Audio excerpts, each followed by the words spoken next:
Good morning, everybody. A very warm welcome to the Catalyst stage here at South Summit 23. The Catalyst stage, I guess everything must happen really quickly here. I hope you've been enjoying the rain. We're not used to it here in Spain, so we're very much welcoming the rain today. I hope you didn't get too wet coming in. South Summit, of course, has been going for many years now and is the platform for innovation, for entrepreneurship, for networking in Southern Europe and also Latin America. It's a great place to collaborate and make new networks and possibly expand your team. And we've got a fantastic lineup, not just here on the Catalyst stage, but across all our stages in South Summit. So I really hope you get to enjoy the next 3 days ahead. So without further ado, I'd like to welcome our very first speaker of the day, who's talking about rising up in Spain. Please welcome Martin Jurch, Head of Entrepreneurship and Investment at ICEX Invest in Spain. Welcome. Thank you very much. I'm happy to be here today once again, because it seems that our program Rising Up in Spain forms yet part of what is the South Summit. Also in South Summit in Brazil. We've been there 2 months ago in Porto Alegre, very great, amazing experience. So happy to be here. Just to start before, I would like to know who of you is a startup. I can't see who. Yeah. Are you from Spain? Are you from abroad? From abroad. Yeah. Okay. That's maybe it's your right here. It's the right program for you. Okay. Just before the start, let me introduce a little bit to who we are. We are ICEX Spain Trade and Investment. We are a public entity. We belong to the Ministry of Industry, Trade and Tourism. Our mission is twofold. On one hand, we help Spanish companies to go abroad, and on the other hand, where I'm working is called Invest in Spain. We are trying to attract foreign investments to Spain. I think it's very important in this context to mention that we have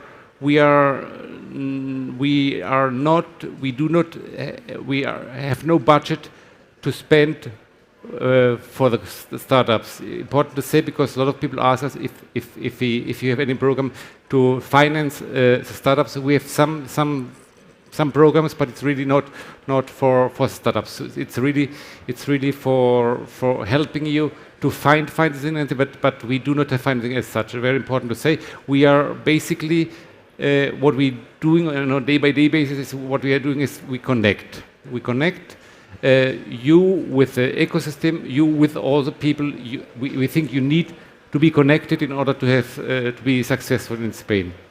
Okay, so say this now. Let me go ahead with the Rising Up in Spain program.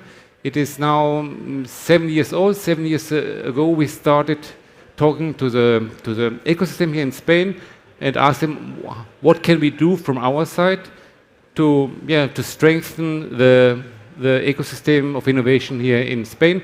And the result of this discussion with the stakeholders, different stakeholders in Spain was or is the Rising Up in Spain program. If you compare the Rising Up in Spain from the first year to the 7th edition that is now that we have now, it's changed a lot. I think it is very interesting that we really pass through a learning process thanks to you, to the startups. We are talking to you, we get your feedback, we learn from our experience, from your experience, and so this we step by step, year by year, we changed some of the things we offer, and this is the result that we have today. I will go to show now in the next minutes. Yes. Okay. What is Rising Up in Spain? We have a subtitle. We call it the soft landing program in Spain. I'm honestly not very happy with this subtitle because it's much more than just a soft landing program for startups from abroad. Maybe we should call it soft landing plus program, but because for me it's much more than just only a soft landing program. Okay, who can apply? I would say every startup that has a program, that has a clear commitment, a clear project for Spain. Meaning that, the first or the most important issue is that we really see that there's a commitment from Spain and that it's really real. And very important to say also, we have also compared our program with programs from Chile, from France, even from the northern part of Spain. And maybe the main difference we have with these programs that we are really looking for mid-long-term commitment with Spain. It is not a kind of Erasmus that you come for 6 months and you go back. No, we are really looking much more. Yeah, this maybe is the main difference with other programs we've seen so far. Yeah. Okay, say this. A startup, you must be a startup, and you must really have this real commitment with Spain. Okay, what do we offer? Yeah, that's maybe the main issue, and this is the thing we changed over the time. Just learning about what is your needs, and one of my favorite questions is when I talk to you is, what do you need to move to Spain? What do you need to set up your company in Spain?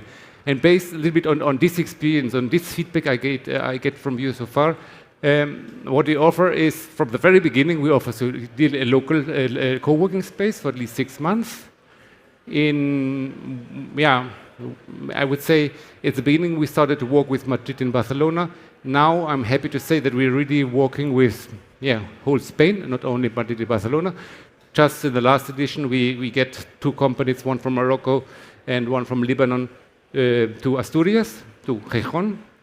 And so very happy that we now really cover all the whole Spain. And so I think this is a little bit to help to cover this territorial innovation gap we have in Spain with the 2 main hubs, that is Madrid and Barcelona.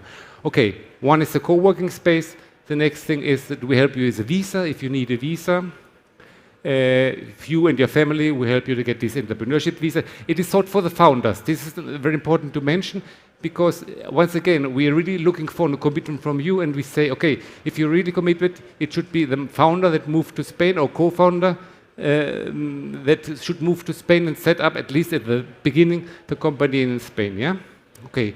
Another service is we help you with financing, meaning that we help you to find the right public financing. We help you to find the investors. We have an investors network and all these issues that we help. We cannot guarantee that we will find them, but we do our best to help you in improving your investors pitch, your investors deck. But we help you, but we do not offer findings as such. Yeah, it's important to say. Then we offer you with legal assessment. It is a service we introduced last year, based once again on the feedback we have from some companies from Argentina in this case. That means we are hired a law firm that helps you in issues related to setting up your company, as well as issues related to residency. Yeah? And it is not just assessment, it's also doing the paperwork. We realize that it's not only, it's really time consuming for you to make all this paperwork in order to get up the visa, in order to set up the company. So the service we offer now since last year is that this law firm helps you with assessment, but also with the paperwork and such. Yeah. The next service, we offer you networking with visibility, meaning that we help you, for instance, to get an interview published from your company in El Referente, a very well-known media here in Spain, in the ecosystem. This helps you to get visibility. We also give you access to the major events like South Summit. I think it's really a great event for you to know the ecosystem here in Spain, but as well as to make this networking, yeah, and get known yourself. So I think it's very important also this to say we help you with the visibility. Yeah, we understand that you are new in Spain, though nobody knows you, so we help you to get known within the ecosystem here in Spain. Yeah. What else? What major? Yeah. One very important issue we introduced also last year is that we help you to make to help you to find local partners, meaning that we talk to Spanish corporations, Spanish accelerators, Spanish industry clusters that has some challenges, some technology challenges. They're looking for some solutions in terms of technology, and we try to find this solution outside. Our mission in East Invest in Spain is to bring these companies in, and so we try to make this match between the needs of a corporation here in Spain and the solution that can offer a startup from abroad. So for the companies in Spain, we also offer a kind of scouting. Yeah, let us say it's kind of scouting. We help you to find a solution to your needs. Yeah, these are the local partners. Last year we worked with a lot of, I think about 40 local partners. If there is any cooperation here in Spain, my colleague Susana is over here. She's in charge of the relationship with the local partners, so just get in touch with her. She will be in the stand, she will over here over the next time. Yeah? Okay, we try to do it. Once you are admitted, we help you to make this match between a local partner and you. It is not easy, it's very tricky. We explained this last year, it's really difficult, but we try to do our best, and yes, as I said, we had made some matches. Yeah? Okay, this will be done once you admit it. Okay, I think that are the services. Then have a look on what are the criteria. I think that's the typical criteria. We look on your team.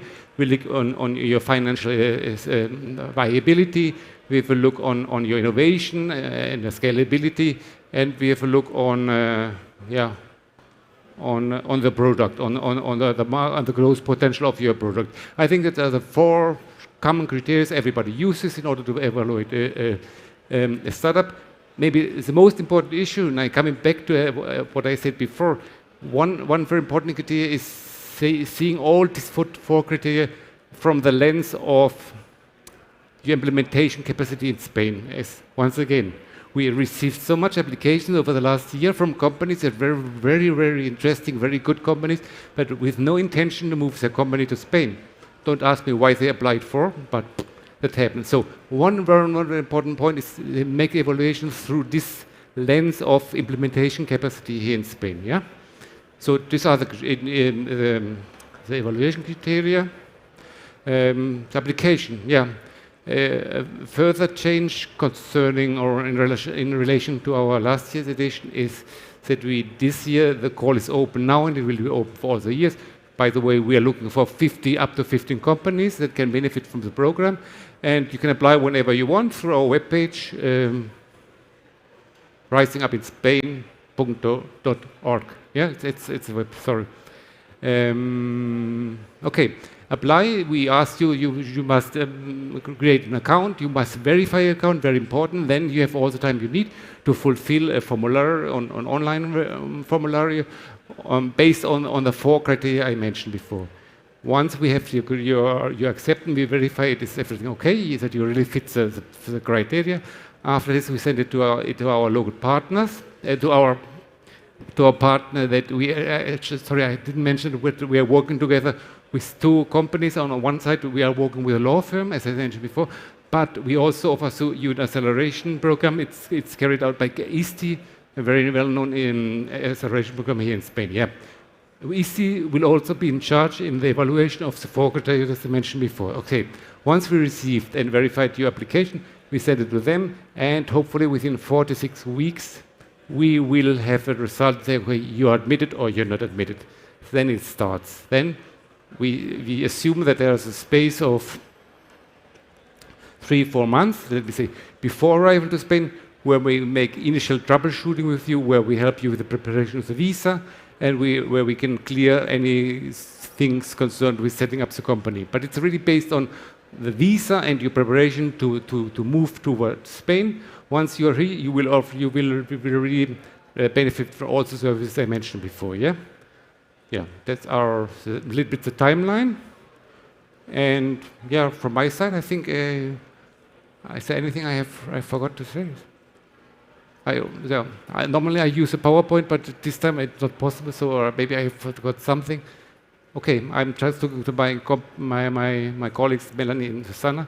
Okay, from my side, I think it's everything okay. So we have a lot of time for questions and answers. So please go ahead. It's the issue. I need some sunglasses because the light is very. I can't see you, but so please feel free and really try to touch. We are here in like a living room, so feel free. Don't be shy. Ask me whatever you want. It's now the opportunity.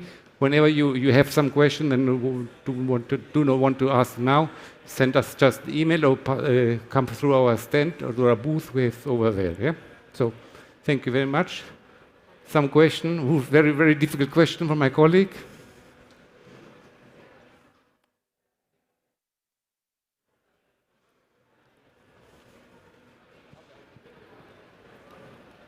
Martin? Yeah. Hi. Hi. Key question. Can I apply if my startup or my project is already in Spain? Yes, you could apply, but the company shouldn't be older than 6 months. Yeah. So if you are yet in Spain and you have set up your company, it shouldn't be happened. The company shouldn't be older than 6 months. And in the same line, if you have not set up a company in your country of origin, you can also apply. No need to have set up the company in your country of origin. Yeah. Thank you. Normally, the question from Sun is much more difficult, but. So, any further question? Really? Sorry, I can't move because I have some technical restrictions here. Hi, hello. Hello. My question is there any help if my company is already functioning in Latin America but is new in Spain? Do you consider this like a startup or landing company to help? Is there any line to help those kind of companies? The company is already operating in Latin America. Yes. But it's new in Spain. There is no operations here. So no. It is sought for this kind of companies. You are the right company. I say your company is working in Latin America and you want to scale up to Spain. Yes. It's progress about this. But we do not include if you think in financial help. We as a program as such do not offer this. But when you accept it, we help you to find this finance, because there are a lot of entities in Spain, like ICO, Cereti, ENISA, that will offer you this financing. We, ESEX, invest in Spain. We do not offer this financing, but we will help you to find this financing, or let me say, the acceleration. Our partners will help you to get investors on board, or to find the right public financing we have, so we will help you to apply. But in order to apply for this public help, you need to be set up, you must be a Spanish company, meaning you must set up a company before and then you will get access to this company. But we cannot guarantee it. It really depends on you. We do our best that you really get this financing, but we cannot say 100% if you come here, we get this financing. It's not up to us, it's up to the investors, yeah? But yeah, it's exactly thought for companies like yours, as I said. Thank you. Thank you.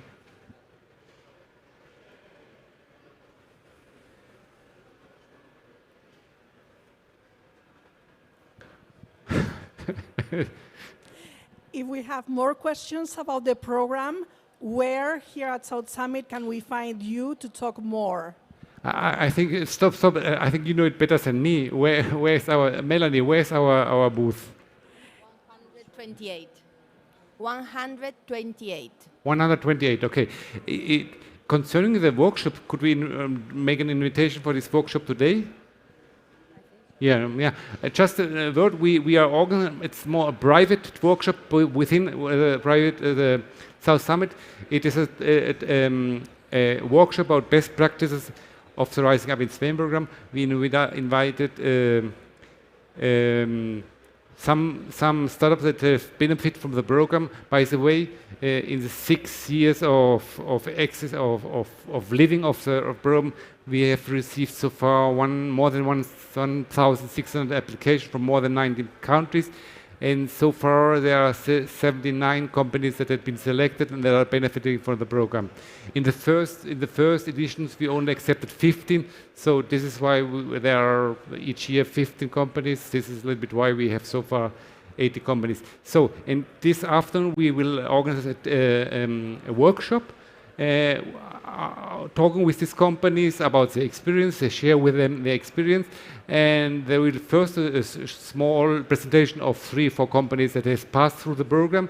They there are companies from Chile, from Argentina, and from Denmark.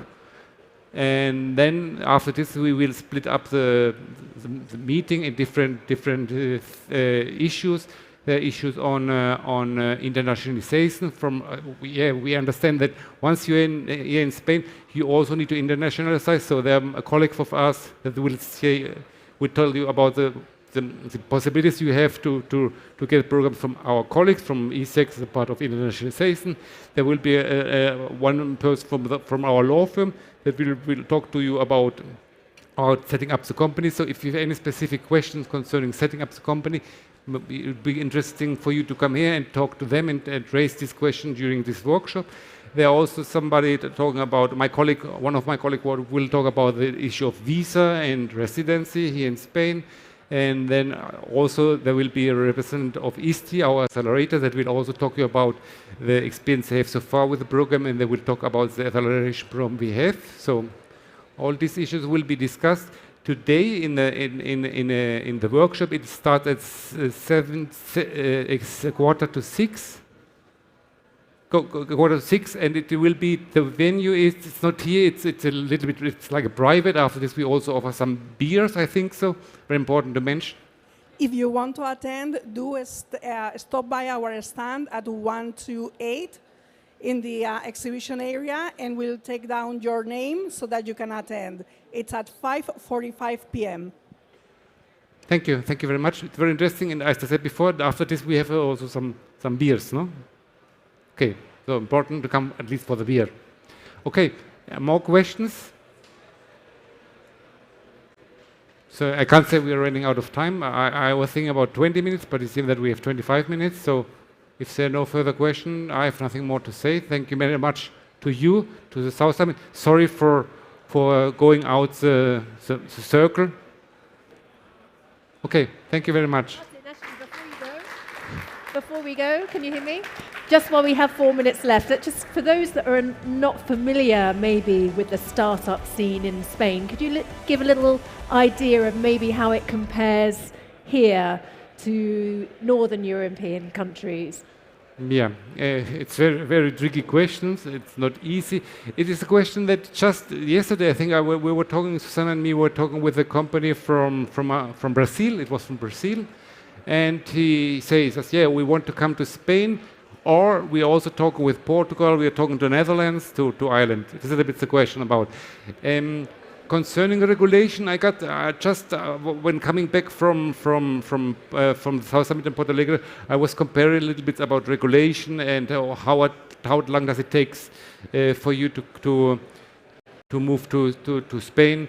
And I compared it with Portugal, and it seems for me it's nearly the same. I got the impression that this kind of approach, we are going all the right directions in terms of regulation, in terms of what do you need in terms to attract investment. So in this sense, I think there is very similar. Main difference between Spain, I was always saying, I cannot convince you to move to Spain. You must have it clear. But just one idea, for me, the best issue, it's not to talk about what we offer, it's just come here and see. I'm saying this because just last week I was in Africa, in GITEX Africa, in Marrakesh, and I talked to a female founder from Egypt, and she said to me, I was spending 1 week in Spain, and it was amazing. I love Spain, I love the ecosystem in Spain. I will move my company to Spain. This is what I want to say. It's more about vibration. It's not about the regulation, but come here and see. The companies that are not from Spain are now here. I think it's the best way to dive into the ecosystem here at South Summit. Come and see 1 week, and then no further words necessary to explain why you should come to Spain. Yeah, really, it makes no sense, because in terms of regulation, I think we're more and more on the same line, all the European countries. It's no need to say that we are trying a lot of investment. Investors are very happy with Spain. Now, I would say it's certain 2/3 of the investment we received over the last years coming from abroad. We have 2 major hubs, but we are also merging hubs in Malaga, in Bilbao, in Valencia. So it's really come, see you're here, feel the South Summit, dive into what is the ecosystem, and then I think it's no further words necessary to say come to Spain. It's really a great country, a great ecosystem, and it can scale and will really be successful in Spain. So. Okay, thank you very much, Martin. Thank you very much. Thank you.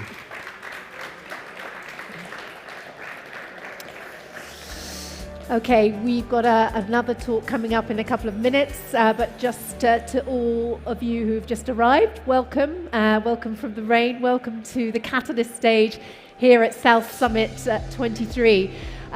This year's theme at South Summit 23 is Today 2030. So basically, we've done all the hard work. We're getting further and further towards that milestone of a net zero economy. Carbon emissions, they've gone right down by 55%. So great news, and that's all down to some great collaborations, intuition, creativity, innovations, and maybe a little bit of luck along the way. So at South Summit this year, what we're going to do, we're going to hear from all the disruptors and the players and the technologies that has made this happen. So yeah, Today 2023. Lots of incentives also for you at South Summit to be as environmentally friendly as possible.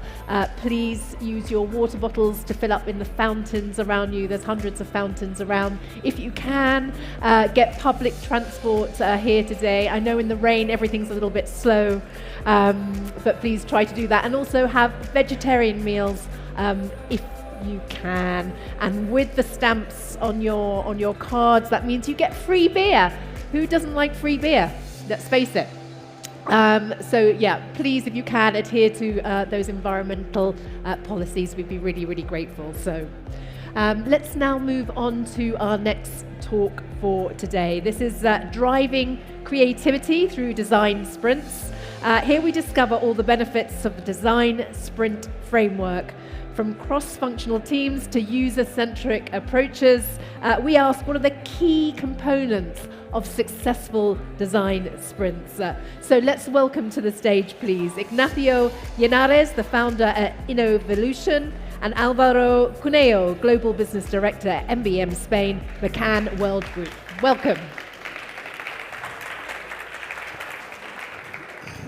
Thanks a lot for being here today. We have prepared an amazing, and hopefully you're going to enjoy the presentation that we're going to do for you today. Today we are McCann World Group, and we brought for you a presentation that is driving innovation through design sprint and creativity. But before we jump into the presentation, we thought about telling you a little more about ourselves. I'm Álvaro Cuneo, Executive Business Director. I have been my whole career in McCann World Group. I'm managing the global businesses that we run from Spain, like Starbucks at Home, Nesquik, and other global brands that we run from here. And I am a true believer of the power of creativity. And that's exactly what I'm going to be sharing with you today. I'm here today with Ignacio. Ignacio. Hi, all. Nice to meet you. So I've been with McCann for quite a few years. Then I left McCann, and I was actually an entrepreneur. So I've had 2 startups on my belt. Not too long ago, I was here pitching my startup. Then I moved to the US. I was based out of New York, where we were continuing the adventure. I think in the process, we learned a bunch of things. And today, I would like to share with you one of the things that I've learned personally, that I've used personally, that it's sort of known, but not actually used, or not all that known. And I would love to share with you, and hopefully, it may be of use for your projects. Fantastic. So we would like to start today by saying that we are excited to be here, because this is the first year that we come as an strategic partner of the South Summit. In fact, I think that we are the only global marketing communication group that is here today, and that means something that is really important for us. But in a meeting like this one, in a big event like this one, where big corporations, VCs are meeting and creating network with startups, what's the role of a global communication marketing agency? That's the first question that we ask ourselves, which is the value that we can add for being here today with you. And we try to bring you a video that shows a little, it's going to give you some cues to find the response to that.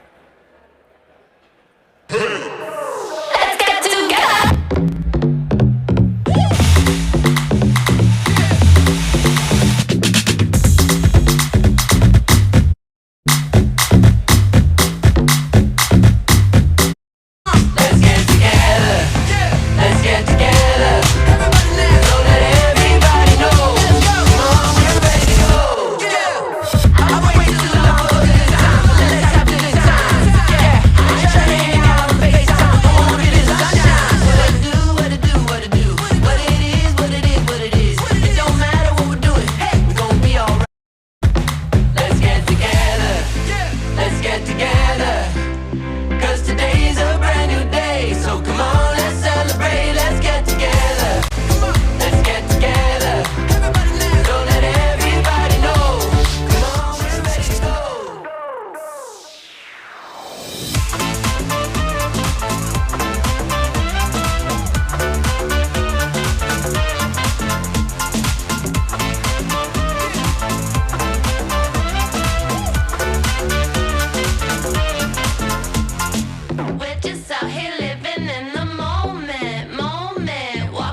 So we brought this video for two reasons. The first one is because it gives you a lot of cues of why we are here, and it also helps us to elevate the mood, right? I saw some people entering there who were dancing, so we tried to kind of combine that.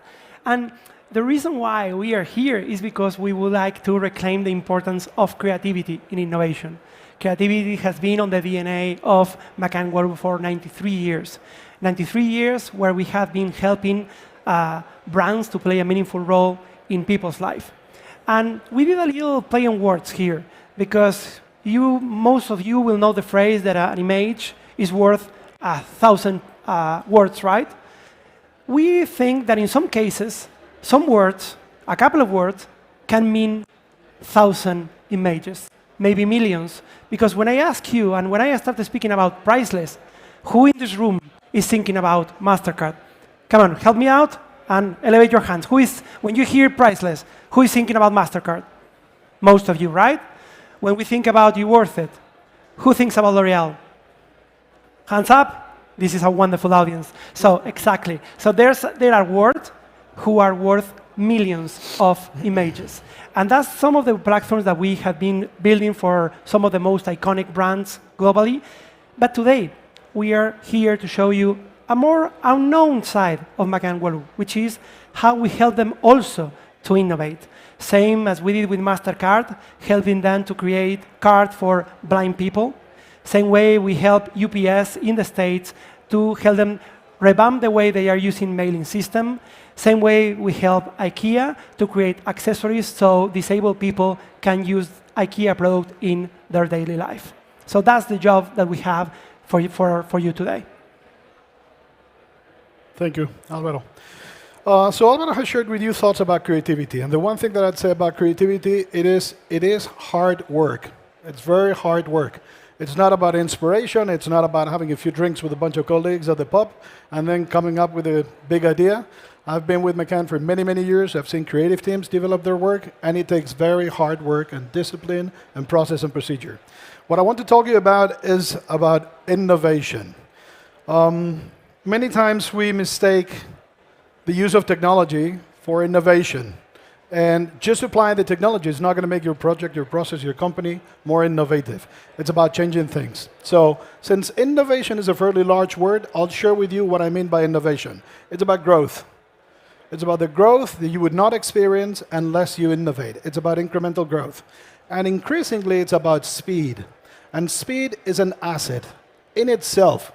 Look, all businesses are moving so incredibly fast that being able to move fast is in itself an asset for companies. So these are two of the thoughts that I'd like to share with you. Let's talk about speed. In this chart, what you see is three very well-known companies. And on the left-hand side of the chart, what you see is how long it took these companies to gain their first $1 billion in sales. And on the right-hand side, you see how long it's taken them today to build the latest. So Amazon, it took Amazon 5 years to get a turnover of $1 billion. Today, it does it in 2 days. So they've speed up a lot their ability to gain incremental revenue. It took IBM 79 years to achieve their first $1 billion. Now it takes them less than 5 days. And it took BlackBerry 20 years to achieve their first one. They don't do it anymore. Okay, BlackBerry's gone. And I was a fan of BlackBerry, and I still remember Barack Obama saying, "I will not be a president without my BlackBerry." The president of the United States, can you believe that? I mean, it doesn't get it, but how much better than an influencer can you get than that guy? Mm-hmm. And still, they're out of the business. So the point of the story is, this is increasingly getting faster, and if you are a startup like Amazon was, yes, you can get it done. If you're an old company or a legacy company like IBM, yes, you can get it done. And the fact that you're a very savvy technological company and a startup at the time, like RAM with BlackBerry, it does not guarantee that you're going to be able to do it in the future. For those of you who like trivia business, the fastest company to turn their first $1 billion was Booking Holdings, and they did it in 3 years. Now, here's the issue. In Spain, we dedicate 44% less resources to innovation than our peers in the European community. And many of you here are not from Spain.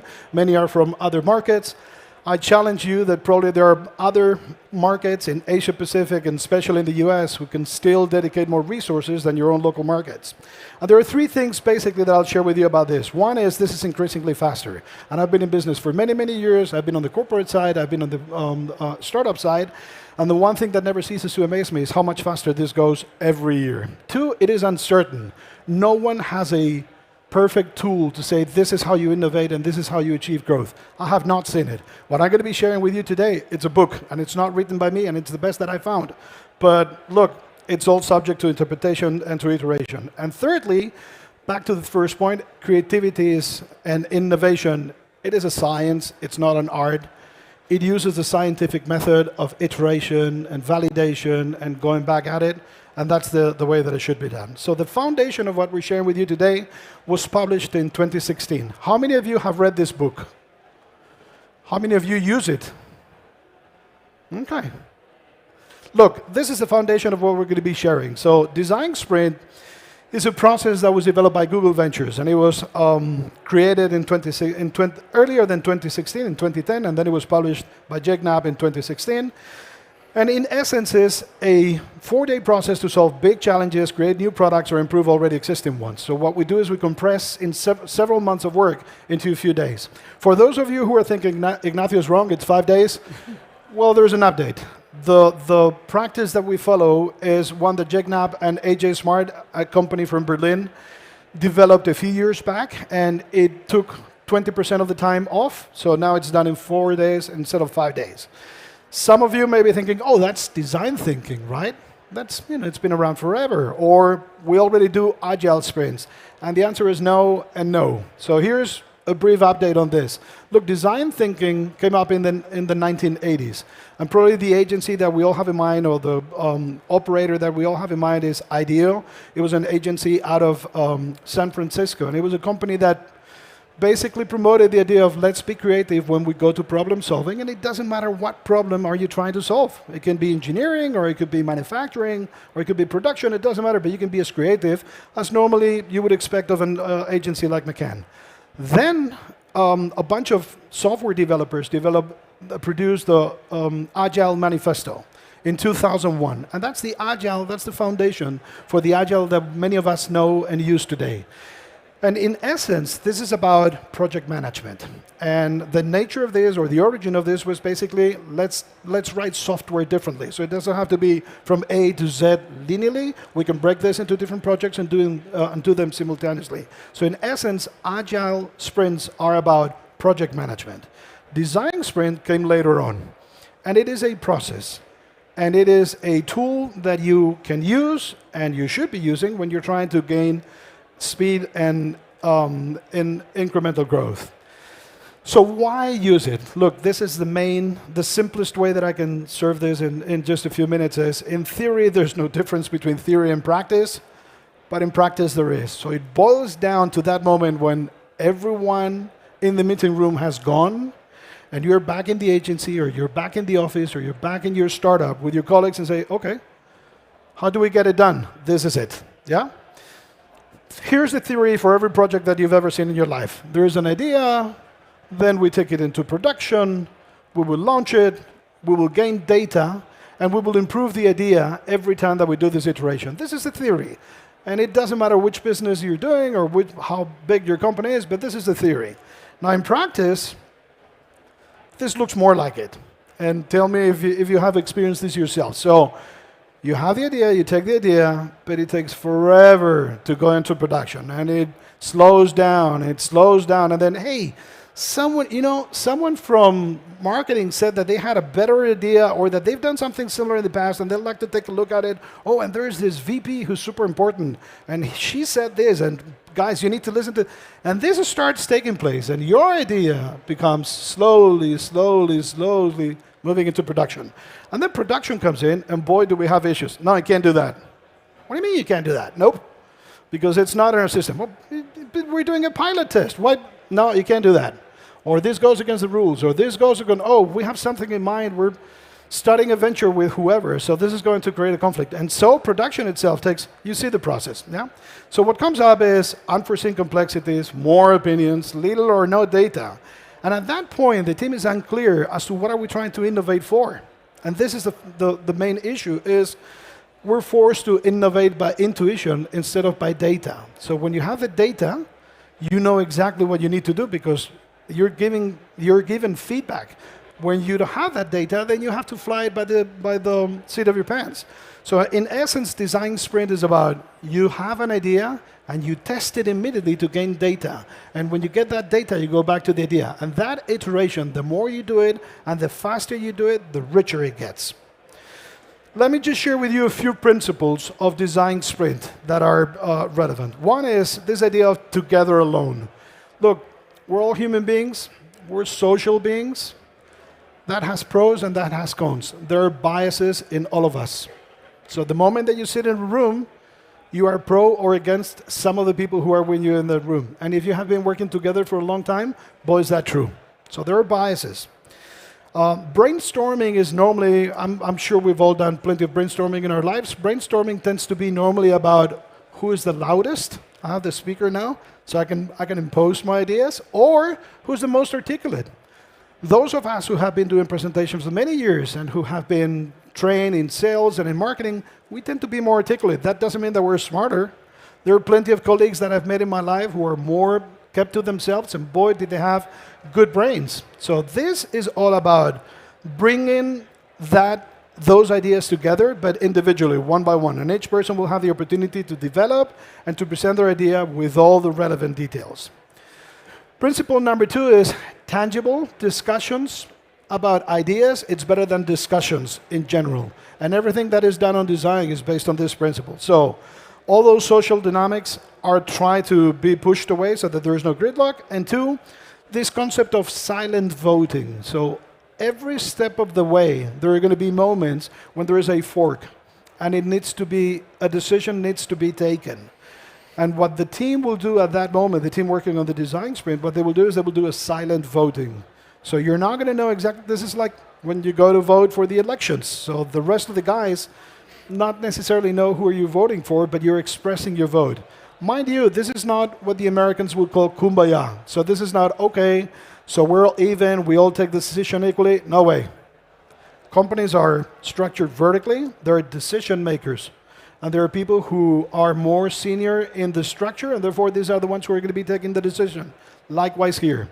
What the team is going to do with that voting is inform that person so that he or she can take a better decision. But it's not about democratic development. Normally that takes nowhere. Okay? 3, it's about getting started versus being right. You're not going to get it right. Not at the first time. There's no way on earth. I've never seen it. And if you crack it, then please call me because I'll give you a medal myself. It doesn't work that way. It's about when you go on a journey, when you go, say you go with your colleagues and you go skiing or you go to a forest, every step that you take along the way gives you a better perspective. And when you start moving, you have a better understanding of your surroundings.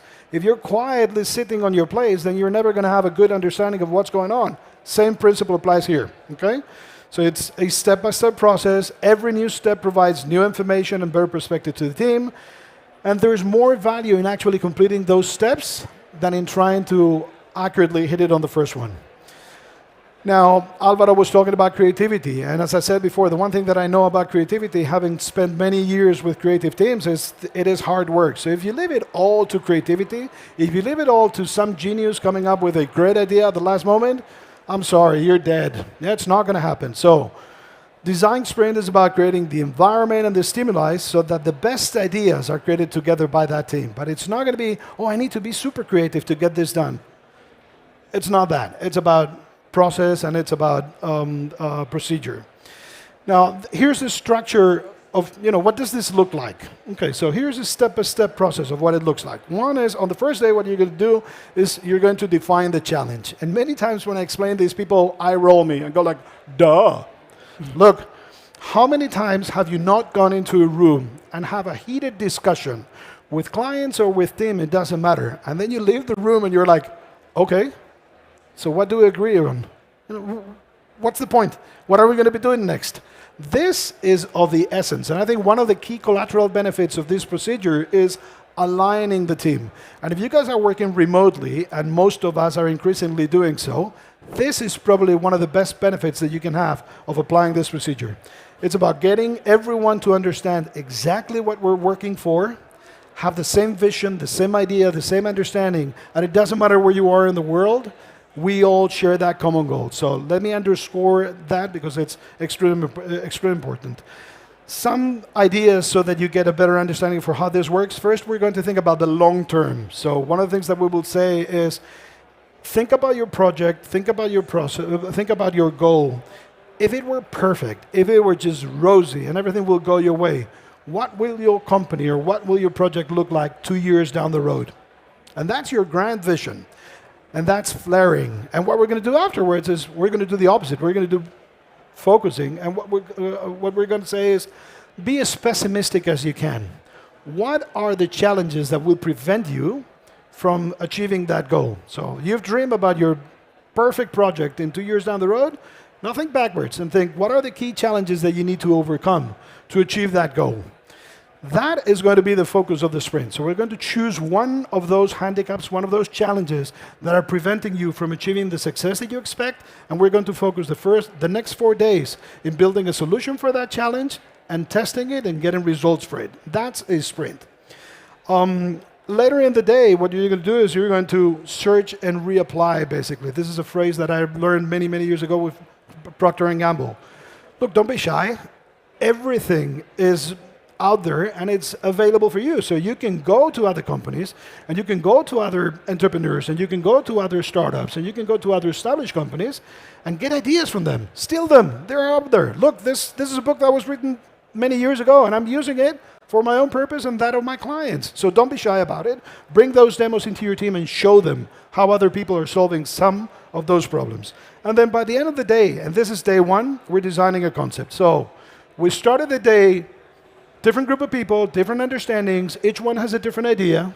The next step that we've taken is everybody is aligned. Everybody's thinking exactly on what is the problem that we need to solve. And by the end of the day, we already have some ideas on how we can do it. So the following day, we're going to edit those solutions and we're going to vote them.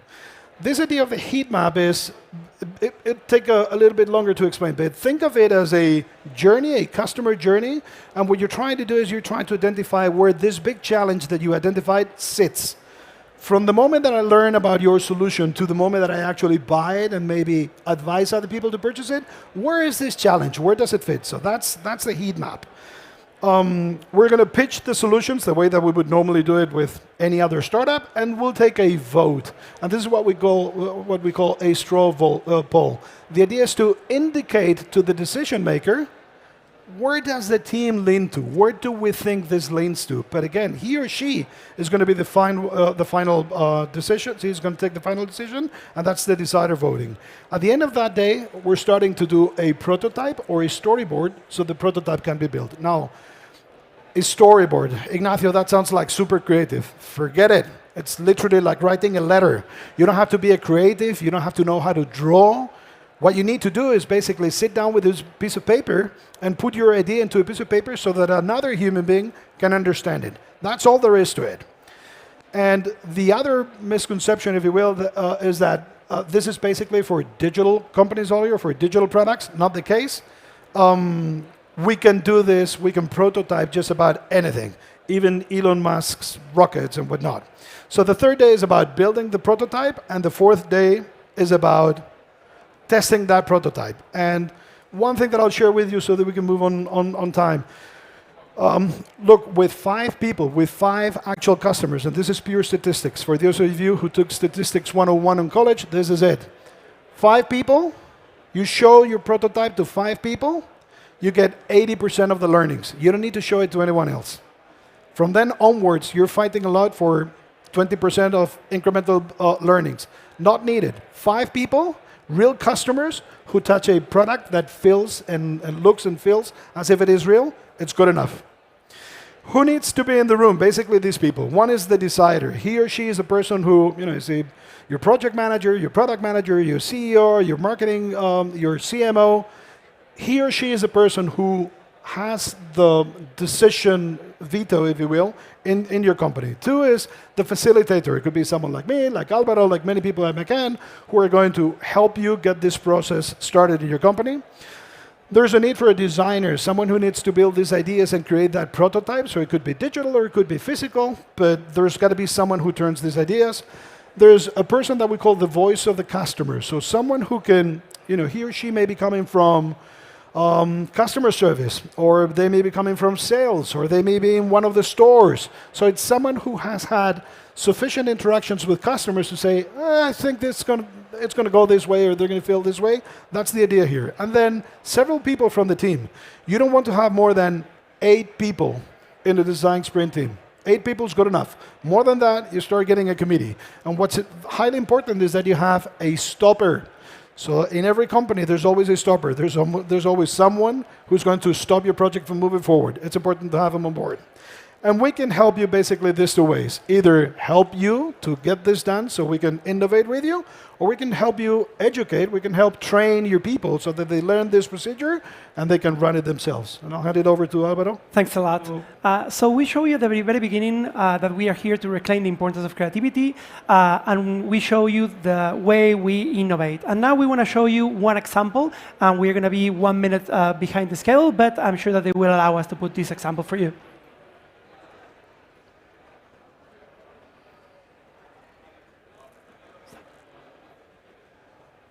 I'm surrounded with furniture crying out, cripple. I'd like to sit on a regular sofa without being afraid I won't be able to get up.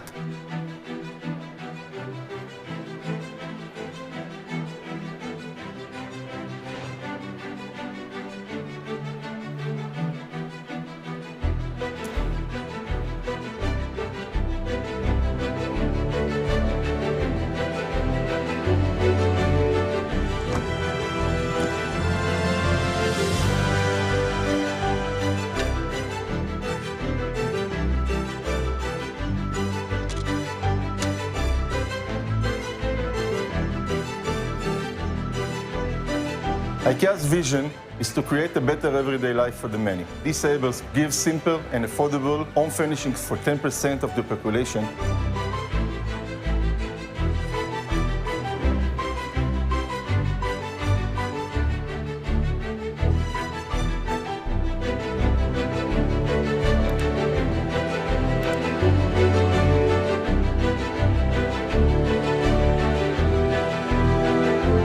Every child, every person is different depending on their needs. Disability drives innovation. Even in some of our public libraries, there's 3D printers. A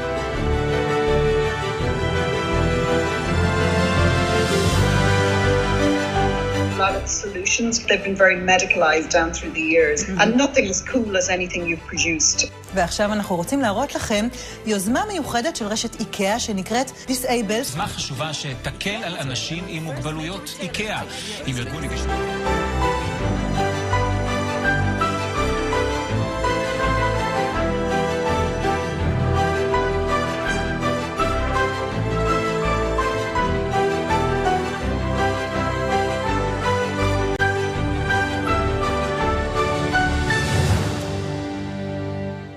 So this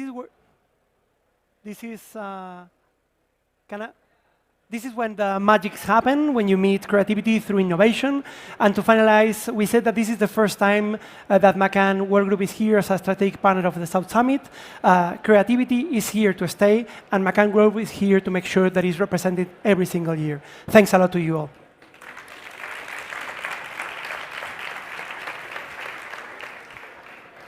What are you doing? Of this year's summit is Today 2030, and the theme of our next talk is Imagining the Future. The future, of course, offers many, many possibilities and advancements. And whilst we cannot exactly predict what the future will bring, we can at least imagine some of the future based on trends and data. We did have 2 speakers for you next. One of our speakers is running a little bit late, but in the meantime, I'd love to welcome to the stage our first speaker for Imagining the Future, Rafael Dorda-Siquier, who's an aeronautical engineer and founder and CEO at Open Cosmos Premier Princesa de Gerona Empresa 2023. Welcome to the stage and thank you. Thank you very much. como que era importante balance.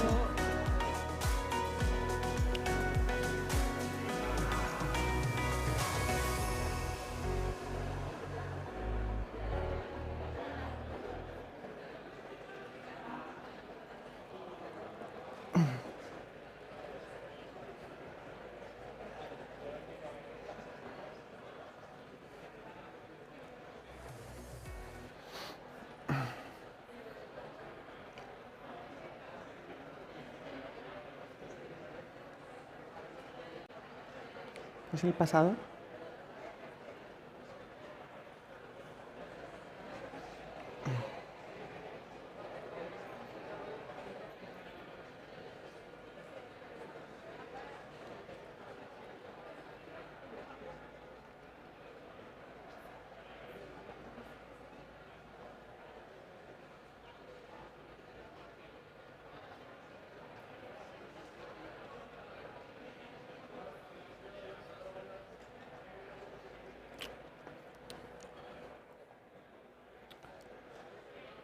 Perfect.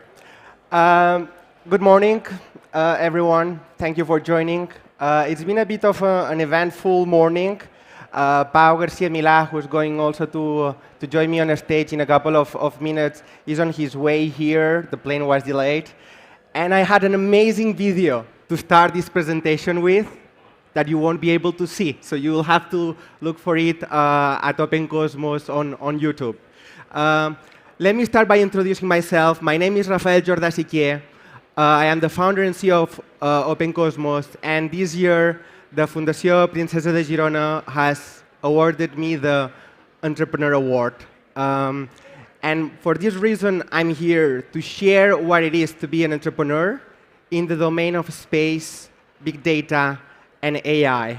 I'm going to try to walk you through the journey that I've been through, try to demystify the complexity around some of these areas, and hopefully make each one of you someone willing to contribute through entrepreneurship or through the activities that you do in your day-to-day jobs to having impact in the world through global data, global information, and the use of AI in this context. I don't know if you know about OpenCosmos. Very quick introduction about OpenCosmos. At OpenCosmos, we design, manufacture, and operate satellites in orbit. This is what you were going to see in the video. Amazing satellites going around Earth, taking pictures, launchers like these ones taking off with our satellites on board. And when you think about this sector, you might just think about the hardware. But at OpenCosmos, we don't only develop these satellites. We also enable all of these data to be accessible to as many people as possible through a data platform that enables the analysis and the analytics and the extraction of information to address key challenges like the energy transition, key challenges like the climate crisis, and obviously also key challenges like the sustainable use of natural resources globally. So how is it going? If you've heard about OpenCosmos, if you look at what we've been doing, you might be familiar with pictures like this. These are some of the launchers that we have used already to launch some of our satellites. You see Atlas V from ULA, the Soyuz, or the famous Falcon 9 from SpaceX. Who has seen a SpaceX launch? OK, quite a few, actually, hands going up. But what you might not usually see about a startup or a scale-up like OpenCosmos, it's its beginnings. That's how it started. It's me in the picture about 10, 12 years ago, when we hadn't budget for rockets, and we were just putting some of that technology in helium balloons that were going to the edge of this event. We took some pretty cool pictures. Mostly we learned about technology and how to use it. And most importantly, we inspired ourselves. We motivated ourselves into believing that it was possible to build technology that someday would be at the edge, not at the edge of space, in space, right? This is another picture of how it's going. You would have seen it again in the video. I do recommend you to go to the OpenCosmos YouTube and look at the video later. But this is the kind of satellites we built.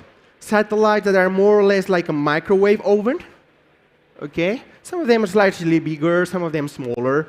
A few of them have pictures. You see the one there on the right, not pictures, like cameras to take pictures. The binocular one takes quite advanced hyperspectral and multispectral imagery of Earth.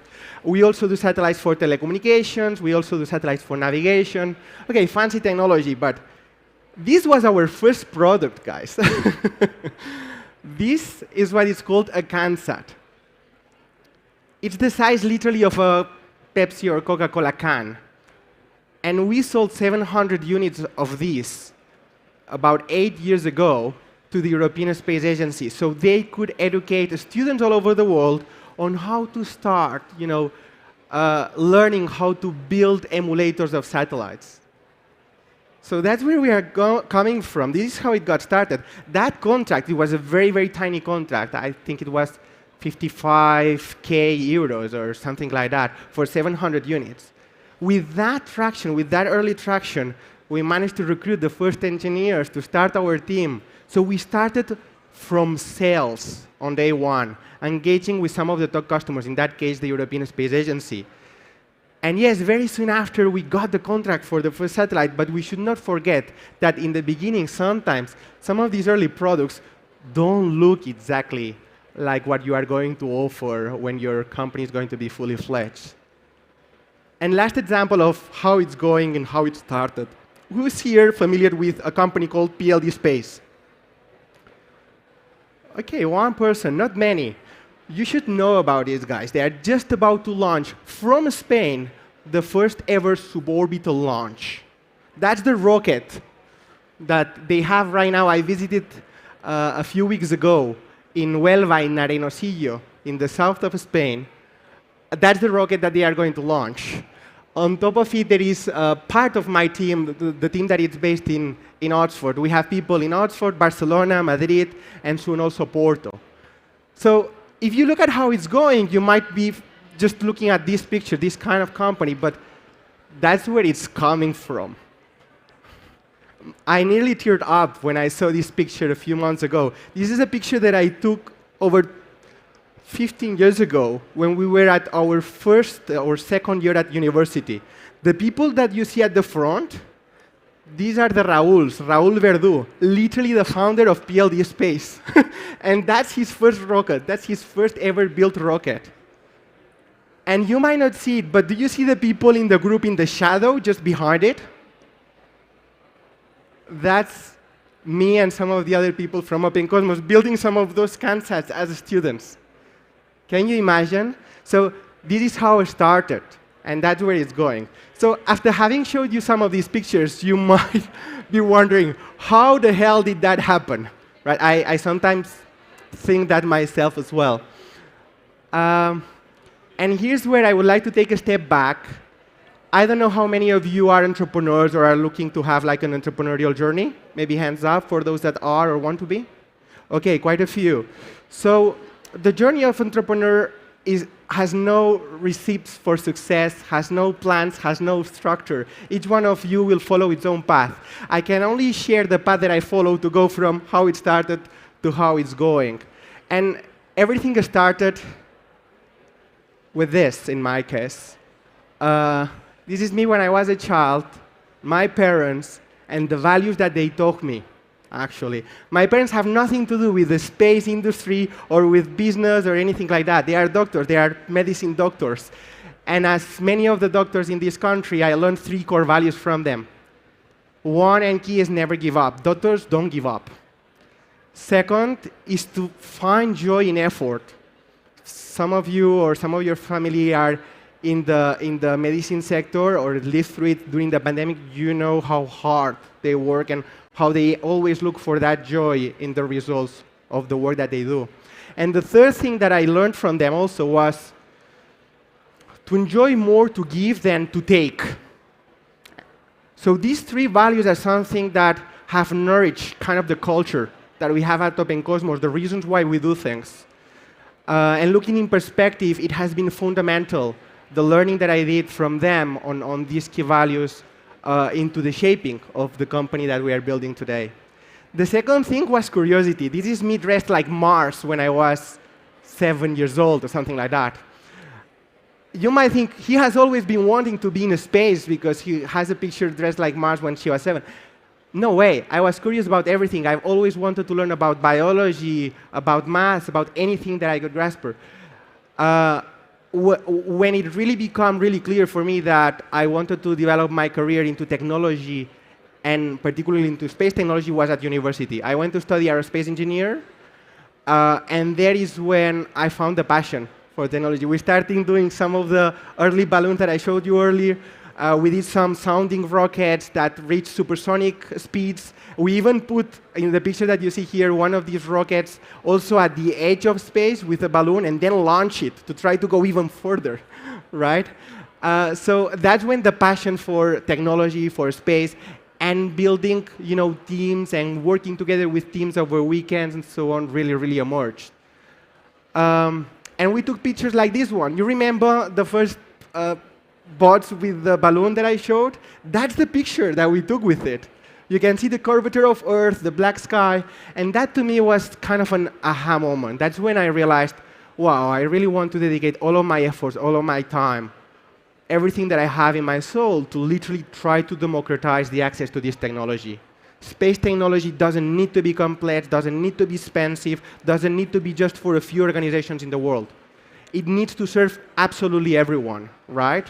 And from that little thing, that little seed was planted. And the rest is the trajectory that you have as an entrepreneur when you found a business. I told you about the first contract that we got with ESA. The second contract was this satellite already. The company was 3 months old. And we had 8 months to deliver our first satellite. Design it, manufacture it, integrate it, deliver it to the launch, pass all of the tests. It seemed impossible. To give you an idea, in the big corporate from the aerospace sector that I had been working before, satellites, significantly bigger and more complex than this, I must say, took us about 10 years, 15 years to develop. We did that one in 6 months, from the moment that it was contracted until we delivered it to the launch. It worked perfectly through its entire life, and it really changed the way that everyone in the industry, particularly in Europe, was thinking about this technology. What happens then? Then you launch it, and the excitement becomes very real because it's not only about building the satellite, it's putting it up there and starting to derive services for those customers, right? Our first customer in this case was the European Commission already. And from there, magic happens. Once your product gets to market, has the right traction, all of a sudden different customers want to have it. And now we've closed over 18 contracts of satellites with different players, commercial, telecom, agencies, countries, and we are very excited actually now to have a portfolio of products that go beyond the satellites. Because as I said, this is not just about to put hardware and technology up there. The most important thing is the use that we do of that data and how we can help solve the big global challenges. And that's why, apart from the OpenOrbit product, which is the satellite end-to-end mission solutions, we have a constellation solution, so we can aggregate many satellites and coordinate them globally. And then we have this platform, Data Cosmos, to enable all of you to have access to that data, to build your own applications, your own AIs on top of that global data to understand better climate, to understand why today's rain is impacting, for instance, a flooding area, right? Why there will be a more probability of a wildfire. I don't know how to program all that. I don't know how to build all of those applications, but you do, right? And you have to build on top of this platform all of this new wave of applications. This is what really excites us. Why do we do this? We do this to actually help understand Earth and to leave to the generations that are coming a better understanding and the right tools to take decisions. That little girl there on the right is my 1-year-old daughter. Every day when I work, I just think I need to enable her to live in a place at least as beautiful and sustainable as the one that I'm living, and to enable her to have the tools actually to be able to help solve those problems also going forward. That's why we do this at Open Cosmos. That's why we work so hard. So what can you do? Right? Probably now, after having seen that there is all of this new data, all of these capabilities, what will be your contribution? There are two big areas where using satellite technology and satellite data, you can have a massive impact. One of them is sustainability. Who is familiar with the 17 Sustainable Development Goals? Come on, I want to see a big show of hands here. Great. So I was with someone from United Nations, the president of UNOSA, a few months ago, and she told me that out of the 17 Sustainable Development Goals, 11 could not be addressed without access to this global data. And I add to that, any of them cannot be addressed unless each one of you starts thinking how to use that data to really find the solutions, to really understand the problems. The other area where there is a massive revolution right now is in the digitalization. And many of us haven't seen the change that happened from mainframe computers to PCs, to then connect those PCs into the internet. And we have all seen all of the applications out of the internet, right? But that's the digital transition that happened during the 70s, 80s, and 90s. Exactly the same is happening right now in the satellite industry. The satellites that we built are smaller, offering a lot more abundant data and enabling a new wave of applications. You should today be thinking, how can I build the next generation applications on the back of these two powerful capabilities, global data and AI? And of course, we are here to help. We are here to help you build this digital twin of Earth. We have this platform which will be gladly be willing to give access to all of the data of our satellites to entrepreneurs that want to address these big impact challenges. And in it, you will find all of the tools to do amazing things like some of the things that some of our partners are already doing. Monitoring oil spills in the Mediterranean Sea, identifying carbon storage underneath sea with maps of Poseidon and the vessels that destroy it in my beautiful homeland, Mallorca. And then a lot of AI applications to identify changes, like new urbanizations, like changes caused to fire, carbon footprints, deforestation. And we will just keep adding satellites with better and better sensors to power the applications that you will envision for tomorrow. So that's the future that we need to imagine together. That's what we need to build. And of course, now, after having been shown these new capabilities, I'm sure that each one of you wants to jump off the stage and go found your own company and see how you can build your own AI applications to help solve climate, right? But I will ask you to wait for a few minutes, because with me, there is Pau, one of the most renowned and knowledgeable entrepreneurs in Spain. Please, a round of applause for Pau. Really? Come on. Good to see you.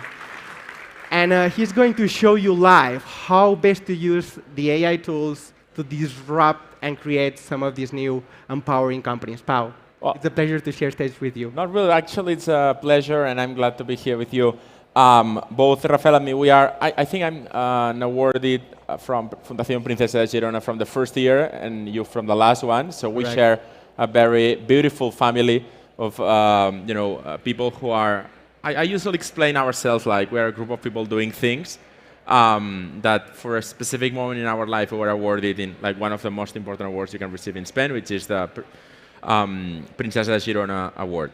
That being said, I would like to do a demo with all of you on how can we apply. We are right now in a revolution, probably I'm not sharing anything new to you all, on how AI tools can actually help our daily lives and daily jobs. However, there is still a misconception on how can we really apply those tools to our actual jobs. And we've prepared a demo that we would like to share with you.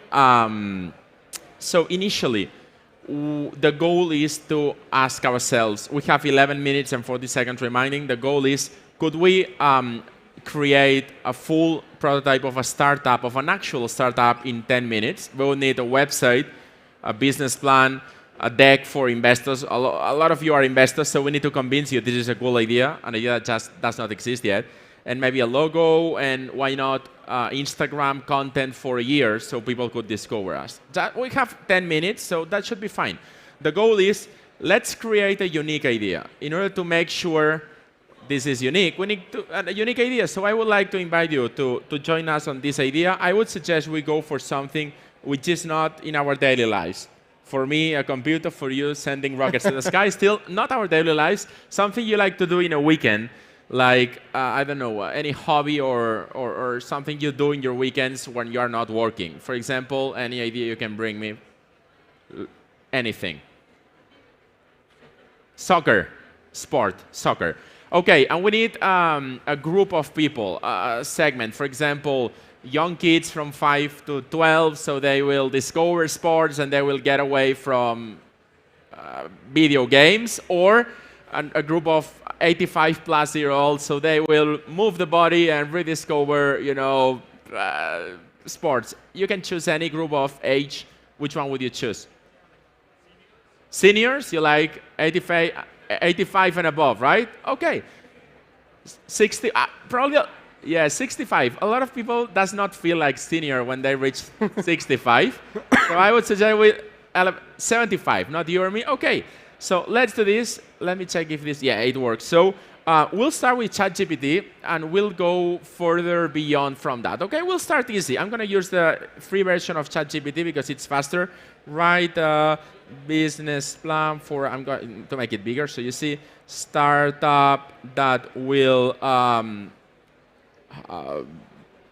do soccer classes to people, to elderly citizens over 75-year-old, to help them enjoy sport and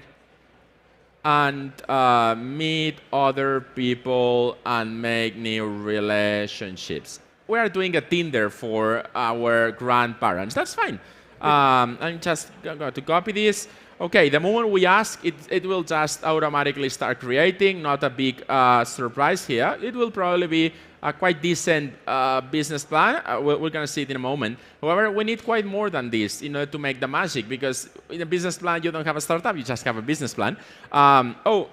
Continue, please. If it stops, that's the best part of GPT. We can ask him to continue. So the moment we have the business plan, we need to go a little beyond that. Let me check the name of the startup. Elderly soccer classes. Come on, not the best name. So I'm going to say thank you. Oh, by the way, I always thank the machine. At some point, those robots will rule us, and they will have a great memory on who of us were sympathetic to them and not. So thank you. Could you please suggest a list of 10 alternative names for the startup? And here we go. So, Golden Kickers, Active Senior Soccer, Silver Soccer Stars, Soccer Wisdom, Fit and Fun, Soccer Harmony, Senior Soccer Social. You choose one. Which number do you like? Golden Kickers, yeah, I like that. And it's kind of a Tinder, right? Golden Kickers, yeah, double kick for you. Okay, we'll go with one, Golden Kickers. And now we'll move to another tab. However, we'll let the machine work for us. Could you now write 365 motivational sentences for this startup to create Instagram posts? Okay, and while we have this, I'm just going to copy what we just generated, Golden Kickers, and I'm going to go here. Golden Kickers is a startup that does soccer classes to elderly citizens. Okay, we'll generate the website. It should be a website that actually works, right? I mean, it should have a contact us form, so potential users or their sons can actually contact us and reach a potential economic proposal. And while we are creating the website and the Instagram post, oh, it stopped. Continue, please. We'll go to generate the business plan and presentation deck. So create a presentation about Golden Kickers, and it will start generating the PowerPoint, Tome and Mixo. We are using Golden Kickers, kickstart your golden years with soccer for the elderly. I love the website. So we'll save it and customize it. It will ask us to pay some money. But as entrepreneurs, we are born with a sense of looking for the free option. And it will be there, I'm sure. It's loading. Let's give it just a minute. We'll continue generating Instagram posts. And let me check. OK. I like the outcome. And now it's generating. The site is loading. And while it's creating the PowerPoint, we'll go now to the Instagram post, right? We'll use Canva for this. We'll go to Instagram post. Oh, the website is ready. Look, it's asking us to pay, but there is this little button over here. I'll go with the free plan. Yeah, I knew there was a button. Okay, so the website is ready. I'm going to publish it, and we'll just pick the first 40 Instagram posts for us. We need to look for design. We're going to see elderly and soccer. Let's see if we have something. Okay, I would like to senior. Yeah, okay. Yeah, we'll go with this. I mean, it's not exactly soccer, but it has the vibes, right? Golden, kickers. Yeah, let me just write here, as no one sees you. I actually like the...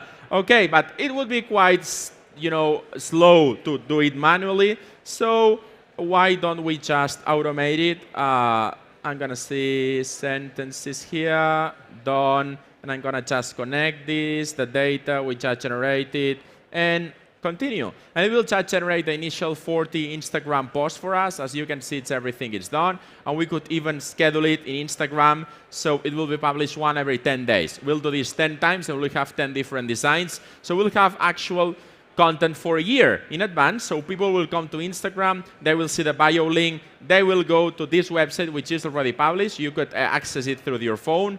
And when we go to the last part, you could even leave your email. And if I go to the dashboard, we'll see the emails are actually here. So basically, we'll have real people coming to the website, telling us if it's good or not, and leaving us their email in case they feel it's good. And also, we have a business plan, which for those of you who are investors, I'm pretty sure you've actually swallowed worse things than that. But actually, we'll even have this PowerPoint with actual AI-generated images, which look pretty good. They start with soccer. They end up in bed. Yeah, actually, these are Trieja, threesome couple. So, yeah. My point here, of course, is, and we also have 3 left minutes to do other things. The point here is not like we should be creating new startups in 10 minutes. The point here is that we can create a prototype that looks like there is something behind in just a few minutes. So if instead of just doing it once, we would do it 25 times, in one day we could have 25 prototypes running. We would be able to launch 25 100-euro ads, and with a super small investment, in 3, 4, 5 days, we would have 1,000 visits in each one of our 25 websites. So in 3 days, we would actually have a great table of data telling us which one of those ideas is good and which ones are not. Probably, and statistically talking, 90% of them would be probably not good ideas. So it would mean that from the 25 ideas in 3 days, we would have discovered that 22 or 23 of them are not good at all. However, statistically talking, 1 or 2 of them would be actually good. We would have actual interest from actual people telling us, I would like to pay for this. Then we would put our time and money into those 2 ideas, starting with an actual user base. So this is not thought to replace us as entrepreneurs, but actually, these tools are great to help us discover, to help us fail faster and cheaper. And this is something we've been looking for a long time now. Being able to super fast check if this is a good idea or not. It used to take us 3 to 4 weeks. And we were running a company that was only doing that. Now it can take 2 or 3 days. The global investment, including the man hours you are not paying because it takes you quite short amount of time, it will decrease on over 95%. So if we want to answer the question that if AI can actually help us as entrepreneurs to launch new things, the answer is yes. It's not intended to replace us or designers or developers, but it's intended to help us discover which one of the pre-prototypes is actually the good idea and then invest all of our money and all of our resources into the good one. And that's what I wanted to share with you all, and we still have 1 minute remaining. We could do the building the startup in 1 minute. So I'm going to close this. And I would love to answer any questions you have. Thank you very much for your time.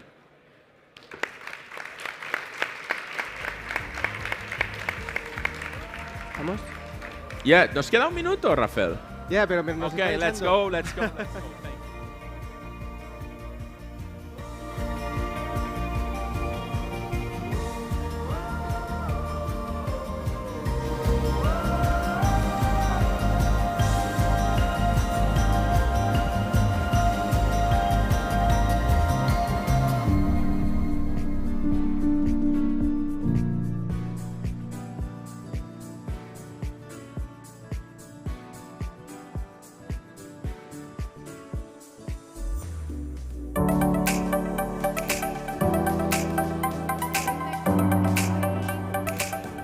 Thanks very much, everybody. A little bit of housekeeping. We're trying to get lovely, clean images of all our speakers. So can you try not to walk in front of the cameras? So can you use these steps to come up? And if you want to go this side, walk the other side. Not in front of the camera. Well, I tried. Yeah, so anyway, thank you very much to our last speakers. Fascinating talk there on how to create a business plan in just a few minutes. And we're going to stay on the theme of AI. Specifically, we're going to talk about digital identity now, to explore the evolving landscape of digital ownership and the vital importance of identity privacy. We'll gain some insights into the responsibilities of individuals, companies, and also governments in fostering trust and responsible data handling. We'll learn how a secure digital identity can be the key to creating borderless businesses that will be established and managed 100% online. So let's welcome our speakers for this, please. We have Sandra Saraf, Deputy Secretary General for Business and Consumer Environment, Christian LaRosa, Founder and CEO at LaRosa Music Group, and Jason Quek, Global CTO at Devo Team G-Cloud. Welcome and thanks very much.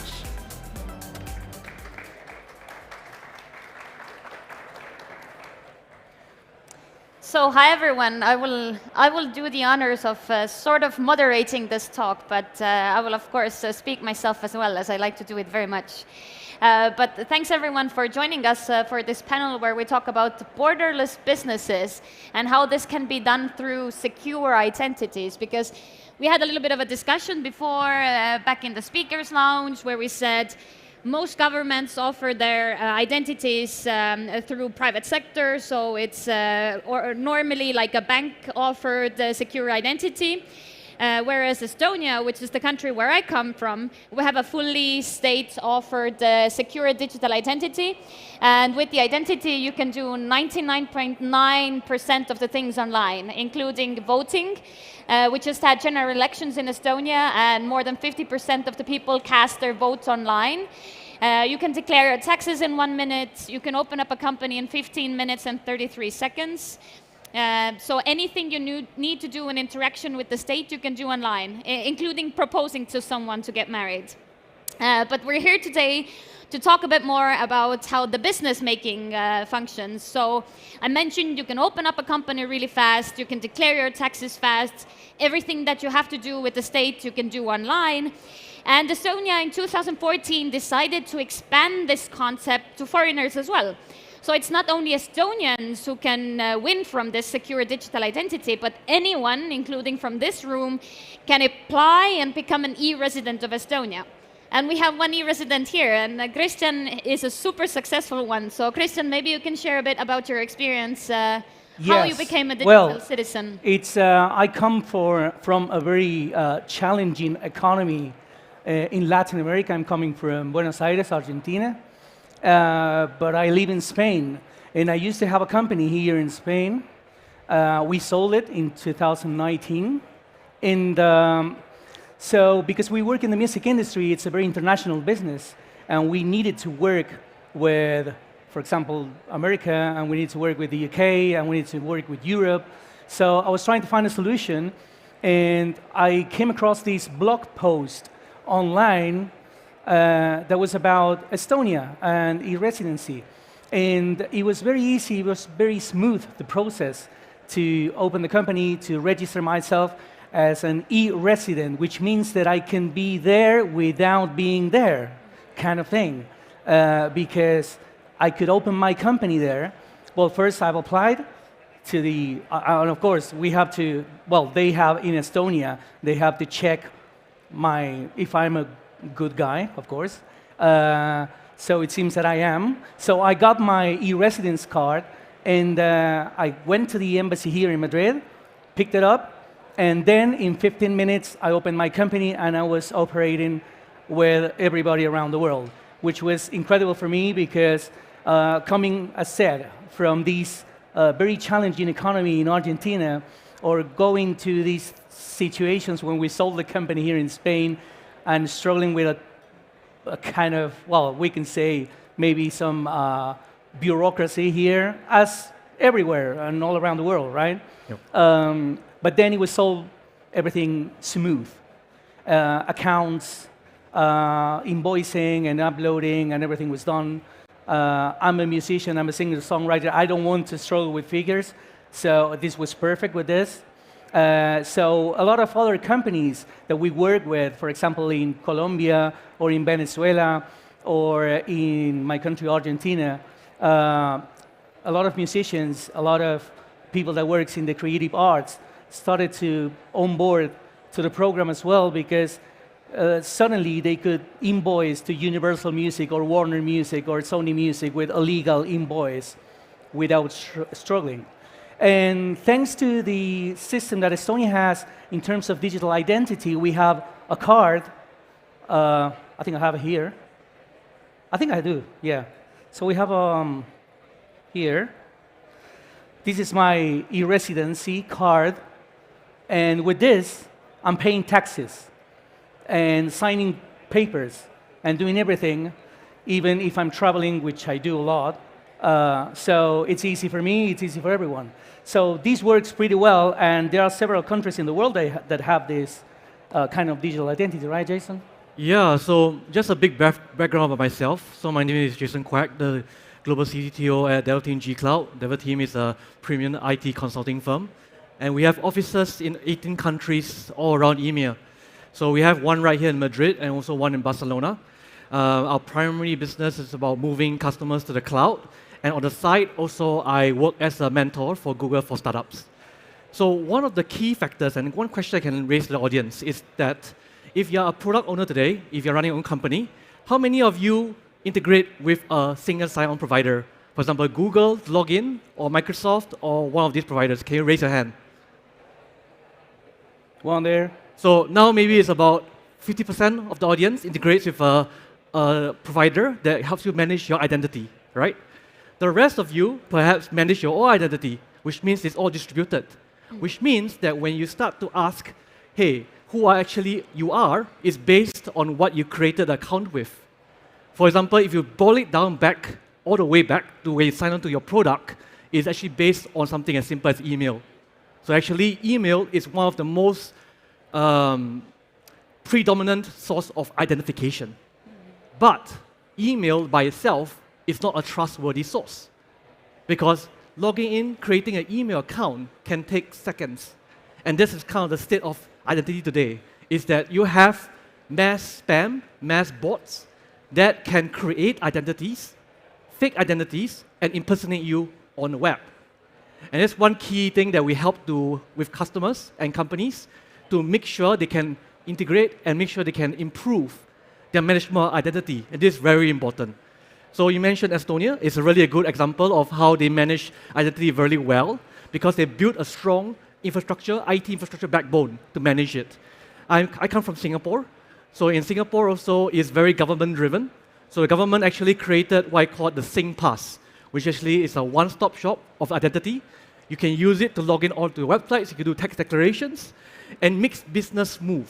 You can create a bank account, you can create a phone line, all within seconds, using this identity that you have verified from day one. So the potential to create and onboard the customers is amazing. The more you integrate against a standard form of identity. And this is key. And you see it's very different ways approach. Like for example, in Singapore, I now actually stay in Sweden for the last 15 years. Like you mentioned, they use banks as a form of identification. Because when you create a bank account, so all the biggest banks in Sweden formed together and created what I call the bank ID. So you can use it to do your taxes, to log in, to transfer money, as well as open a new phone line and any kind of activities. And we see that by integrating to this standard source of identity, businesses are able to innovate.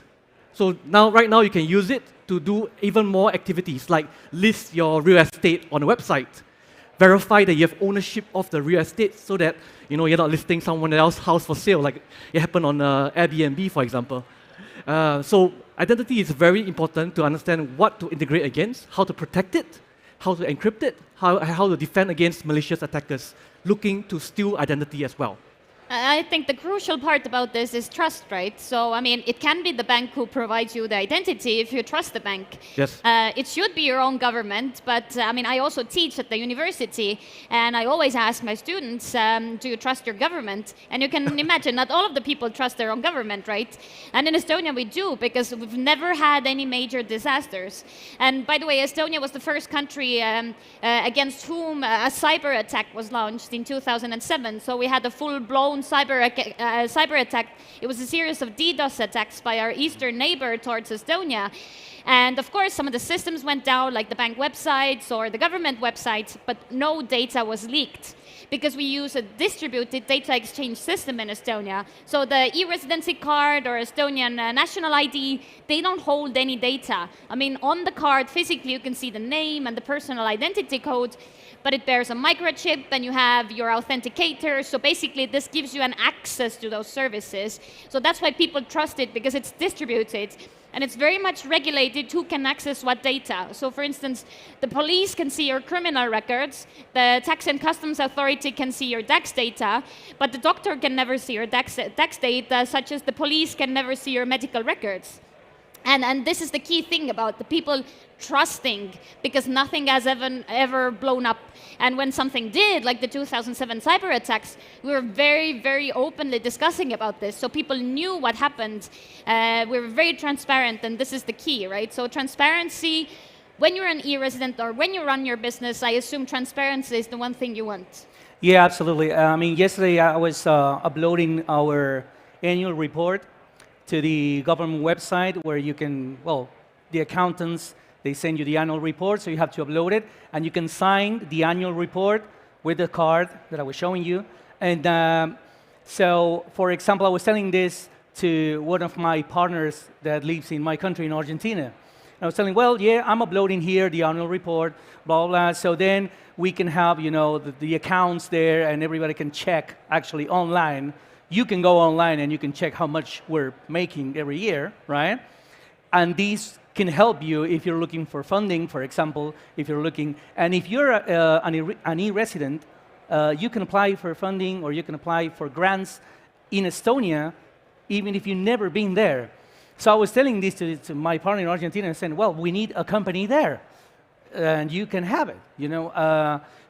And this is because it's trustable. It's about trust. Yep. And you know, when we're showing, for example, in America, I remember at the beginning, somebody was saying, one of our clients in America, he was saying, well, where do you have your company? I said, well, in Estonia. So automatically, he was thinking about the east of Europe, right? Very close to some other countries there. And this is 2019, one of my first invoices there. But it was a big client, it was a big label, record label. But then everything was smooth. And he said, but do you have a USD bank account? Yes, we do. With Wise, formerly TransferWise, which is an Estonian company. Unicorn. And yeah. An Estonian unicorn. An Estonian unicorn, exactly. And maybe many of us here, we have a TransferWise or Wise account to work internationally or to spend in different currencies. So it was perfect for us. And I remember needing like bank statements, and now you can download your statements with a seal, official government stamp. Government and bank But not a seal. physical stamp, a digital one. No, it's digital, but from TransferWise. And again, me coming from this challenging economy in Argentina, it's like, wow, it works, you know? So this is how great it is to have something that is based in trust, digital identity, and yeah, mostly trust, basically. Definitely. And you see just how he showed you the card with microchip. This is a standard example of multi-factor authentication. Absolutely. So implementation using biometrics to increase the security level of identity to the next level. So for example, you can see in the US, identity is controlled by the private sector, right? You have your Google, you have your Microsoft, your Azure, Outlook, and Okta. So these are kind of identity providers. And the government kind of takes a step back in that case. Well, then all the owners is based on the private company, which means that if there's any leakage, they have to be responsible in terms of fines. But it's not their primary business as well. You know, you want something that is driven from regulatory compliance. So someone to write a policy and says that we must increase the level of security and demand it of the companies. Because if you don't demand it of the companies will not follow. I see that very often as well. So like, for example, a good example is GDPR. So with GDPR as well, it made the idea of identity to the forefront. Because you must comply with the right to be forgotten. So which means that I can go to any company in the Europe Union. Any search engine. Yeah, any search engine. It's extraterritorial laws as well, which means it applies to any company outside of the EU that has information of EU citizens. And you can tell them, I want to be forgotten, which means that remove my identity from your database. And with that, they have to find a way to track your identity, collate it, and link everything in one clean way to remove it from their systems. And you have to ask yourself as a startup owner, as a startup founder, or as like entrepreneur, how much time you want to invest in solving that problem. So that problem can be solved through the government or through the private sector by trusted advisors and trusted sources of authority. So I think it's about demanding what you need from the banks or from the government, depending on what is the most pragmatic way forward. Yeah, and you mentioned the super important keyword, which is time. So time is the only resource that we're running out of, right? So, I mean, you have to trust the services, of course, but it's about time management. So in Estonia, and mostly in Europe, but in Estonia especially, so what we sell with e-residency is not that, oh, we have a plastic card, start using it. What we sell is the business environment of Estonia. And why the business environment of Estonia is special is because it's the most hassle-free business environment in the world. Like on average, in European countries, it takes you 10% of all of the time that you have handling your company on government bureaucracy, declaring taxes, filing documents, finding a lawyer, doing this, doing that. So in Estonia, you spend the bare minimum amount of time because all the data is already there, and the government agencies and also the private sector share the data that they're allowed to share, that they have the right to share between one another. So it's hassle-free, it's easy, it's convenient. And right now, my team is taking it to the next level. So currently, you reach out to the business registry to launch your company, you apply for finances from somewhere, you apply for your economic licenses from elsewhere. So we're building a single point of contact on the eesti.ee landing page where you can do all the processes throughout the life cycle of your company from one single page. From really starting the company to applying for the economic licenses do you need, to figuring out what sort of funding you're eligible for, because this is a huge issue. Many companies are actually eligible for different government funding, but they don't know this because they don't even know where to get this information from. So the single point of contact that we're building, so basically there, the AI-based system will already tell you in advance, so you are operating in this field. By the way, you should apply for this economic license, and also you're eligible for this funding.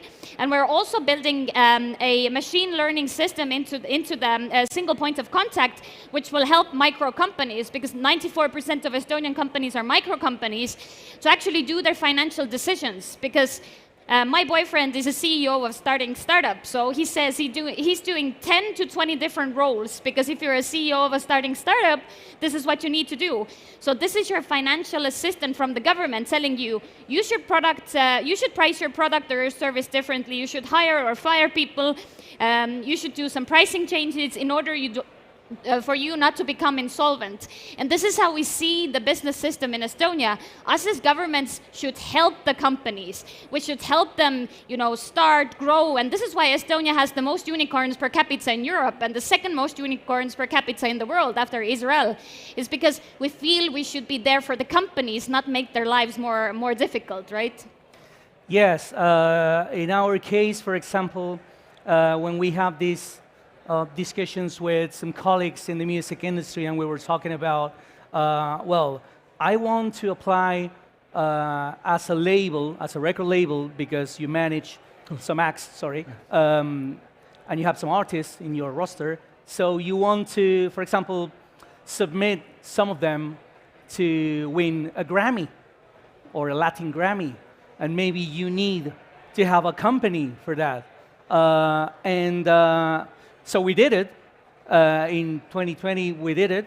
And I think we are the only Estonian company that won a Latin Grammy in 2020, submitting our company based in Estonia. Actually, when we were filling the forms, they were saying, oh, maybe you made a mistake, maybe you meant El Salvador, maybe you meant España. No, Estonia, it's all right. So, all this ease of doing business, it's really great for, challenging economies or systems that you don't want to deal with, these struggling, mostly in the creative arts. We don't want to, we don't want to struggle with figures, we don't want to struggle. We just want to write songs and that's it, right? Yeah, for sure.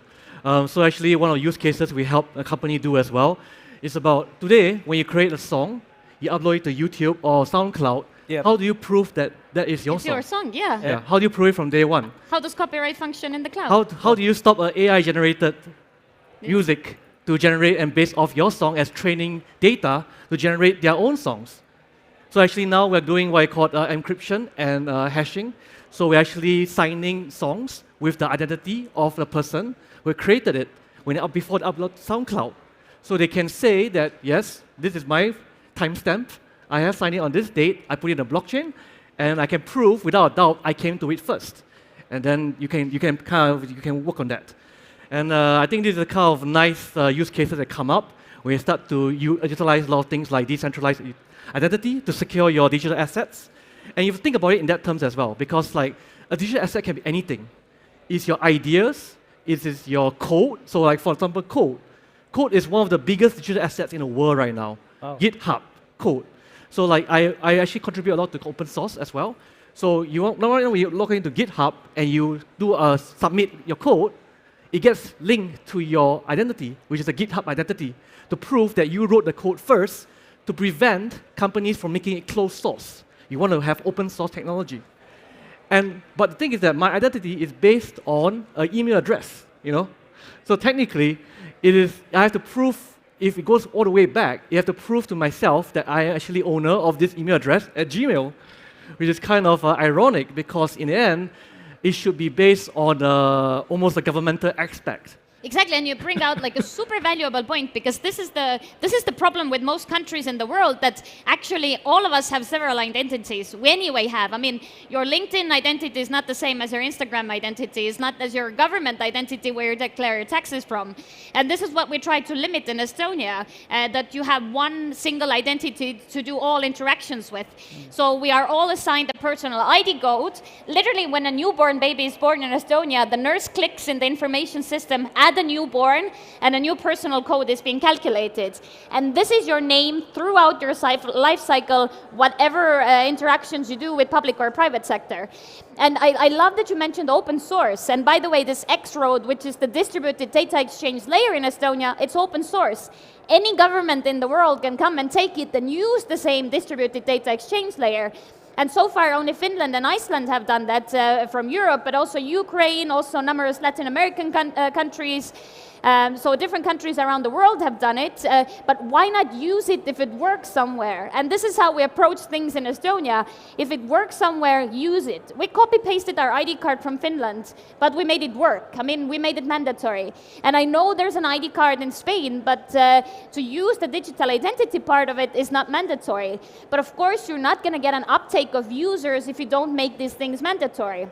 We make it mandatory, but we also keep the systems open source. And we invite different companies from around the world to come hack our systems to help build new services based on Estonian GovStack, basically, based on what we are offering open source. Because this is how we trust our systems, and this is how we want others to come and pitch in. And I mean, going back to opening businesses, of course, this is digital, what I mentioned, but the rest of the process needs to be hassle-free, otherwise people are not going to use it. Yeah, I think it's great, and I think now that we live in this global society, global world, I think it's essential to find a way that we can all work together, right? Like Absolutely. Maybe, I don't know if it's going to be like, well, time-stamping things or hashing or blockchain. I think that could work well as well. But, to put everybody in the world to agree, all of them, I think it's difficult. Yeah, I think it's about... It's a challenge. For sure. It's about demanding standardization. And because my background is in the computer engineering, standardization is the key to everything. But you must want to change. The governments want to change. They must want to work together. So one of the key questions I posed to Sandra from day one is that why not do this at the EU level? Yeah.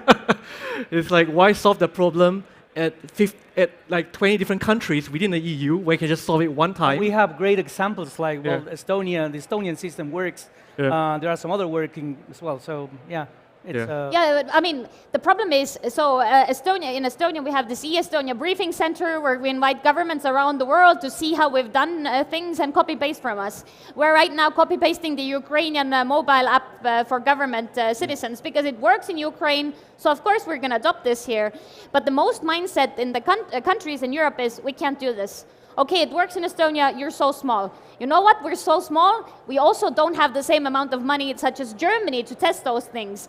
So the reason we came up with this distributed data exchange layer was because we were too poor at the end of 1990s to afford the different databases for all services. So we said, okay, we're not going to build one centralized database, but we're going to make the different databases connect with one another. And then it seemed, okay, decentralization is the way to go. But we are experimenting. We're treating the government as a place where you can use the services as a sandbox where you can test things. I mean, and if you fail, we just fail. And if you talk to my friends in other countries, they say, oh, nice that it works for you, but it's never going to work in our country. And this is the approach why we don't have the cross-border digital services in Europe. Understand. Yeah. Well, I think that, I mean, coming from Latin America, I think that would be great to agree and to stop thinking about, well, you're so small. I mean, how many companies started that small and then became big, right? So maybe we can just use these great examples of great tax systems and digital ID systems as a business case for some other countries or the rest of the world, maybe. Yeah, for sure. I think also it comes a little bit from the culture. Yeah. In different countries have culture. So some countries trust the government. Some countries trust in the private sector, in innovation more. So I think it really... Some trust no one. Some trust no one. Yeah. And that's actually good. A zero but trust. But they always trust Facebook. A zero trust. Oh. That's that's a different question. But identity itself is an asset. Right now, if you go, so I also work in the security area, and right now we have a lot of collaboration with different threat intelligence companies like Mandiant and FireEye. So one of the key things they always see on the dark web is that they are selling chunks of identity for sale. That's the number one single resource for sale on the dark web. Is that you can buy entire logs of like 100, 200,000 email accounts. You can use to impersonate Netflix accounts, so on and so forth. And so do not let your identity become a resource to be sold. So you have to defend it. You have to understand who's the attacker. You have to know how to encrypt it, how to make sure that it can be removed if needed. And use all these cutting-edge technologies to do it. And I think it's good to do now before you suffer a major breach. And it's going to bound to happen eventually. So I mean, our time is running up. My only question left is, why are you not an e-resident yet? And for those of you who are interested in e-residency, we have a booth. If you just come inside, we're in the middle. You can see a big blue booth. I will be sitting there. Come have some chat with us and learn more about e-residency. And I hope by the end of the day, we're going to have more e-residents from here. We only have 100,000 now, and the Estonian entire population is 1.3 million. So 100,000 is pretty big. So come hear more from us, and thank you for listening. Thank you. Thank you.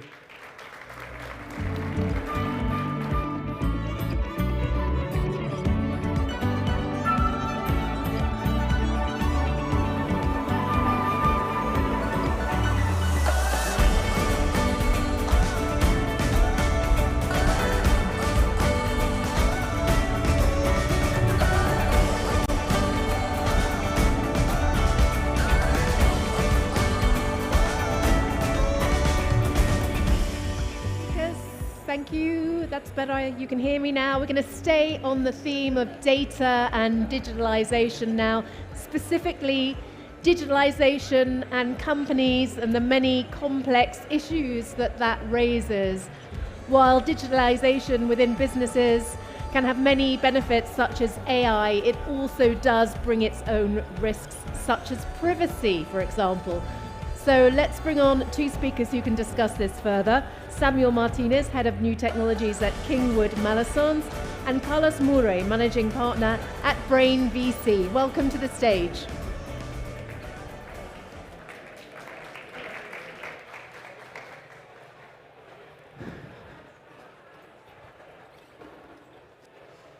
Te pregunto también por lo de la geopolítica.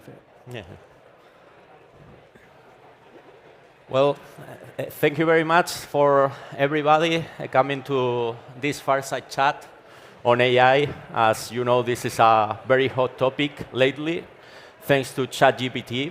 And I am honored today to be accompanied by Carlos Moure, that is, for me, one of the key stakeholders in artificial intelligence in Spain. So thank you for being here today.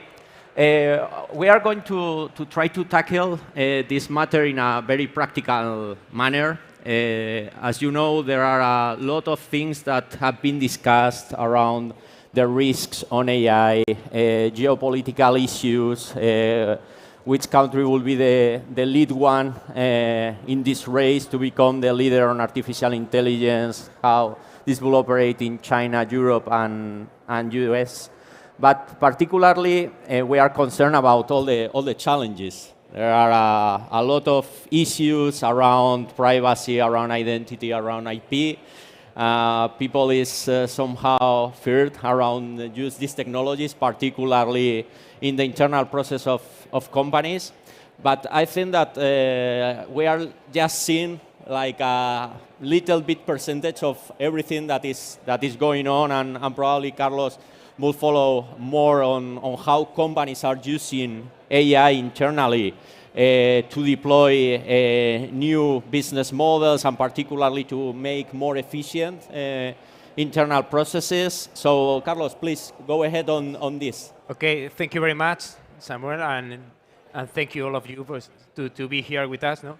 When we were talking about this presentation about the challenge of the organization, when they are trying to do an artificial intelligence transformation, or what is the big challenge that they have today, no? Normally we think that the first point is that they have a technology challenge or technology integration problem, no? Probably they have this kind of challenge, but it's not for us. It's not the main challenge. The second is that they have the variable, the human variable, because we try to remember everybody and the managers and the executive committee that an organization is a lot of people that they work together, that they are interdependent people and department that they try to get the value for the organization. And really they have the legal, they have the ethic, and they have a lot of challenge that they have to do really to do a very agile or artificial intelligence transformation program or project, no? So, Samuel, what do you think about the difference of the geopolitical and legal difference in a global companies in this kind of challenge? Yeah, well, I think that's key. That's key. We are detecting that there are a lot of countries that are right now trying to develop pieces of legislation on AI. Probably China is ahead of us. They have been working on this for several years. They have launched, even at a regional level, several pieces of legislation. They have a lot of startups working on this. But I think that for organizations, it's key to anticipate issues, probably not looking to the pieces of legislation of being adopted, because for me, AI touches a lot of different things. Touches IP, touches privacy. So it's very important for companies, I think, to implement processes internally from a compliance standpoint, to adopt policies and procedures that they have already, and to connect all the relevant stakeholders that are inside the companies to work on those policies and to benefit from AI. We are detecting a lot of news on issues, or this company used artificial intelligence and provided trade secrets and intellectual property, so this has been disclosed to third parties. But I think that we should not fear artificial intelligence. It's just a question on trying to work a lot inside the companies to establish the proper controls, to establish a proper compliance scheme for all the organization to benefit from that. It is true that legislation will come with conformity assessments, or for example in Europe, or security assessments in China that are called, that we will have issues, for example, around foundational models, to which extent we can audit all the data sources that we are taking for the artificial intelligence to deploy new schemes.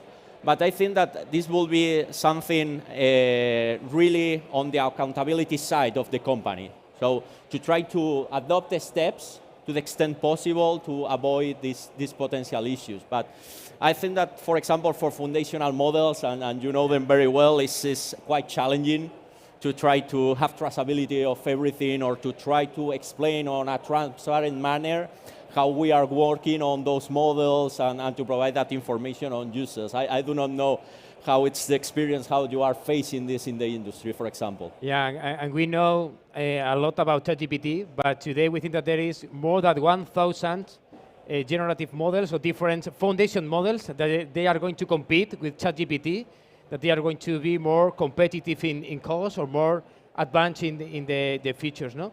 And Samuel, you talk about the compliance skills. I think that we need to talk about the talent around artificial intelligence, because we are going to need a lot of different skills and talent, not only engineers. Today, you don't need to have a master's degree to work with a foundation model, but you are going to need a lot of different skills in a company. And how do you think that we are going to do this reskilling, upskilling in the future, no? In this kind of organizations, very big organization and global organization, no? Yeah, well, I think that probably we will need all to adapt to these new models, even, you know, lawyers, engineers, etc. So we need to seek how to benefit from this artificial intelligence in each one of the positions, and to try to revisit the structure within the organization in terms of delivery models, because we understand that it's very, very important not only think about artificial intelligence for external products, but how to make our companies more efficient. And for doing that, for me, and that's very connected to the profiles that we will need to onboard, is everything, for example, around intellectual property. There is a lot of debate on what will happen. The artificial intelligence is the one that is generating the works that are produced through the algorithms, or it is through someone that is intervening, or that is somehow being part of this creation of the artificial intelligence, the one that is creating the work. So there are a lot of challenges, for example, to see how we can protect everything that is generated by AI. If this will be, for example, a trade secret, but probably the protection is not so good, or either by means of a patent, but we'll have the discussion whether this is just a software or this is a technical solution that we are solving through this artificial intelligence, or, as I said, this human intervention on the IP side. But I think that there will be a lot of opportunities ahead in the market of new profiles that will need the companies, that will reconfigure absolutely how we treat information that is accessible to the public. And I think that there will be a lot of verticals that will be affected. Truly, probably we are thinking about consumers at the end of the day, or to benefit consumers from the AI on biotech or in other type of companies. But in my experience, there are a lot of things to explore yet. We have not developed a sufficient framework to anticipate all the use cases in the market. So yeah, there are a lot of things ahead that we are adopting. I think that the proper steps to try to create a framework from an ethical, from a legal, from a compliance standpoint, but there will be a lot of things ahead. But in terms of use cases, Carlos, what you are detecting in the market, for example, in which type of verticals you are detecting more movement? Today, we think that there is two very big potentials transformation programs. The first is that a lot of companies, they are trying to develop new models, new business model, new revenues for the companies. That is just the first way. And the second way for us is that we think that a lot of companies are looking inside their organizations. A lot of very big companies and organizations, they start the transformation journey a lot of years ago. And today, they think that to survive in the next years, because every company is trying to survive and the self-development, no? They think that they have to be more competitive, more global, more technological companies. So they are trying to identify which kind of projects or process, the internal process, they can do in a different way. How are they going to be more competitive in the way that they get the value to the clients? And here we normally feel like a fear in a lot of companies inside the companies, because I don't know, perhaps 12 or 15 years ago, we think that artificial intelligence is going to be the first jobs that they're going to suffer the impact of this technology is going to be more the low profiles in the company, more the repetitive tasks in a company, no? And we see today that no, the first impact is more in the knowledge worker, is more in that software engineer, is more like an artist, journalist, more in a different kind of talent, no? So a lot of people is thinking, what is going to happen with me in the company in the future, no? So it's a very, very difficult role for the human resource department, because always in every organization, we always have the human variable in every transformation, no? So we have to think in the person, in the people, and in them like the biggest asset of any company, no? So Samuel, what do you think about this human resource when they feel that a lot of workers in a company are feared about the impact of the artificial intelligence for them and for their college, no? Yeah, I think that there are a lot of barriers that we need to solve and to provide some kind of certainty internally to try to seek this as an opportunity and not as a risk, and particularly because this creates valuable assets for the company. And I think that benefiting from the opportunity of being here at South Summit, I think that one of the things that we should tackle is what happens with all these assets that are developed by artificial intelligence or the mere artificial intelligence, because we are seeing like a high valuation of companies, for example, in the US, just by the mere fact that they are developing artificial intelligence models, but they do not have a business model still behind. So from my perspective, that changed a little bit the paradigm in the last years for VCs to invest and to seek for more adapted models for revenues, for consumer targets, etc. That changed a lot the way. And for me, to be very honest, it's very difficult to try to find a proper valuation of that, or even to make a proper audit on all those assets and to state, okay, these are the risks associated, or these are potentially the capabilities of this scheme to grow. But since you are in a VC, particularly investing in companies of such a kind, what do you see in terms of the market valuation, in terms of what are the things that, for example, you are trying to seek in companies that are in the artificial intelligence side to invest? What are the key triggers?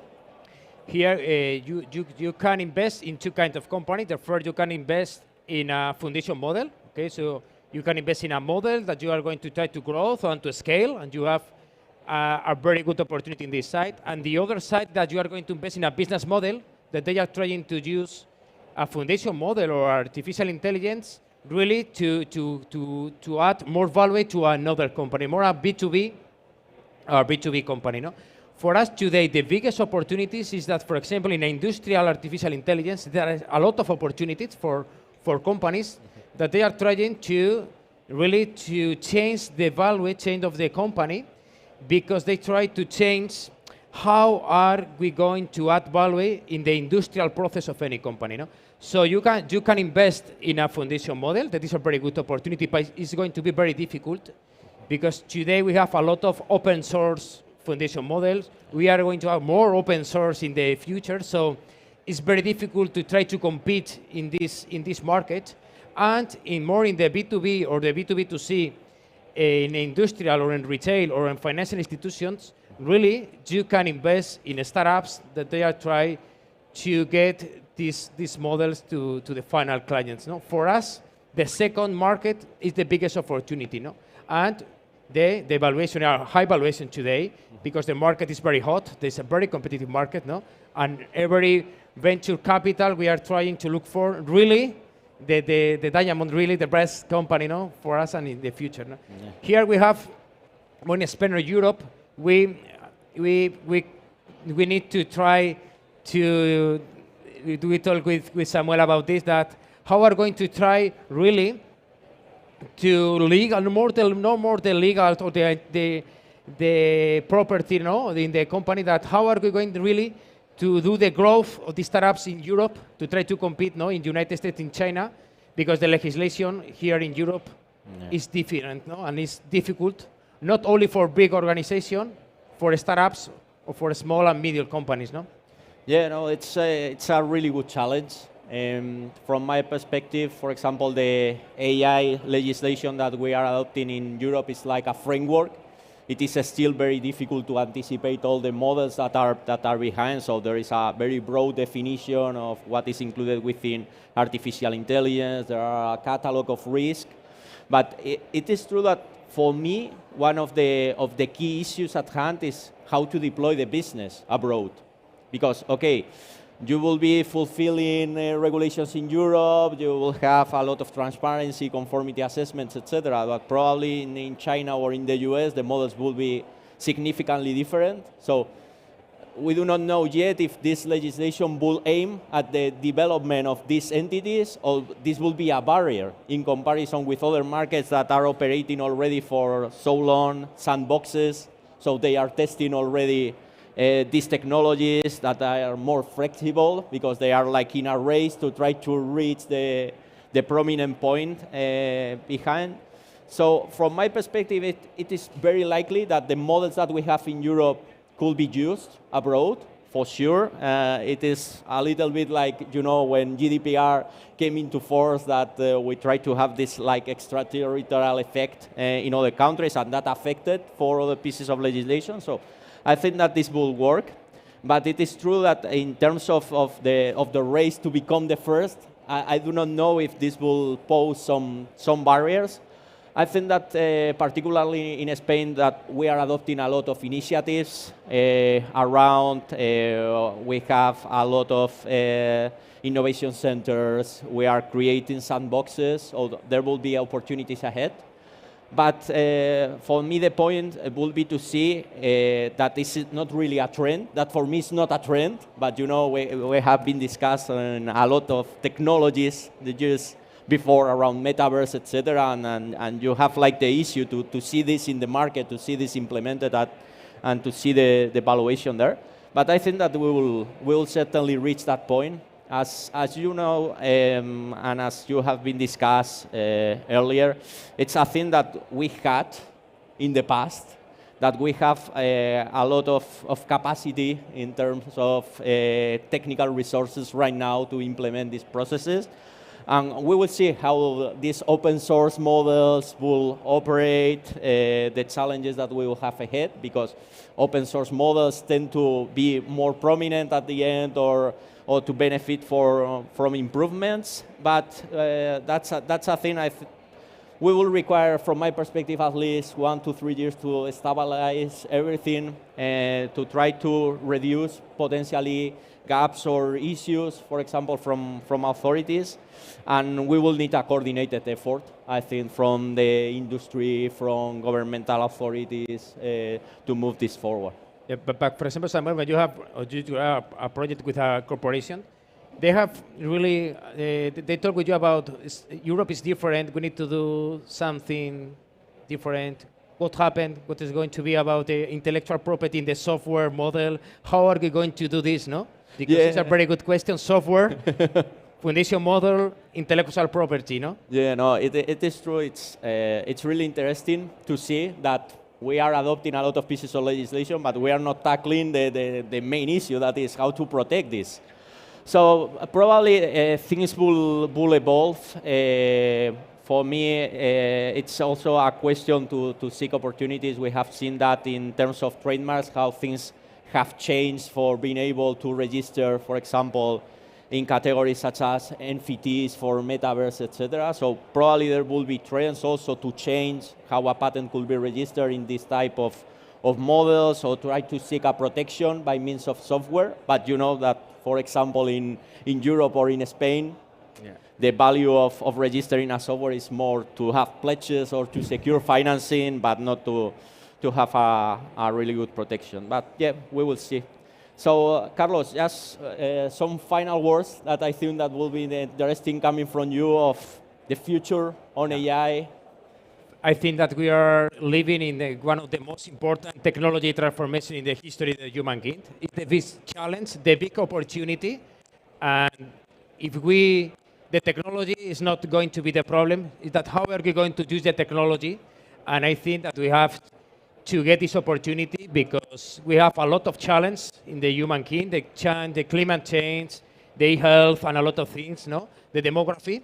So artificial intelligence probably will be one of the most challenge and the most opportunity for us, like Homo sapiens, no? For us, like a humankind, no?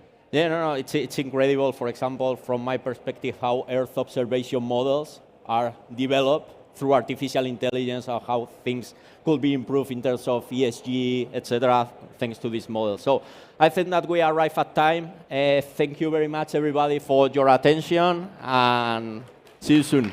Thank you.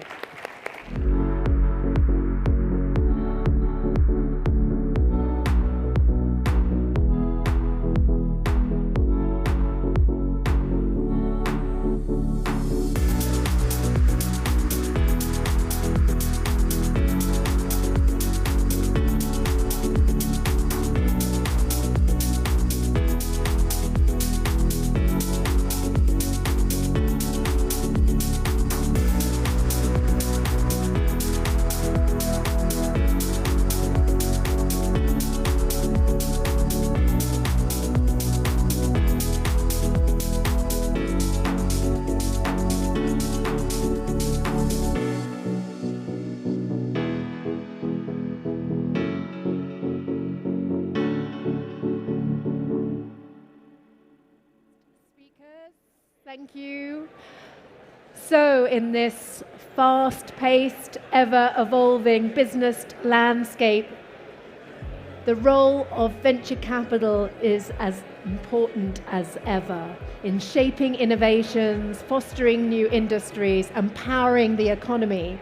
But what are the trends and what are the key opportunities? Well, to tell us a little bit more about this, please welcome our panel.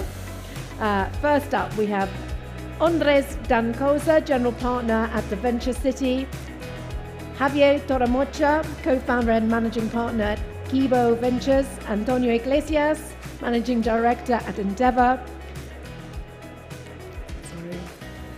Paloma Castellano, Director at Weyer, Madrid, and Mercedes Storch, Head of Fund ICO, Next Tech and International Relations at Axis. Welcome to the stage. Thank you very much.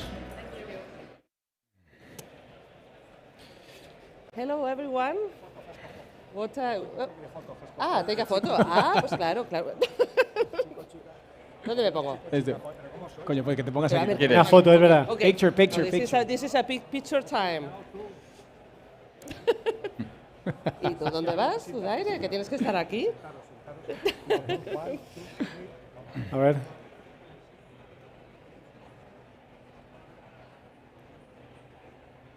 Gracias. Okay, after this moment, because it was very important to take a picture with this amazing panel, I am very happy to be your moderator today because I'm surrounded by friends. And well, I will ask, first of all, first of all, I will ask you to introduce yourself.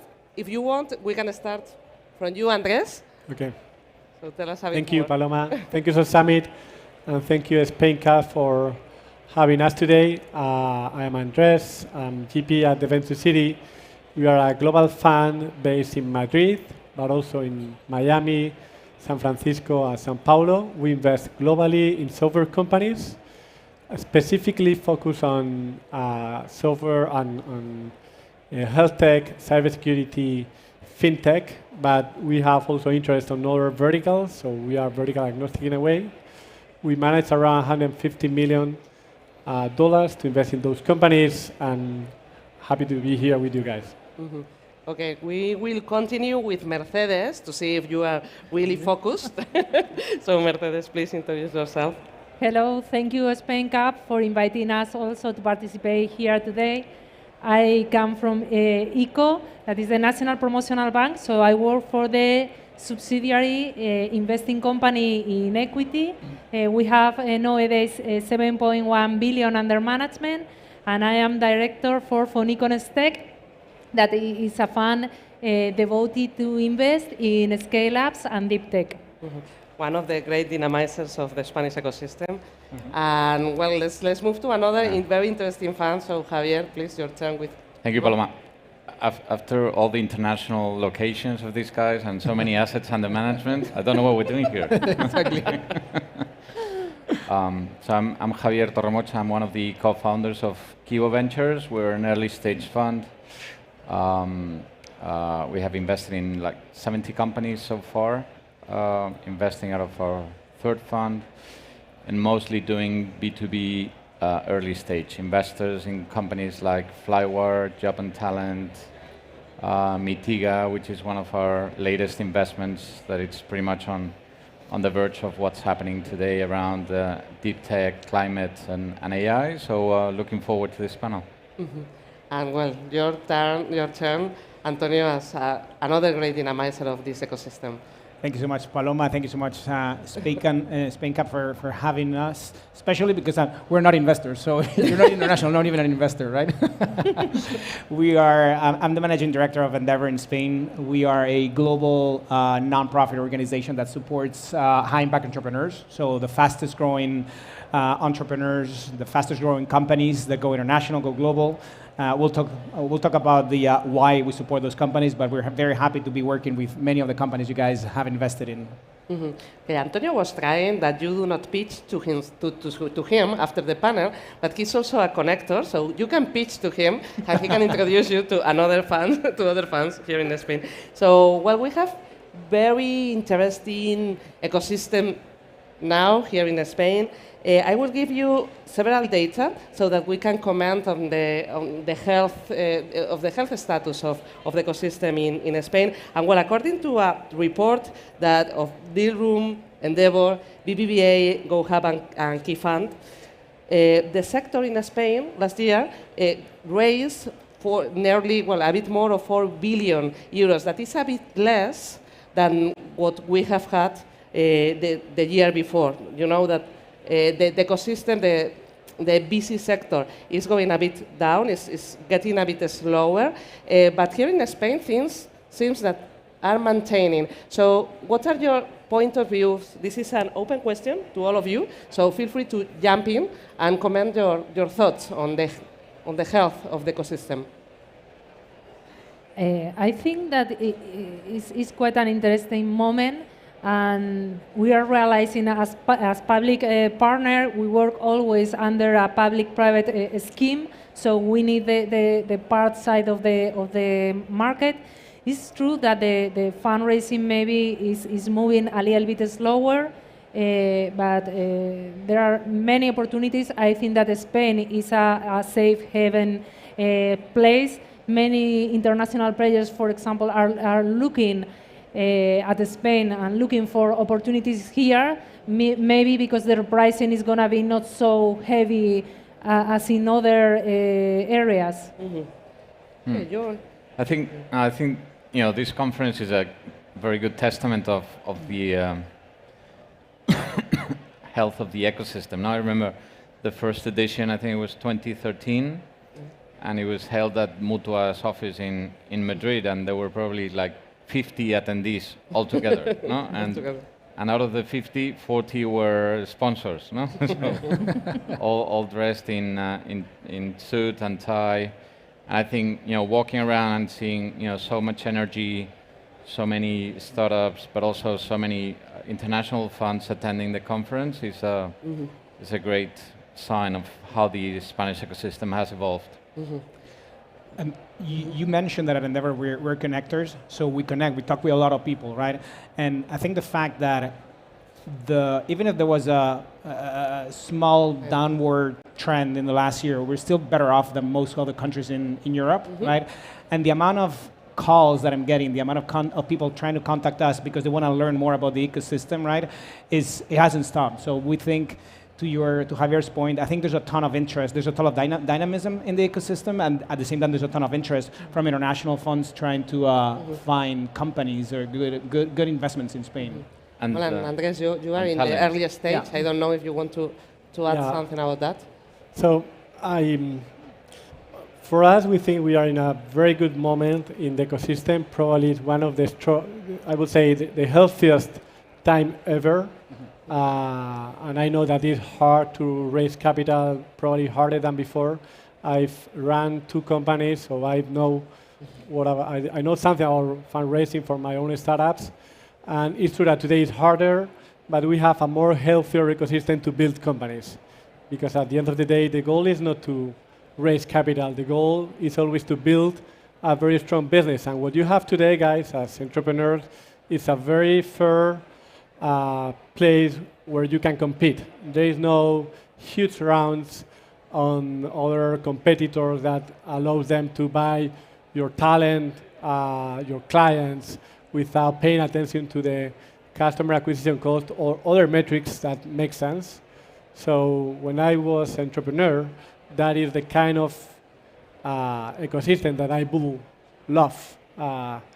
If you see also the numbers from Spain Cap that provided a few weeks ago about the ecosystem here in Spain, it's not that bad. I mean, we've been launching companies with much less money than the money that we have today in Spain and in Europe.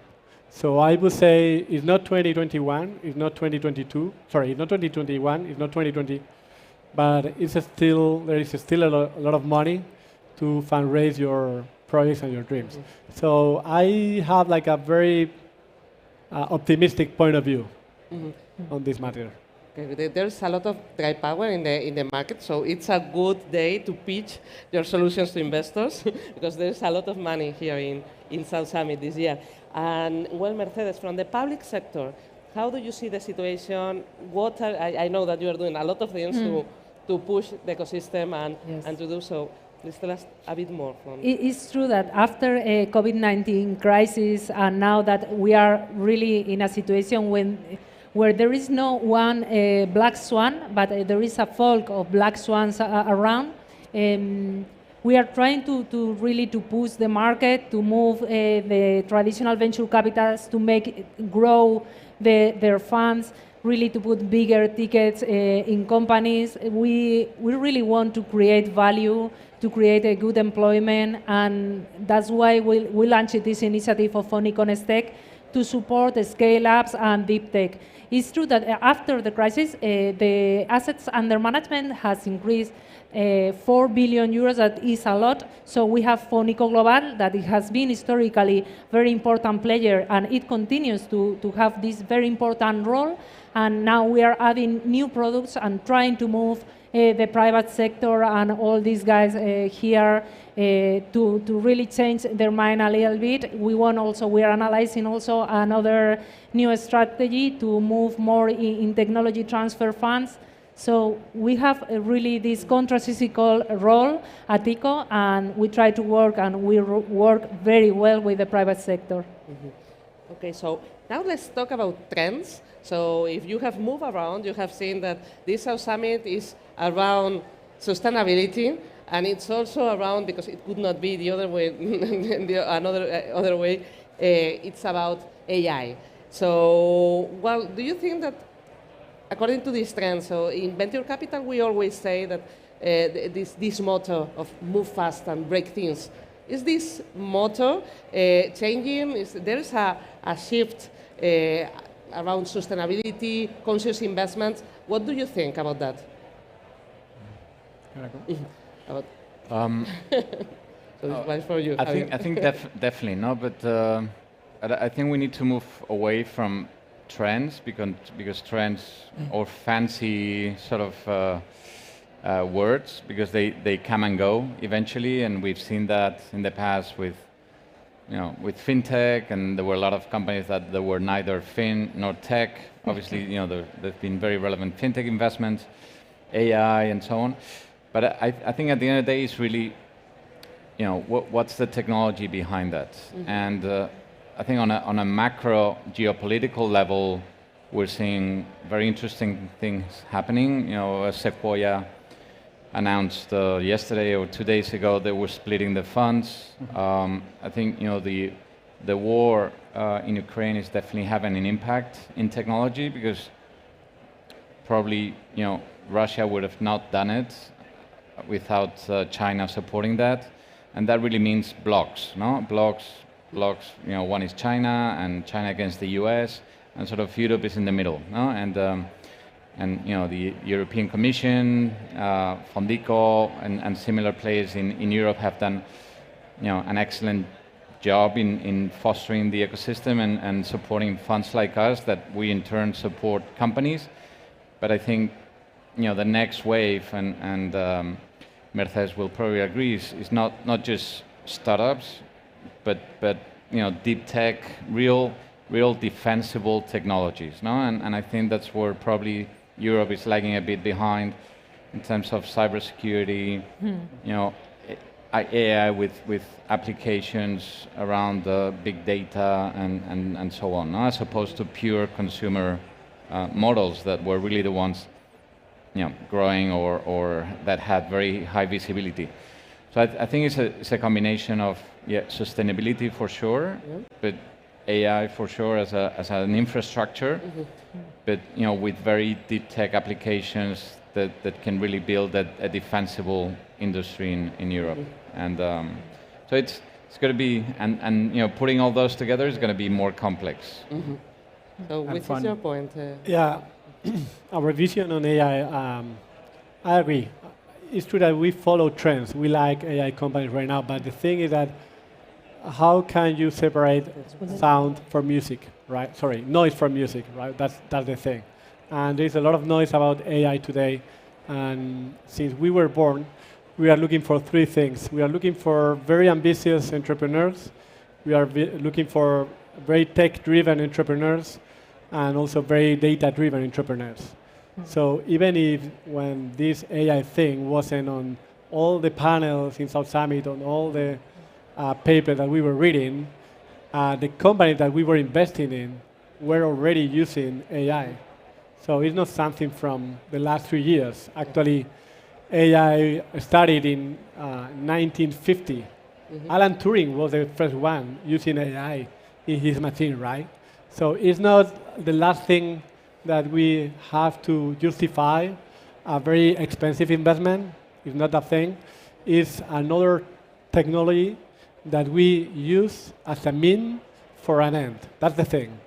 So we follow trends because we think that when there is a trend, you need to pay attention, but we try to separate music from noise.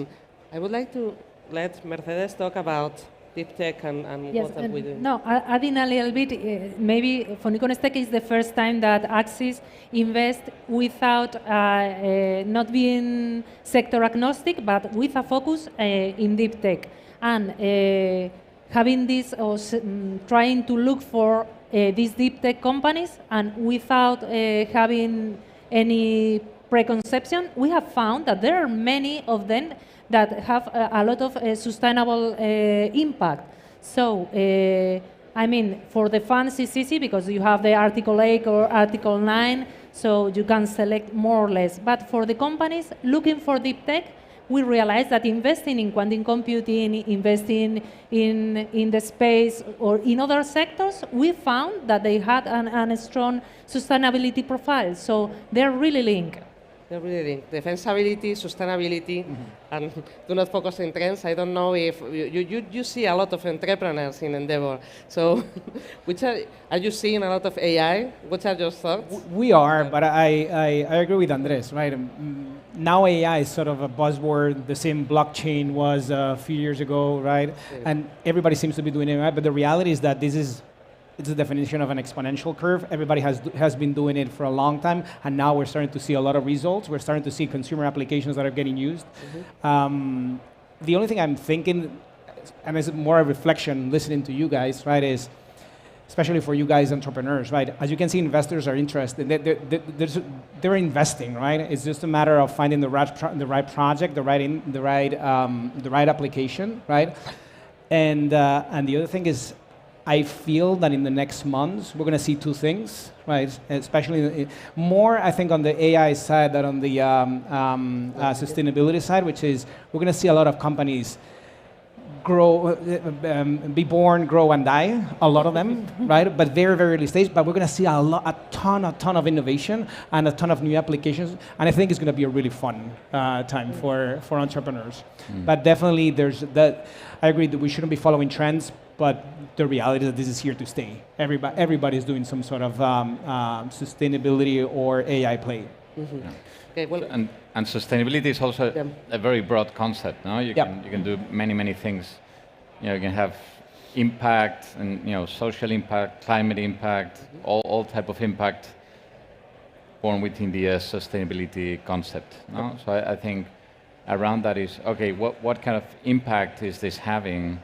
What is the technology behind that? Is it a defensible technology, and what are the applications from a business perspective? No, what is the business model behind that? Yep. And I think it's a good example of something that probably would not have emerged from Spain, last decade or whatever. But this, Mitiga.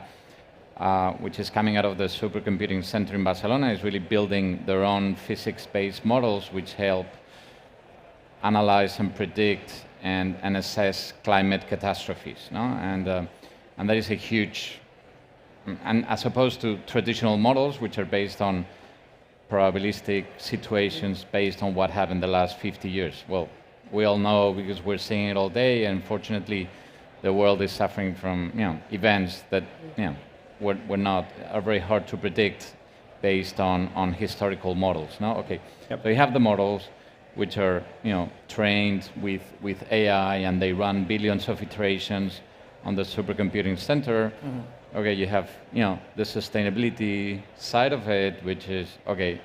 How can we? There are literally 300 billion worth of losses due to climate catastrophes in the last 3 years. And then you need what do I do with it? What's my product, or what are my products? What's the business case? What's the unit economics on that? All, in a moment of the market where you need to have very clear economics. Yeah. No? And I wouldn't say path to profitability at the early stage, but really understanding the economics, how. Mm-hmm. And for you guys that are launching companies, it's very relevant to understand what are my costs. And what are my revenues, and understand the margins and what it takes to build a global business. Mm-hmm. I'm going to remark that because I'm from Wire. I have been working with entrepreneurs, very early stage entrepreneurs, for a long time, and I want to remark because sometimes when you entrepreneurs approach investors, so some of the things that you have been saying here, I want you to have them in mind when you are going to pitch to investors. So when we are talking a lot about technology, about AI, but do not focus on the technology, focus on the unit economics, on the things that make sense, your real business. And when we are talking about AI, defensibility is something that we have remarked, but maybe not enough. So defensibility of your idea. So a lot of things are going to happen about AI. This is like cloud computing, development costs, productivity costs are going to go down. So how to make your product sustainable from also from a business point of view.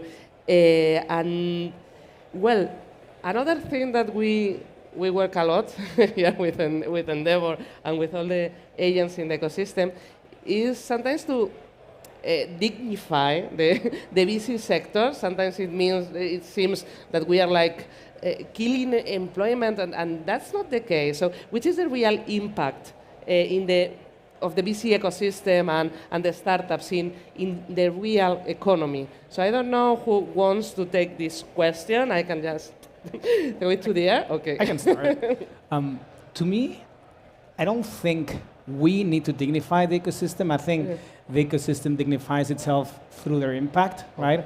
What we're seeing is, if you compare the ecosystem when you guys started, right, like 10, 15 years ago, right, everything was super, super early stage. It was still a leap of faith. We needed to believe that all the investment that we were putting into the early stage startups was actually going to become something, right?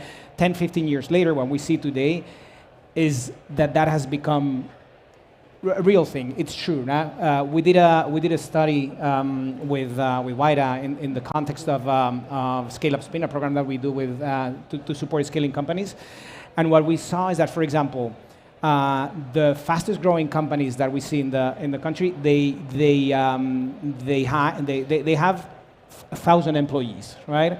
1,000 direct employees. Some of them, they can generate up to 100,000 indirect employees, right? So they're having a real impact, right? They're having, there's especially the direct employment, it tends to be very highly qualified employment. And those are, we have an estimate in Spain, there's about 300 to 400 companies that fall into the scale-up category. And those companies are having a real impact. They're going international. They generated employment not only in Spain, but also in other countries, right? And then we're seeing something that I'm particularly in love with, which is, and sorry, for those who know Endeavor, you know that I have to say the word multiplier effect. We're seeing how many of the companies that started a few years ago, like Cabify or Job and Talent or Glovo, some of the earlier ones, they're starting to generate more companies. They're becoming sort of the cradle for other entrepreneurs. Just we did a study out of Cabify. I think there's 100 companies are being founded by former Cabify employees. So I think that's what we're seeing. We're seeing the direct impact of these companies. They're generating employment. They're growing in revenues. But at the same time, they're planting the seed for other entrepreneurs like you guys to start their own companies. So I'm super excited about what's coming, because I think we've been planting seeds for a long time, and now we're starting to get the fruit, right? Mm-hmm. I'm going. Well, I don't know if you want to add something about the impact on the economy. I think Antonio has already mentioned everything. I think, as you said, I think we are creating a lot of impact, but there is a lot of room for improvement still, right?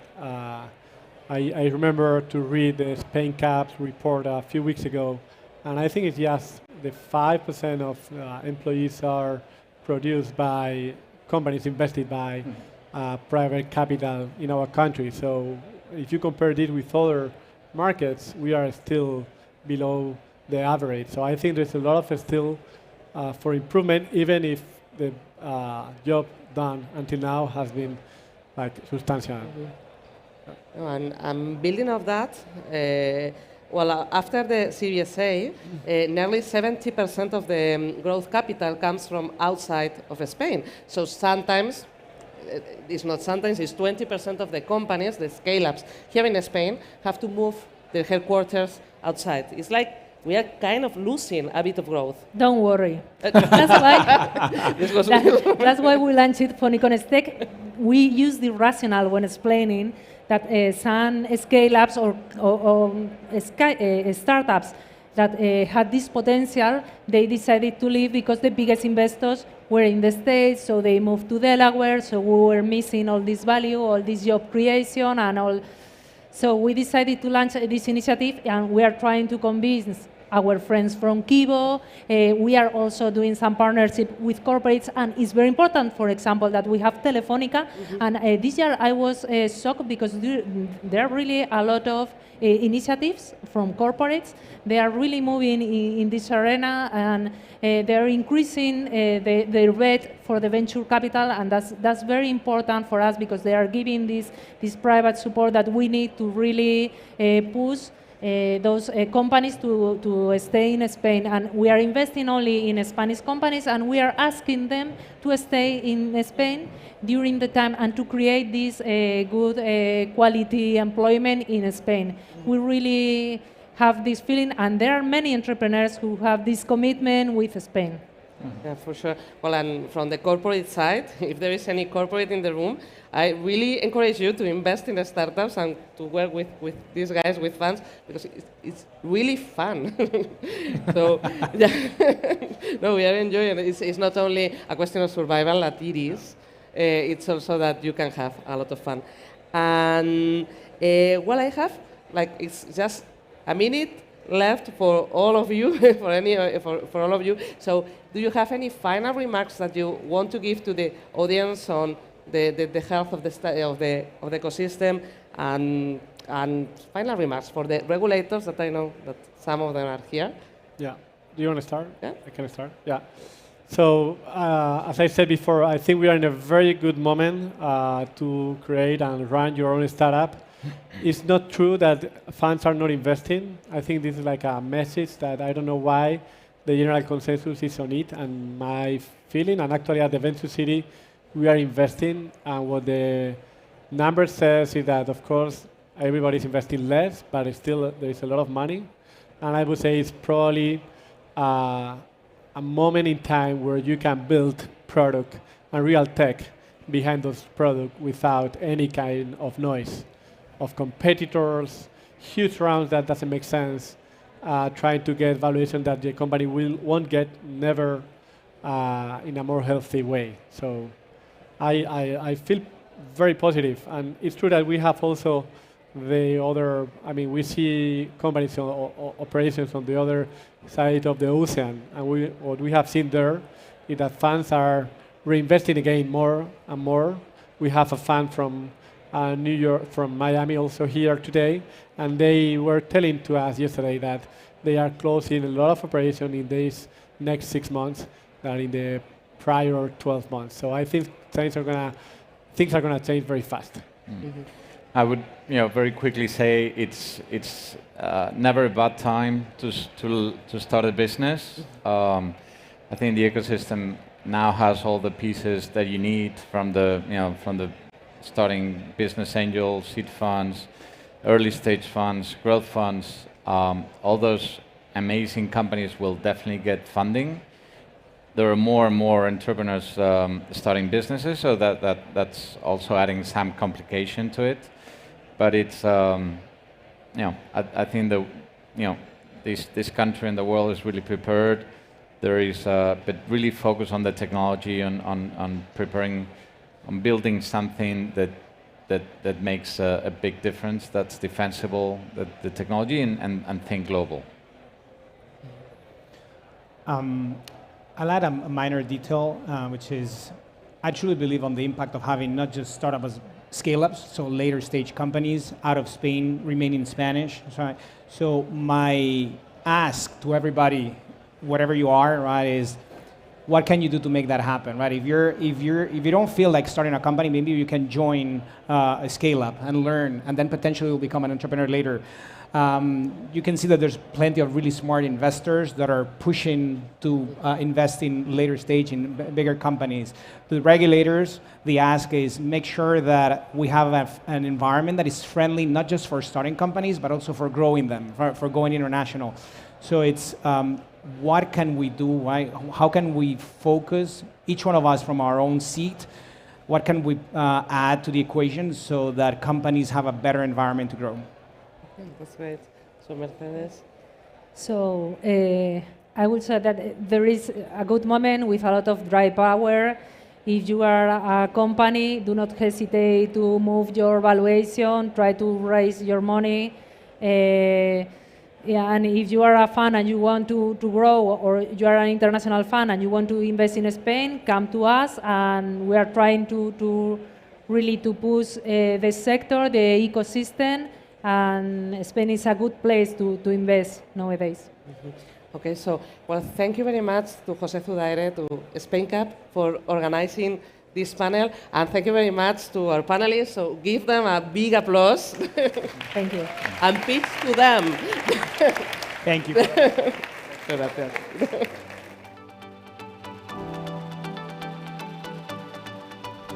Everybody for coming. We'll be back here at 3:30. The first discussion is on leadership. But in the meantime, enjoy your lunch. Don't forget a vegetarian meal. If you refill your water bottle, you'll get a green stamp. Fill in our Green Warrior test, you'll get a green stamp. And all that means is free beer. Anyway, thanks very much indeed for coming, and see you this afternoon.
I can go. Okay.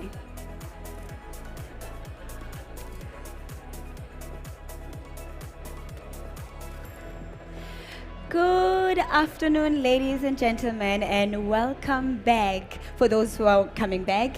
And of course, for those who are joining us for the first time, welcome to the South Summit. And this year's theme is called Today 2030. So ladies and gentlemen, before we can, I can introduce you to our speaker, our keynote speaker, we'll have to thank our global partners. And that would be Endesa, TopTal, Sabadell, Mutual Madrileña, Weira, BBVA, and Google for Startups. So ladies and gentlemen, our theme is innovation and ecosystem. And the topic is leaders of the present. And please welcome our keynote speaker, Esther Blasquez Blanco.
Hola, please stand up. I'm going to ask you to stand up, to look at the person at your left and your right for a few seconds, and I'm going to ask you a very simple, quick thing. You're going to say the following sentence to that person, like this. It's going to be like this. I wish you a great day. With the whole sentence, by the way, not like, hey, great day. No, like, I wish you a great day. Go on, please.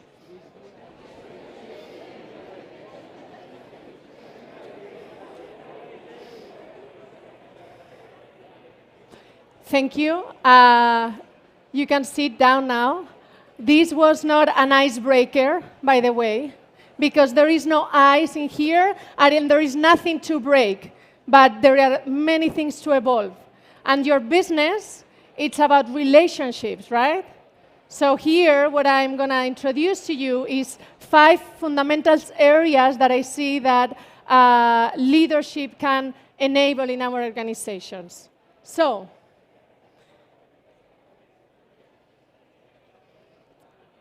this one. How many of you are running feedback programs, 360 reviews? Raise your hand. 360 reviews, feedback programs, one-on-ones where you say to the person in front of you your areas of improvement. Like if I had to say to you what you have to improve, by the way. Yeah, okay. It is okay. Feedback is fine. It's fine. But I want you to think about how many resources we are spending in our organizations in order to say that, in order to say to someone else how to give feedback and how to receive the feedback. And when you give feedback to me, normally we say, if I had to give feedback to you, normally I could say, don't take it personally, by the way, right? We say that a lot, like if I could take things flowery or I don't know. So the proposal is this one. If you ask to me a question, I'm going to be very happy. My ego is going to be very happy because I want to shine as a leader, right? And I know the answer. My proposal for you is when you receive that question that you are very happy because you know the answer, you just breathe, You commit to the fact that a leader is someone who wants the person in front of them to shine, not you to shine. And then you just say, you just think about what is the right question for that human being in order for that human being to find their own answer. So it's not about me saying the brilliant answer for you in order for you to improve, but it is for me as a leader to think, to breathe, and then think about what is that question that I'm going to ask you in order for you to find your own answer. Yes? So that would be one of my proposals regarding inquiry. There is a lot more because inquiry annihilates fear. So if your approach, if in your next board meeting, yes, in your next team meeting, one-on-one, whatever, you go to that meeting with this in your mind, what if the other person is right? What if the other person is right? Not the cool guy, okay? Not the cool, like that person that you normally agree with, then you can explore this agreement with another approach, with another perspective. What if the other is right? And you can tell me, well, Esther, but that is difficult, because I'm normally right. And I can say, what is what you want in life? Do you want to be right? Do you want to be right, or do you want to be in peace at the end of the days, right? When you go to sleep and you have the in bed, and you all know what is that, like 99% know what is to go to sleep with what I didn't say, what he said, etc., etc. That's what I propose to you. Second area of exploration, redemption. I know, weird, not famous in leadership, but highly recommended. Why? There is a narrative about redemption that I love, which is the possibility of liberating someone from their pain. See? So, when there is a conflict in your team, there is someone suffering. Can you raise your hand if you agree with this sentence? When there is a conflict, there is someone suffering. Is this true? Yes? Okay. So, I'm not saying that someone suffering is your fault, but I'm saying that if we have a conflict, there is something that we can explore together. There is something to look up. There are few things, 3 bases to explore redemption, but I just have time to give you one, and it's a good one, I promise. This one thing is appreciation. Do you really, with your hand in your heart, do you really appreciate that person in front of you? And you have to be honest to answer this one. If you don't appreciate that person, please ask for help. You are at South Summit. There are 1,000 of Agile coaches around, or coaches in general. You have people. There is human beings around that can help you. Okay? If you don't feel appreciation for that person, I know leaders that even asked for changing roles or for a change of department, okay? So this is possible. Next area, presence. This is my favorite. It takes years to train this one. It's the queen one, okay? How do you train presence for someone? I'm going to tell you something that normally happens.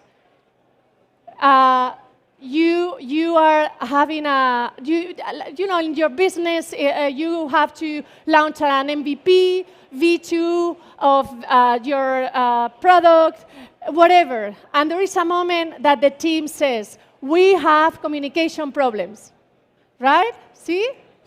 No, I'm sorry. You don't have communication problems. You have presence problems. You have caring problems. You have listening problems.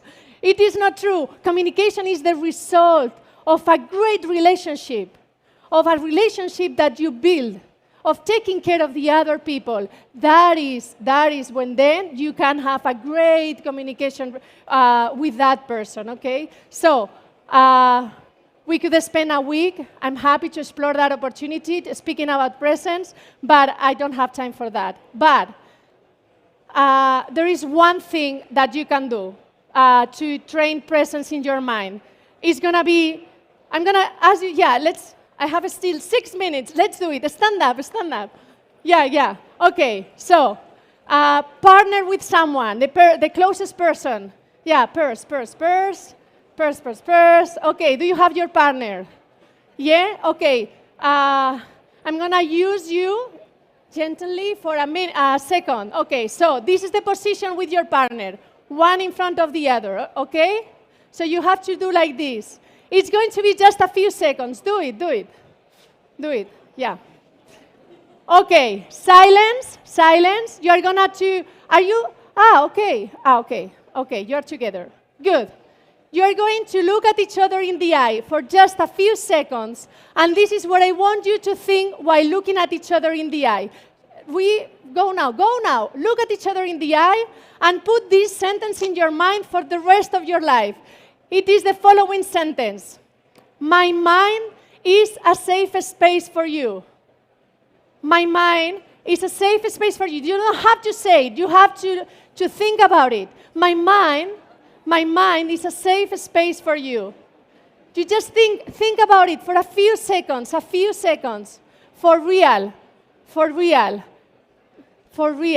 A few seconds in silence, please. Yes, that's it. Thank you. You can sit down again. So that was just 10 seconds. But imagine this. Imagine that we all have to build the next big thing, the next product that we have to scale. Imagine that we have to do this together. That would be my proposal, that in the walls of our offices or in the screen of our laptop, this would be the value. Because if there is a company, if there is a team committed to this, committed to my mind is going to be a safe space for you forever. Even in the difficult times, then we can build a business. Then we can build then we can have that one-on-one that sometimes is that difficult, or that performance review that sometimes is really complicated. Next one is recognition. And here, by the way, I'm not talking about that Slack message that says, good job, guys, okay? No. I mean, you have to do that, of course. But when we talk about recognition, it's about going beyond that. For this, I'm going to ask you a very simple thing.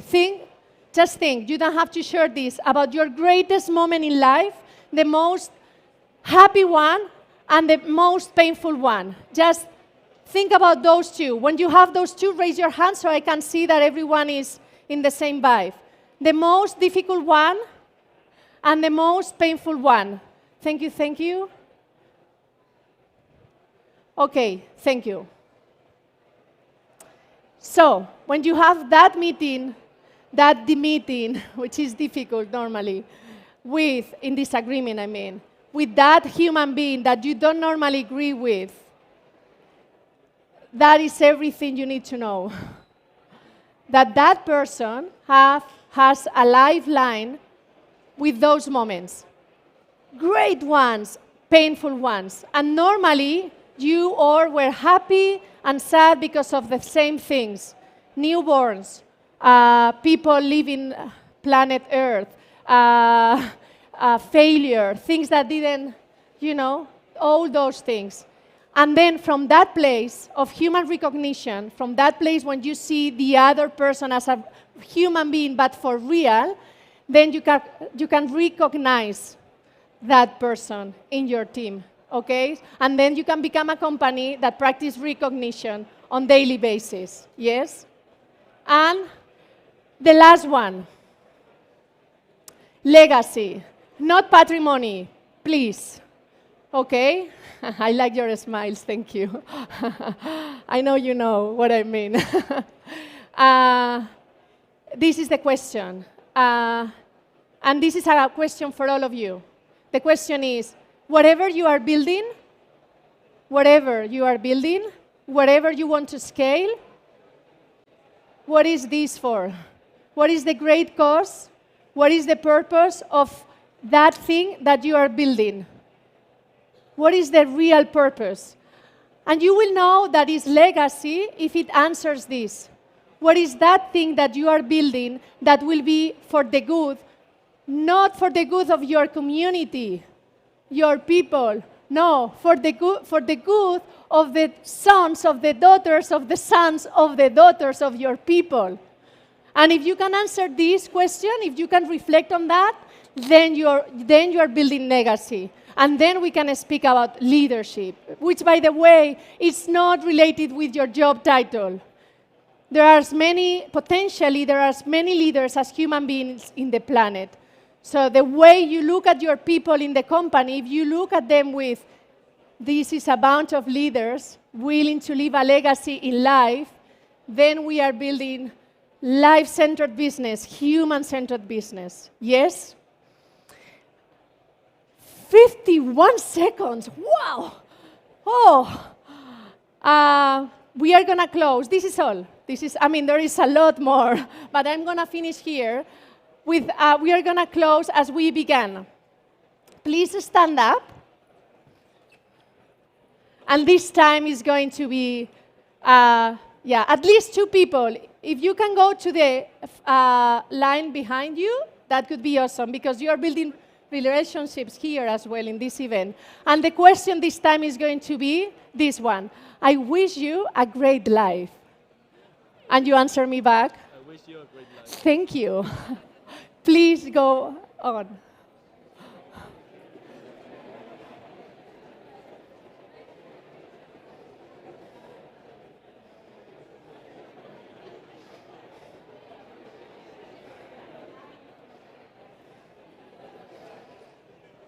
Well, thank you. I wish you a great life. Que tengáis una buena vida. Chao.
For those who just joined us, welcome.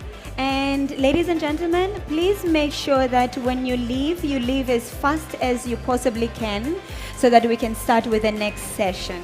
Okay, so we continue with the theme, which is innovation and ecosystem. And the title is Sustainability as Strategy, Building Meaningful Brands for the Future. Ladies and gentlemen, welcome to the stage, Sami Maidan and Judy Mamari.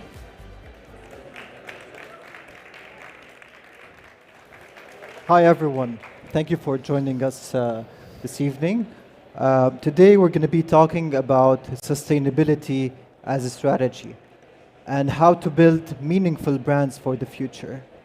We're going to be illustrating the how by so many examples out there, and then at the end of it we're going to be doing a quick exercise together.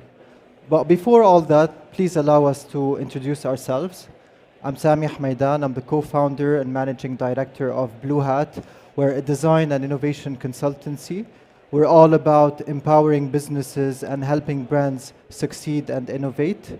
And with me today is Judy.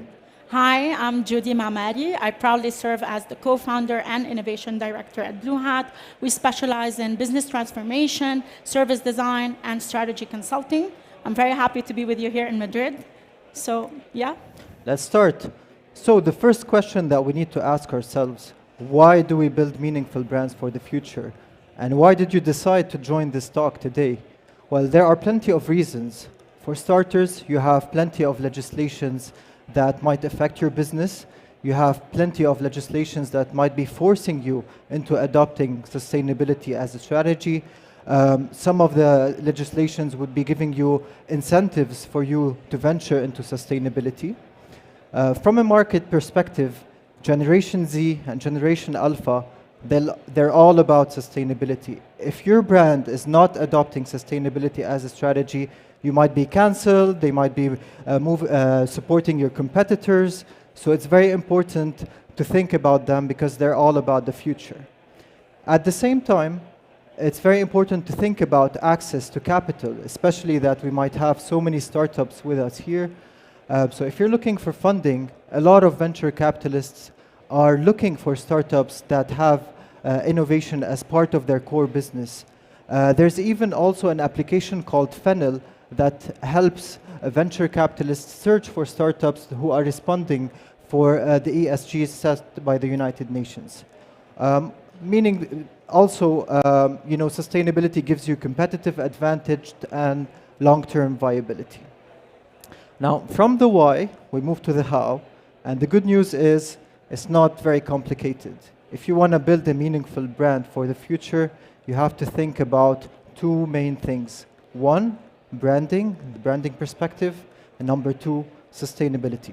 And we're going to tap into both of them before we illustrate them with different examples. So what is a brand?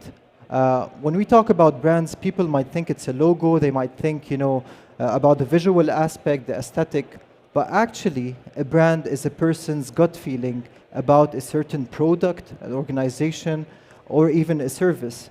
It's that gut feeling that you get when you experience a certain brand. It's what makes you choose Adidas over Nike or Spotify over YouTube Music. So it's really that very strong gut feeling that you get when you encounter a certain brand. At the same time, a successful brand must appeal to your needs. And when you talk about needs, there are the direct needs. So if you're solving a problem, if you're providing apparel, if you're providing banking, this is the direct basic needs.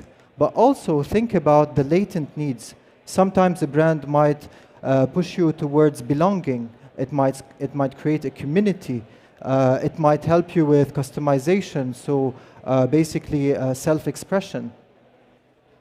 And also a brand has a unique set of values and a purpose. You really need to think about your values. You need to think about your purpose. And based on these values and your purpose, you hire and you fire people. And you need to stick to your values in order to appeal to your target audience. And finally, a brand must immerse you in unique experiences. When we talk about unique experiences, it's not only about the bells and whistles, it's also about the environment. How do you create an environment where people are engaging with your product, where they're enjoying the experience? It's also about how people communicate, how your brand communicates with your audience, and so on. So this is all about branding. Now let's talk about sustainability. All right, I'll try my best with this. Okay, so we've heard about the first component of this golden formula that will empower you to build meaningful brands. The second component is obviously sustainability. Now, contrary to mainstream conversation, sustainability is not only limited to the environmental aspect. And although the environmental aspect is a very crucial point, yet there are two other pillars that necessitate our attention whenever we discuss sustainability, because they are viable and they really could impact our lives. Here I'm talking about social well-being, and I'm also talking about effective governance. So let's have a quick refresher. Okay, so the environmental, obviously everyone here is quite familiar with the environmental. This is the pillar that helps us, take care of our planet Earth, tackle the climate change topics, and most importantly, preserve our natural resources. When we talk about the social pillar, here you have to ensure that you're ensuring this kind of fair ecosystem for all communities to be able to strive. Everyone is being treated fairly. In this case, you can think of, for example, causes related to ending poverty, or maybe equal access to education. You can think of the mental health of your employees. All of these can also contribute to sustainability. Moving forward is what I believe is the most important and most sophisticated form of sustainability, which is governance. When we talk about governance, this is where I would like you to imagine all the rules, regulations, and legislations you have within your company, within your startups, that will make a difference. So here you might be thinking of data hygiene, you might be thinking of combating fraud, you might be thinking of ensuring there's no glass ceiling for marginalized communities not to be able to maybe be promoted or access, thought leadership positions. So governance is equally as important. It's in charge of diversity, equity, anti-corruption, and so on. So in a nutshell, definitely the culmination and embracing all three pillars of sustainability will definitely place your startup or your company on the right track towards hopefully making an impact one day. So to go back to Sami's question, is there a golden formula where we can actually, build meaningful purposes or change our business from a random mediocre business to a business that matters? Of course, we can. And as we said, if you find your brand purpose and ensure that all of your experience, communication, and values, and even your staff's behavior is aligned on them, and couple them with efficient ESG sustainability efforts, you will start to crack this problem. But is this enough? Of course not. Even if you implemented this, you will have to say and assess yourself. How meaningful were your efforts? Where do you stand? So here, allow me to introduce you to this interesting tool. It's an assessment tool that is divided into two criteria. This is what we call the brand sustainability alignment tool. If we look at it vertically, this is where you score your business depending on how does your branding reflect your sustainability initiatives. Meaning, is what you're saying actually couples with the action you're taking? And second, if we look at the horizontal or the x-axis, this is where you deep dive into your initiatives and you ask yourself a question. Are they fully integrated into your business? Or are they solo initiatives and campaigns and CSRs that happen every now and then? Which, if that's the question, you might be running the risk of being accused of gender washing, social washing, greenwashing, and what have you. So based on where you are, you're going to occupy one of three quadrants. If you happen to be at the lower bottom, this is what we call the sustainability seekers. They have a desire to achieve some kind of sustainability, but one way or another, they couldn't align their brand purpose, who they are, and what they say with the action that they take on the ground. And once we looked at their initiatives, we felt for one reason or another, it could be their whole business operation does not allow them to be a sustainability champion. The second quadrant, this is a promising quadrant, because if you notice, these, who we call the sustainability activators, actually have very strong, coherent, and integrated sustainability efforts. Their problem is their brand purpose, who they are as a brand, isn't really reflecting their initiatives. So there is a little bit of work that needs to be done on the branding level, but still this is a very promising quadrant because these brands and these businesses are definitely onto something.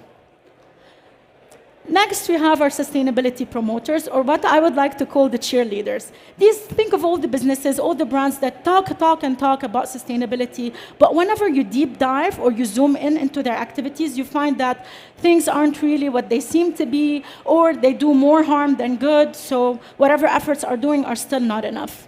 And again, everyone, like every category to the left could be accused of greenwashing, social washing, whatever cause they might be focused on. And finally, we have our sustainability champions. These are the businesses and the brands that walk the talk. What they claim is what they actually try to achieve and implement in real life. The sustainability in all of its three pillars, social, governance, and environmental, is being adopted at the very core of the business. So, enough about theory, and let us take a deep dive into some of the case studies and some of the familiar brands that we may interact with or we may know, and let's try to assess where do they stand on this quadrant.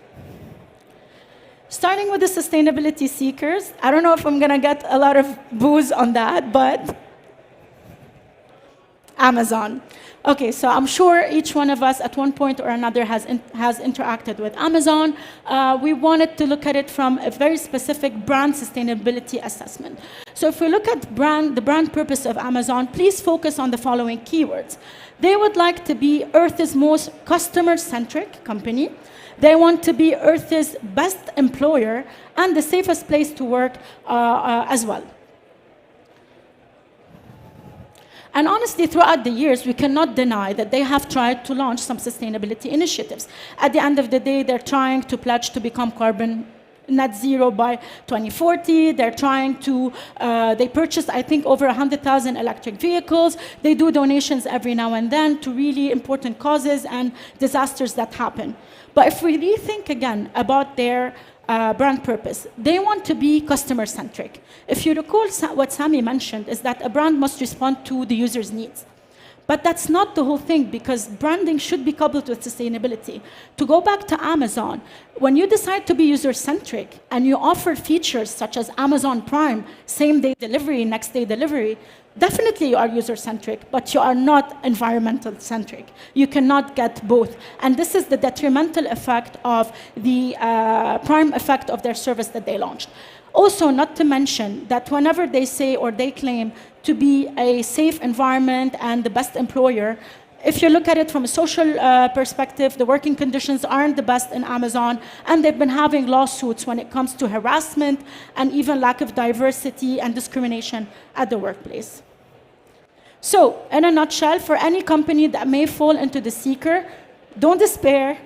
The desire is there, but you really need to match it with proper action so that you can start to integrate sustainability at the core. And beware, if the problem consists in your business model, then maybe you should shift the attention to talk about the system rather than just scratching the surface of the iceberg. Now, from sustainability seekers, let's talk about the promoters, or as Judy called them, the cheerleaders. One very interesting example is Zara. I mean, if you look at Zara's core brand purpose, it's all about trendiness. It's all about inspiring their audience. But also, they've infused in their brand purpose this idea of responsibly crafted fashion. And if we look at the sustainability efforts they've done, they've been doing plenty. They have pledged to become net zero by 2040. They've already launched some lines that are made of 100% recyclable material.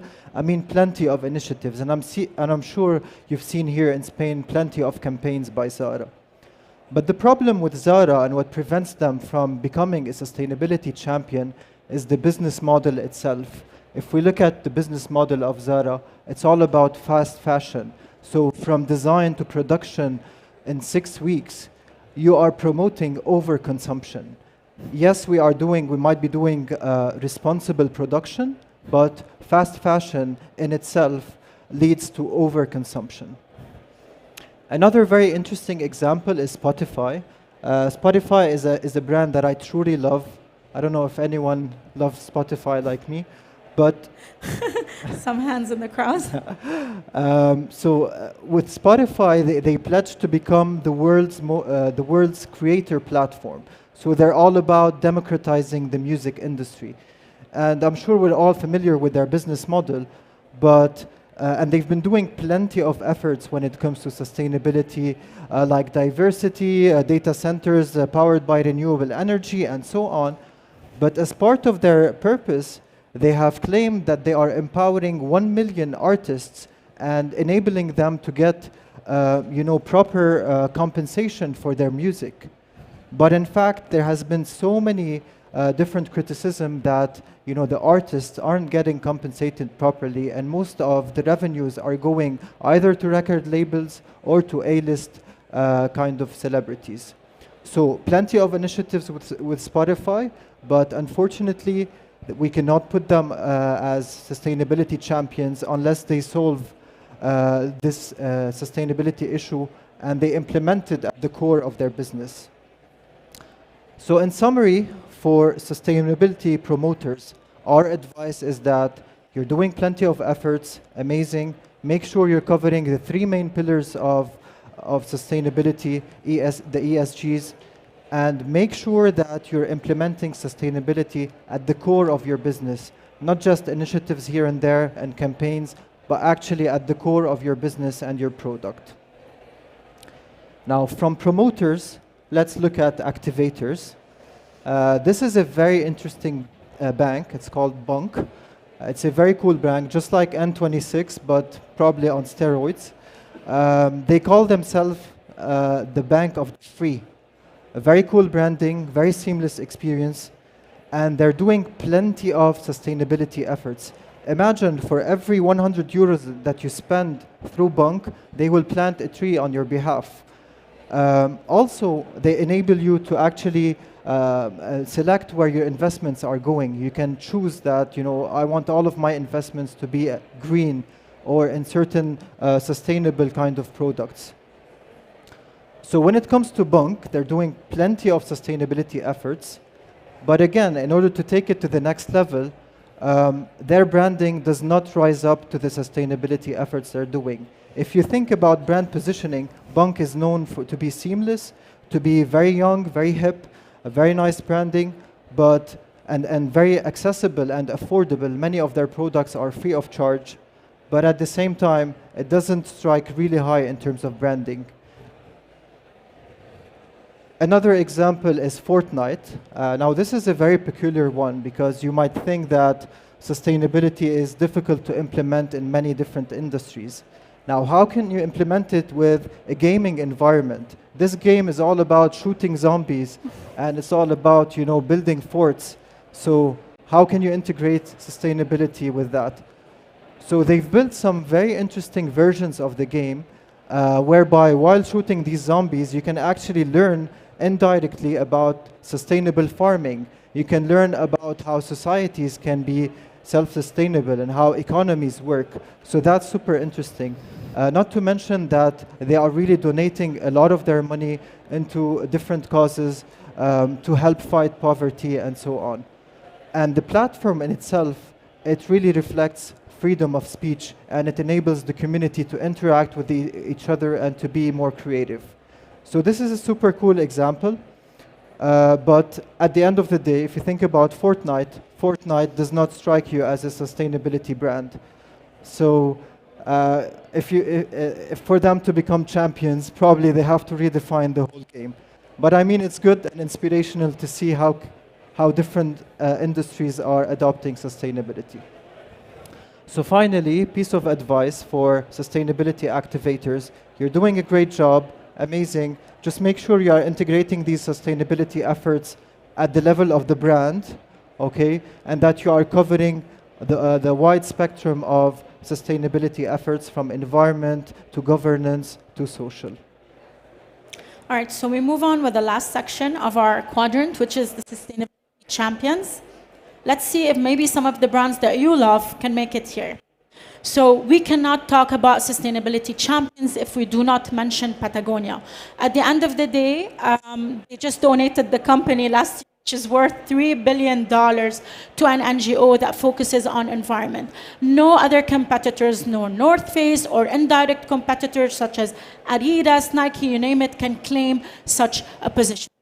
But beyond all of that, on their efforts to work on sustainability at the level of environment, what's interesting at Patagonia is very early on, the thought leaders knew that the planet Earth equals the survival of their business. And what they've done beautifully beyond their sustainability efforts at the level of environment is what they've done at the governance level. This is where you, vote the assholes out. Exactly. So when you have a board member in companies or in any startup, what have you, usually these are business people. They're really focused on the profit and loss and the shares and the stocks. Patagonia tried to focus on, just for your ears, tried to focus on advocacy when it comes to the environment, and they tried to ensure that they have activists on board. And these activists, their job is to ensure that the whole company is steering clearly in the right direction. They're funding grassroots organizations on the ground that are doing work for sustainability. Moving on, the other thing, Patagonia, I don't know if it's my fault or not, is at the level of supply chain. So here, this is where we can think of how they were always getting really rigorous endeavors in order to ensure that they have a transparent supply chain, highly ethical in terms of sourcing. 87% of all materials at Patagonia are actually made from recycled material. More than that, they really won the denim dirty game, which is the most pollutant when it comes to apparel, and they were able to, produce it with 84% less water, less toxic material. So in a nutshell, definitely Patagonia is on the right track of being a sustainability champion. From a retailer, we can move to a software that's been gaining a lot of traction lately, and they support retailers, which is Salesforce.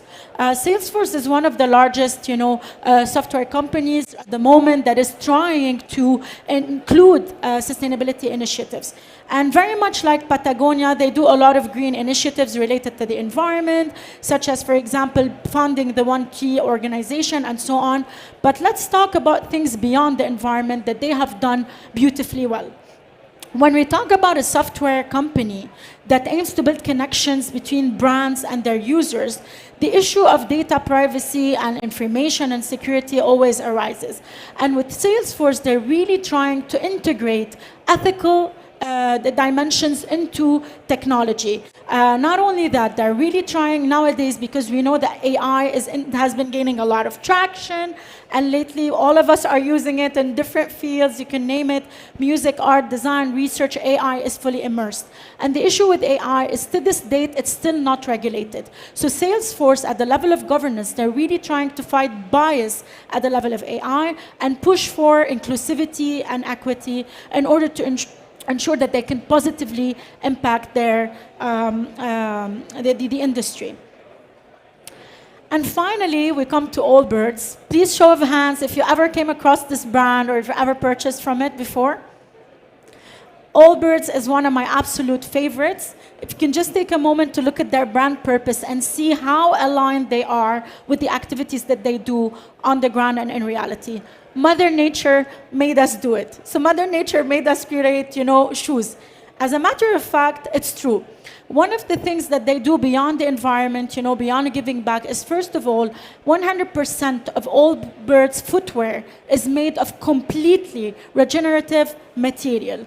Everything you see was either recycled or made from natural resources. And this innovation at the level of material is something that is being kind of unprecedented, to the extent that recently they launched a joint venture, ironically with Adidas. But what matters is the end result of that venture. They claim to have launched the first shoe that is completely net zero carbon, and they are looking to launch it in the spring of 2024. This amount of R&D at the level of governance within an organization is definitely putting it on the right track to become a sustainability champion. Another thing that they do is they're really obsessed with minimizing the carbon footprint. On their website and their store and every element of the brand, you try to see tools or reports that would tell you about, with all transparency, about their carbon footprint and how from one year to another they're trying to minimize it. And of course, at the level of social, they really take care of their employees. They're always engaging in mental well-being exercises and so on. So for these champions, we can definitely say thank you, because in a way or another, they're trying to make the world a better place. And we only hope that they keep doing more, because there's still a lot that needs to be covered in order for us to, reach a better planet, on the different levels. And we hope from their practices, competitors or even companies outside the field, they can also be inspired, to get on track when it comes to sustainability. We hope we inspired you with the different examples from different industries on how to integrate sustainability at the core of your business and at the core of your brand. Here are different examples on this framework. We urge you to utilize it. And now it's time for our exercise. So I urge you to take out your phones, to scan this QR code. This is all about assessing your business and how does it score on the brand sustainability framework. So we're just going to take a minute. It's 11 questions, yes or no questions, very simple. It takes 2 minutes. And then we're going to see the results within the audience, like where do most of the brands score.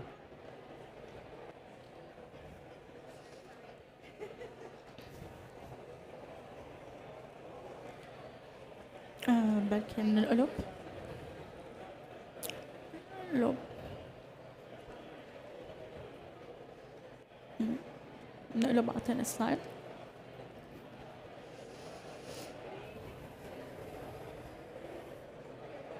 We welcome if anyone wants to share their results or talk about it or anything, so still have a couple of minutes for a discussion.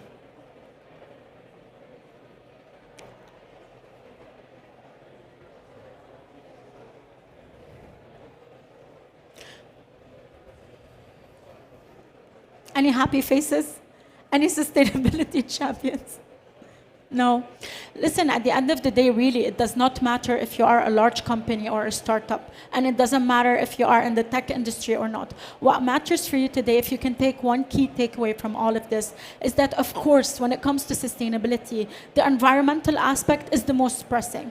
But if you feel at this point there's some kind of like limitations within your industry or business operations that does not allow you to go, to the extreme when it comes to environment, please do not forget other aspect. Sometimes taking care of your employees and their mental health could be something that you can do. Ensuring marginalized communities within your businesses can have access to leadership, it could be something that you can also do, and this is a sustainability initiative. If you look at your cities where we live, our communities, we can empower them, can also be another attempt towards sustainability. And don't forget the legislations and the regulations within your company that matter the most. You might be able to do any kind of advocacy or lobbying when it comes to governance and really changing lives and making the world a better place. Okay, we'll give a few more seconds. We already have 36 responses. What's the result? Okay. Okay.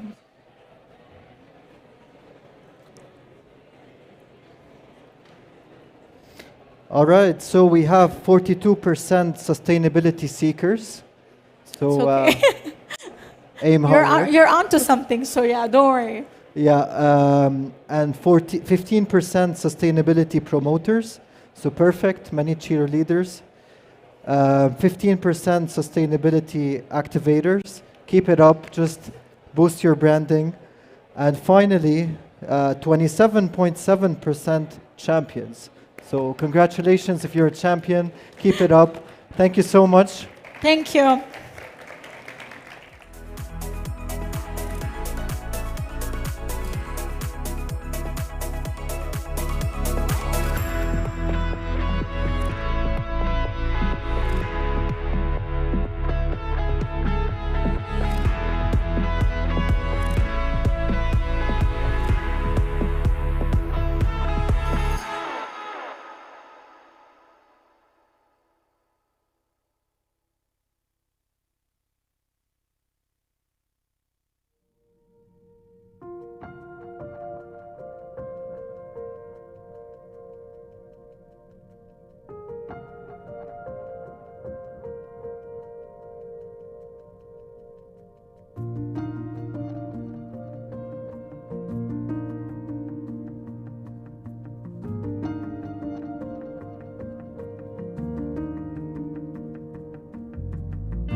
Okay, ladies and gentlemen, let's please take our seats. Thank you so much. And for those who are joining us for the first time, welcome to the Catalyst stage. And so we're going to continue, and we're going to continue with our theme, which is innovation and ecosystem. Okay. So the title for this session is Ley de Startups, Spain's ecosystem goes global. Ladies and gentlemen, we have as our moderator, Pedro Fernandez, as one of our speakers, Jose Suarez, Paloma Castellano, Francisco Pollo, and Juan Manuel Garrido. Ladies and gentlemen, let's welcome our panel. Ahora, bueno, ahora ya no sé. Tú en medio. ¿Por aquí? ¿No? Okay. Yo por ahí. Wow.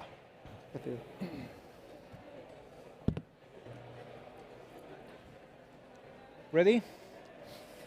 Okay.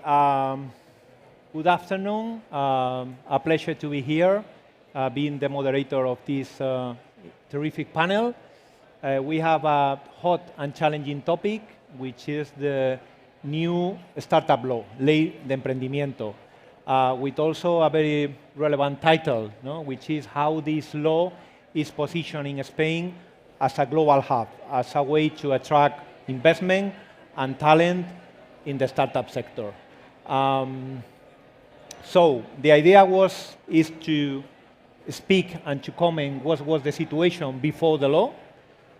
We have insights to know how was the cooking, how was the oven of all this process to approve the law, what we have right now, and what can we expect for the future.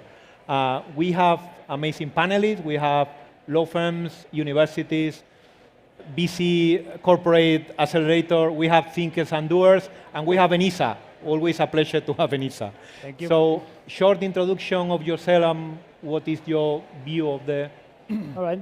Thank you very much, and good afternoon to everyone. First of all, I would like to thank the organizer for inviting us. I'm Juan Manuel Garrido, the Chief Operation Officer of ENISA.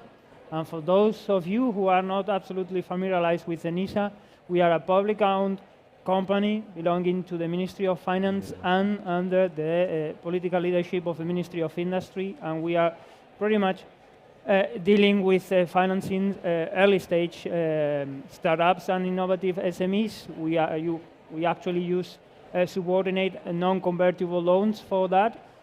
In average, typical year, we cover like 650 firms with tickets below €250,000 and a maximum of €1.5 million. And since lately last year, with approval of Law 28/2022, we are entrusted with the emission of the certificate of startups that we are actually planning to produce then as soon as the order is passed. And I presume you will ask me about that. But by the way, we're doing this session mixing Spanish and English, so any of you feel free to switch español o inglés, como sintáis más cómodos. Bueno, pues si quieres, yo te paso al español para que... Te tiro el guante. Ya me lo pones un poco difícil, porque quieres que me presente cuando ahora no tengo título. Es que la verborrea de Paco en español es importante.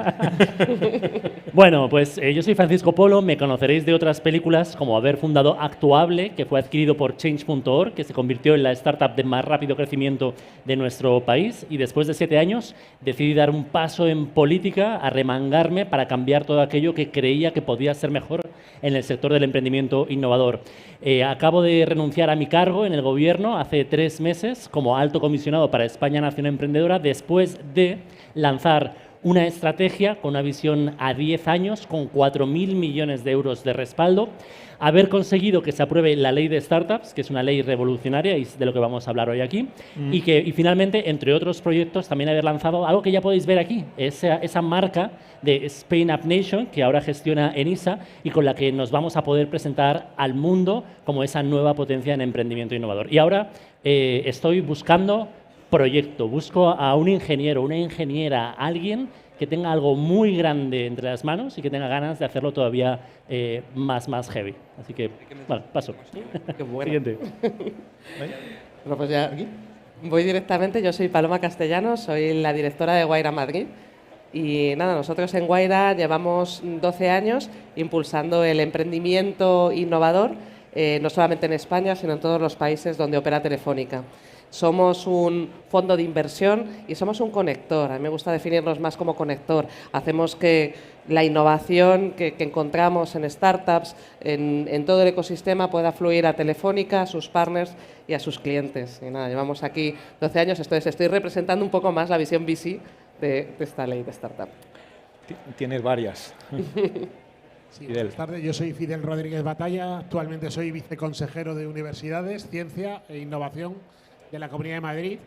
Desde el Gobierno regional sabéis las iniciativas que tenemos en el marco de las startups, fundamentalmente la Estrategia Regional Madrid Kilómetro Cero, Innovación Startups, y de ella van colgando distintos proyectos donde fundamentalmente pues está Patio, están todas las actividades de networking que muchos de vosotros supongo que conoceréis, como los Innodays Madrid o los Innovars, o bueno, las distintas actividades que venimos haciendo. Seguimos apoyando muy fuerte las startups y en el programa electoral que hemos presentado en las últimas elecciones es uno de los campos donde más queremos crecer. La ley que lideró Paco, y yo creo que pues fue una gran ley, como vamos a hablar ahora, aunque seamos de signos distintos, pero yo creo que aquí vamos a estar bastante de acuerdo. Es una ley que tenemos muchas expectativas seguramente para ver cómo podemos desarrollar este sector en Madrid cada vez más, como se está viendo en el SaaS Summit y otras muchas iniciativas que tenemos para todos vosotros en los próximos meses. José. Bueno, yo soy José Suárez, soy socio de fiscal del despacho Pere Llorca. Junto con Pedro pues trabajamos mucho con startups, con fondos, con incubadoras. Y la verdad es que bueno, estamos muy ilusionados con esta nueva ley. Creemos que tiene puntos muy interesantes para todas las áreas que habéis señalado, ¿no? Inversores, emprendedores, gestores también. O sea que yo creo que es un paso adelante muy bueno y que nos pone en el mapa. Okay, so I will switch into English. Si no, María luego me regaña. First question. What do you think was the main aspect of the matters that before the law, before this project was began to be thought and cooked, the main areas of concern or that could be improved in Spain? I will tell you my point of view as a lawyer.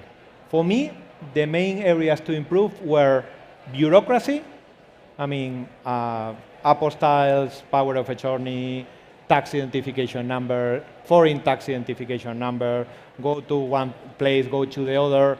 And the second would be tax matters, because clearly the tax rules were not designed, were not thought for the ecosystem. I mean, for the startups, for the employees, for the founder, for the VC funds. And for me, these were the main problems. What do you think? Before the law. Paloma. Si me permites empezar, más que otra cosa también porque si nos vamos al antes de la ley, ¿no? ¿Y qué pasó antes de la ley? A mí me gustaría mucho reconocer ahora a Paco su labor, que desde incluso previo al alto comisionado, desde la Secretaría de Estado, creo que esta ley se diseñó muy bien en España, porque se diseñó también contando con todos los agentes. Paco, es que esto es mejor que lo cuente yo, porque a ti te va a costar más decirlo. Paco inició un gran proceso de diálogo con todos los que estamos en el ecosistema, abrió muy bien los oídos de la administración para ver cuáles eran los problemas, ¿no? Que nos podían preocupar a todos. Estuvo escuchándonos durante mucho tiempo y estuvo luchando por nuestros intereses durante muchísimo tiempo. Entonces yo también reconocerle a Paco esa labor, ¿no? Y en esa línea, pues yo creo que al final lo que necesitas para que un ecosistema de startups crezca es la capacidad de hacer negocio, el talento y la inversión, ¿no? Y yo creo que la ley está atacando correctamente esas áreas. Entonces, yo, a mí, cambio a español. Tengo dos personalidades. Tengo las leyes, a mí hay una cita atribuida a Churchill, ¿no? Que bueno, la mitad de las citas se atribuyen a Churchill, la otra mitad a Hemingway, no sé si es verdad, ¿no? Que dice que hay dos cosas que la gente no debería ver cómo se hacen, ¿no? Que son las salchichas y las leyes, ¿no?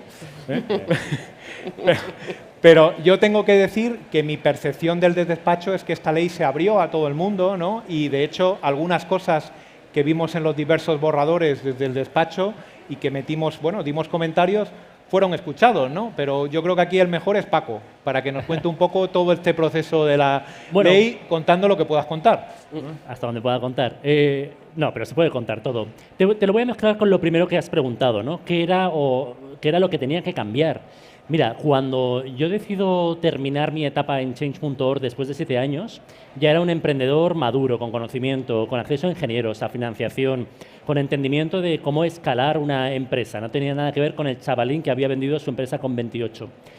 Y cuando pensaba en the next big thing, o sea, lo siguiente que quiero montar, lo veía vinculado a coger un avión y marcharme de España porque, oye, es un buen sitio para emprender, pero no era el lugar óptimo para emprender. Si quería montar algo bien, sin barreras, tenía que irme a Nueva York o a Estados Unidos. Y como yo no soy de hacer las cosas fáciles, a mí me gusta lo difícil, lo fácil se lo dejo a otro, es cuando decidí dar un paso adelante para cambiar. Y yo veía que había 3 grandes cosas que había que cambiar. Primero, cómo tratábamos al talento en nuestro país. La ley de emprendedores, y esto no es por una cuestión política, pero que había aprobado el gobierno anterior, es conocida por ser la ley Beckham, que servía para atraer futbolistas y que tenía algunos elementos de emprendimiento, pero no era la alfombra roja que necesitábamos o que se había prometido a los emprendedores. En cuestiones de inversión, ya me había pasado con mi propia startup, hubo un momento en que me vinieron a comprar y en realidad decidí vender porque no teníamos en 2011, cuando yo vendí, un ecosistema de fondos de inversión que me hubiera podido respaldar para defenderme de la compra y yo poder haber competido internacionalmente. Y luego, pues porque el emprendimiento siempre había estado en boca de todos, pero no había estado al nivel que lo conocemos hoy dentro de la administración y de un gobierno que estuviera a tu lado para apoyarte. Y eso es lo que decidimos cambiar. Y en cuanto al proceso, pues mira, en una etapa como esta, en la que estaba viendo qué iba a hacer o ya estaba claro que me iba a dedicar a política porque me habían pedido que diera ese paso, tuve la suerte de sentarme con un exministro que me dio un consejo. Me dijo, mira, Paco, en política, si quieres conseguir algo que sea importante y que permanezca, tienes que hacerlo todo con todo el mundo. Y eso siempre lo he tenido presente. Por eso tenía muy claro que el inicio de la ley tenía que ser a través de una consulta pública que escuchara a todo el mundo y no solamente lanzarlo en una web, porque lo puedes hacer así, sino llamar por teléfono a todos los ecosistemas de España, a la gente que tenía más cercana, a la que menos, y pedirles que participaran en ese proceso. Y mantener eso hasta el final y dar lugar a una ley que ha sido aprobada desde el Partido Popular, que podríamos decir que podrían entrar fácilmente porque lo entienden o son espacios donde nos podemos entender, hasta Podemos, que era un partido que hace muchos años hablaba en contra de las startups, ¿no? Y hemos conseguido que ahí entiendan lo que se puede conseguir para nuestro país. Fenomenal. No sé si Juan Manuel o Fidel queréis. Sí, bueno, yo creo que efectivamente, he pasado al español así directamente, entiendo que bien. Esta ley efectivamente permite aglutinar unas cuantas cosas y hacer pasos incrementales y otras que son bastante revolucionarias. Como alguien que, en fin, que durante un tiempo y antes de incorporarme al equipo de NISA he visto el desarrollo de distintos instrumentos, creo que aglutinar instrumentos que nos permiten acceso a la financiación y a la inversión, al talento y también a la demanda. En fin, me corregiréis vosotros y en particular Paco, ¿no? Para crecer hace falta una demanda, hace falta un mercado, ¿no? Y hay 2 elementos, se habla mucho, efectivamente, pues son vitales los incentivos fiscales, ¿vale? Y el certificado que conlleva, efectivamente, para poder tener el certificado fiscal, pero la valentía de esa ley de incluir las referencias y el enlace a la CPI y en particular a la creación de sandboxes específicos para el modelo empresarial y poder desarrollarlo. Habilita a las autoridades públicas a poder acogerse a esa ley y desplegarlo, ¿no? Creo que son elementos, yo diría que revolucionarios, porque efectivamente existía ya el concepto de sandbox y se utiliza en el entorno financiero, estaba así previsto, pero ha dado un paso más allá. Es un pequeño capítulo, si queremos, de la ley, pero es muy importante desde el punto de vista de la gestión pública y administrativa, ¿no? Y efectivamente, porque yo también soy mucho de las personas que fue contactada por el equipo de Paco, puedo efectivamente acreditar en primera persona esa voluntad y ese espíritu de, oye, vamos a consultar a agentes públicos y privados, que era mi caso entonces y demás, ¿no? O sea que... Fidel. Sí, hombre, la ley... Hacía falta una ley, son momentos distintos cuando sale esta ley, cuando salen las leyes anteriores, obviamente teníamos que tener cierta regulación que nos ayude. Es verdad que está orientada a unos temas también muy concretos, al menos son los que más siempre destacamos todos, como tiene que ver la fiscalidad, como tiene que ver, y son puntos importantes. Lo que pasa es que, claro, nosotros desde una región como Madrid, que aplicamos unas políticas liberales, que esto nos permite tener una economía baja de impuestos, baja en general de intervención del mercado, que intentamos que el dinero esté donde los bolsillos de la gente y que cada uno haga un poquito dentro de la ley todo lo que quiera, pues entonces nos permite pues ser una economía muy dinámica, que vienen muchos agentes. Entonces, la ley nos ayuda muchísimo porque nos viene a reforzar muchas cosas que a nuestra economía le sienta muy bien. Entonces, lo que no podemos a lo mejor es tirar, a lo mejor en una ley te ayuda mucho con los beneficios fiscales, pero la ley hermana te grava luego esos beneficios fiscales de otra manera, con lo cual creo que es importante el paso, creo que estuvo muy bien el proceso. Yo participé como universidad cuando estaba en la Universidad Autónoma de Madrid. Previamente he sido 13 años empresario autónomo, emprendedor, y siempre tengo esa visión de que al empresario, al que crea trabajo, siempre hay que ayudarle, porque al final el que va a crear trabajo sois todos vosotros, van a ser las empresas, porque que el sector público sea un generador de empleo tiene que ser como, pues como algo que necesitas, pero no tenemos que pensar en el sector público como la gran empresa del país, ¿no? Entonces, creo que la ley muy bien, pero no podemos solo quedarnos en esta ley, sino en todo lo que tiene que ver con los ecosistemas al final empresariales y de economía, tienen que bailar un poco al mismo son. Bueno, entrando en la ley ya, en la ley que tenemos, la ley que se aprobó en diciembre, a mí, por ejemplo, sé que las leyes, para el que no es un jurista, son aburridas, pero yo os animo a que os leáis el prólogo de la ley. A mí el prólogo de la ley me entusiasma, porque cuando tú te lees el prólogo dices, el legislador ha entendido que esto va de otra cosa. El legislador ha entendido que las startups no encajan en el ordenamiento jurídico en temas fiscales, en temas sociales, en temas laborales, en temas mercantiles, en temas concursales, ¿no? Y que lo que hay que hacer es promover medidas para eliminar las trabas, eliminar la burocracia y atraer y fomentar el talento, ¿no? Entonces, el preámbulo os animo a que os lo leáis. Entramos en la ley. Yo creo que uno de los grandes puntos fuertes de la ley es el apartado fiscal, ¿vale? Y bueno, como a mí fiscal me cuesta tocar de oído, pues me he traído un fiscalista para que sin que los mates les cuentes los 3 bullet points más relevantes de la ley. Vamos a ver, yo creo que... No lo mates. No. La ley tiene medidas aplicables, pues tanto a los propios emprendedores, ¿no? Que pueden tener mayor certidumbre de su régimen fiscal, pueden venir a España sabiendo que pueden tributar solamente por los rendimientos que tienen en España. Saben también los que residen aquí que pueden ya disfrutar de la deducción por Business Angel, porque al final ellos pueden meter dinero aunque tengan el 100% de las participaciones. Los empleados también, que muchas veces hacen un esfuerzo importante reduciéndose el sueldo con vistas a que esa empresa pueda crecer, saben que ahora si se les entregan acciones hasta 50.000 euros al año, eso no tributa en ese momento. Si hubiera un exceso, evitamos los dry taxes, que son tan nocivos, tan perjudiciales, ¿no? Porque al final el empleado, si no ve cash, no piensa que no está ganando realmente un dinero, ¿no? Un dry tax, para todos los que estéis aquí, es un impuesto que se paga aunque no recibas dinero, ¿vale? Es un impuesto que se paga, por ejemplo, por cambiar un patrimonio de manos o por cambiar unas acciones de mano, ¿no? Pero nadie está recibiendo dinero. Eso es, a las rentas en especie, pues la recepción de acciones o, por ejemplo, permutas, cambiamos una cosa por la otra, puede ser que haya un incremento patrimonial, pero no se está recibiendo cash.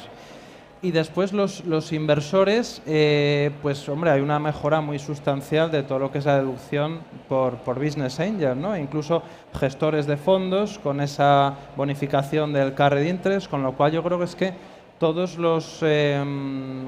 todas las personas involucradas en el sector, en el ecosistema, se benefician mucho de la ley en el ámbito fiscal. De hecho, nosotros tuvimos una reunión con una comunidad hace tiempo en el que hicimos una carta a los Reyes Magos y muchas de esas cuestiones se han incluido en la ley, ¿no? Yo quería también destacar el papel de ENISA en la ley, ¿no? Porque algunas de las cuestiones que ha comentado José, como por ejemplo las que tienen que ver con cuestiones fiscales de los fondos, se aplican a cualquier fondo por el hecho de ser un fondo, ¿no? Por ser un fondo de venture. Pero hay otras, sin embargo, que únicamente se aplican a aquellas compañías que sean calificadas de startup, ¿no? Yo digo que te den el sticker, ¿no? Que te den la chapa de sheriff que calificas como startup, ¿no? Yo me alegré mucho cuando vi que el encargado de este proceso iba a ser Enisa, porque, bueno, Enisa es un jugador indispensable en todo el ecosistema español, ¿no? Bueno, iba a ser y es Enisa. Iba a ser y es. Estamos esperando ahí. Efectivamente. Para poder poner en marcha el certificado hacen falta 3 cosas: los medios humanos, los medios técnicos e informáticos, porque el proceso debería ser totalmente automático e informático, y, por último, y no menos desdeñable, que la orden ministerial que regula la emisión del certificado termine su proceso de tramitación. Bien, a día de hoy disponemos de los medios humanos, ¿vale? El sistema informático se está desplegando. De hecho, podríamos haber empezado a operar, no empezará, haber empezado a operar hace unas semanas, y la orden ministerial está terminando su fase de tramitación. En estos momentos se encuentra en Hacienda. Una vez que salga de esa última revisión de Hacienda y progresa al Consejo de Estado, debería de terminar de tramitarse. Es cierto que han pasado 6 meses, y es cierto que esta provisión, y me corregiréis si no los fiscalistas y más expertos en la materia, de este incentivo en concreto a las startups tiene una ventaja y un inconveniente. Una gran ventaja es que está diseñado con un certificado que va todo en él. Es verdad que lleva unas condiciones de mantenimiento, pero una vez que lo tienes, se aplica. Solo tiene en fin, alguna cosa tiene que tener de difícil, que es el transitorio entre que se aprueba la ley y se aprueba la orden. Quiero decir con esto, por ponerlo en referencia, pues lógicamente nos preguntan, como es más que legítimo, los incentivos a la I+D o los que se puedan aplicar a las pymes innovadoras están recogidos también en la ley, en el 35 o en la orden de pyme innovadora, pero no llevan este cierre tan estricto como es el certificado. La diferencia desde el punto de vista transitorio es que lo podías aplicar y te lo puedes aplicar directamente ese incentivo fiscal a la I+D, ¿no? Luego otra cosa efectivamente es que llegará la inspección y te lo corregirá, ¿no? Tramitar la orden del sello de pyme innovadora, creo que lo hicimos en el año 14 o 15, si mal no recuerdo, nos llevó casi 2 años y 8 informes. Es decir, en este caso no vamos a tardar ni 2 años ni 8 informes, ¿no? Porque ya están las fases finales. Pero entiendo, porque lo hemos vivido en primera persona con clientes a punto de cerrar rondas que han tenido que cerrarlo. Me vienen varios, en la región de Murcia me viene última, pues una empresa muy exitosa que, en fin, es que a mí me encantó, ¿no? Que ha tenido que cerrar la ronda y no hemos podido emitirle el certificado. Es verdad que hemos hecho una consulta específica tanto a ordenación como a tributos, a ver si es posible efectivamente en ese caso concreto, ¿no? Pero no os puedo dar la respuesta a esa contestación. Pero bueno, lo que está explicando es que se está tardando unos meses desde la aprobación en diciembre en tener ya todo dispuesto para poder empezar a certificar startups, pero eso no es nada a partir de que en junio o julio, cuando sea que lo tengan, con el impacto en años que va a tener la ley. Esta es una ley hecha para durar más de 10 años. O sea, el impacto va a ser brutal. El despliegue del mejor régimen de talento que hemos tenido en la vida. Tenemos las stock options más atractivas de toda Europa. Eso es importante que aquí lo sepamos y lo contemos hacia afuera. Vamos a tener uno de los mejores regímenes de visados también en toda Europa, porque hemos extendido los visados para inversores, para emprendedores, para profesionales y para sus familias de 1 a 3 años. La conocida ley Beckham, que lo que hacía era rebajar los impuestos a los extranjeros que venían a trabajar a España, ahora se aplican a todos los trabajadores de las startups y lo ponemos más fácil, porque antes tenía que haber estado fuera 10 años y ahora tan solo 5. Es decir, que vamos a ver oleadas o va a haber una cantidad de talento disponible brutal. En términos de inversión, lo estabas diciendo, ¿no? Primero, tenemos por fin una figura del carried interest. ¿Qué dirás? Bueno, yo como emprendedor, ¿para qué me sirve que haya un carried interest en España? Pues para que más fondos internacionales decidan asentarse en España y que vosotros tengáis más dinero disponible y más gente interesada en vuestras startups. Los incentivos para Business Angels, que no lo has contado, los incentivos del 50% a la deducción sobre lo que tú pongas, también se aplica al fundador de la startup. Es decir, que si estáis fundando vuestra startup, a partir de que se pueda certificar, los primeros 50.000 euros los podéis deducir. Y así, cantidad y cantidad de elementos que debéis de tener en cuenta y que es importante, o por lo menos como comprenderéis como padre de la criatura, creo que es importante que leáis ese preámbulo, que sepáis de qué trata esto, porque tenemos que ser nosotros, tenemos que ser nosotras las primeras que vayamos a todo el mundo a contárselo y a contarles que España se ha convertido en uno, o que se va a convertir en los próximos años en uno de los mejores lugares del mundo para emprender. Yo creo que ese es el impacto de la ley. Te has anticipado a la siguiente pregunta, bueno, pero te perdono. Que me lo llevo dentro de la pasión de esto. No, perdona, simplemente yo un poco para todos los que están aquí, que lo entiendan, cualquier persona que esté pensando en montar un proyecto y que quiera acogerse a la ley de startup y por tanto tener la calificación, la pegatina de que es apta, cuéntale un poco, o sea, quiero decir, yo creo que no es nada difícil. O sea, es simplemente demostrar que hay un proyecto innovador. Pues sí, efectivamente. Nosotros lo sabemos, pero... No, bien, efectivamente. Lo he dado por sabido y no necesariamente. Bueno, los criterios, algunos deben de ser bastante conocidos. El importe de la cifra de negocios inferior a 5 millones de euros. La vida de la empresa 5 puede ser hasta 7 años en determinadas actividades sectoriales. Y luego el conjunto de criterios... Bueno, he saltado la no vinculación, lógicamente, a una compañía más grande y demás. El conjunto de criterios que se aplican son de aplicación bastante automáticas, pero efectivamente Pedro ha citado uno en concreto que es la innovación y un segundo que es la escalabilidad, que son, digamos, los conceptos más útiles y que han suscitado más debate en la tramitación de la orden, cosa lógica para garantizar la seguridad jurídica. Desde el punto de vista de innovación, pues es relativamente sencillo y automático. De hecho, disponer del sello PYME Innovadora, disponer de determinadas certificaciones como joven empresa innovadora, disponer de informes motivados a la I+D o a la innovación tecnológica nos habilita para superar el criterio de innovación, y la escalabilidad es un análisis efectivamente caso a caso dentro de un ámbito sectorial de tu relación con clientes, proveedores, tu entorno de mercado, madurez y demás. Es un sistema de 13 puntos que, como os he dicho, se ha desplegado dentro de un sistema informático, con lo cual es muy sencillo. Es cargarle la aplicación y ella sola va procesando. Incluso la intervención desde nuestro lado es bastante automática, porque al evaluador final le llega directamente la puntuación en cada uno de los campos y la aceptación o no, si hay algo que efectivamente se hubiera desviado, ¿no? Hasta tan a ese punto que todo el proceso de financiación de ENISA va a pivotar para adoptar esta nueva herramienta y hacerlo aún más dinámico. De manera que vamos a pasar de un tiempo medio de 3-4 meses, estamos en torno a los 2 meses, 2 meses y medio, y creemos que podemos reducirlo significativamente, casi diría que a la mitad del proceso. Y eso es una serendipity, ¿no? Efectivamente de la ley de startups, ¿no?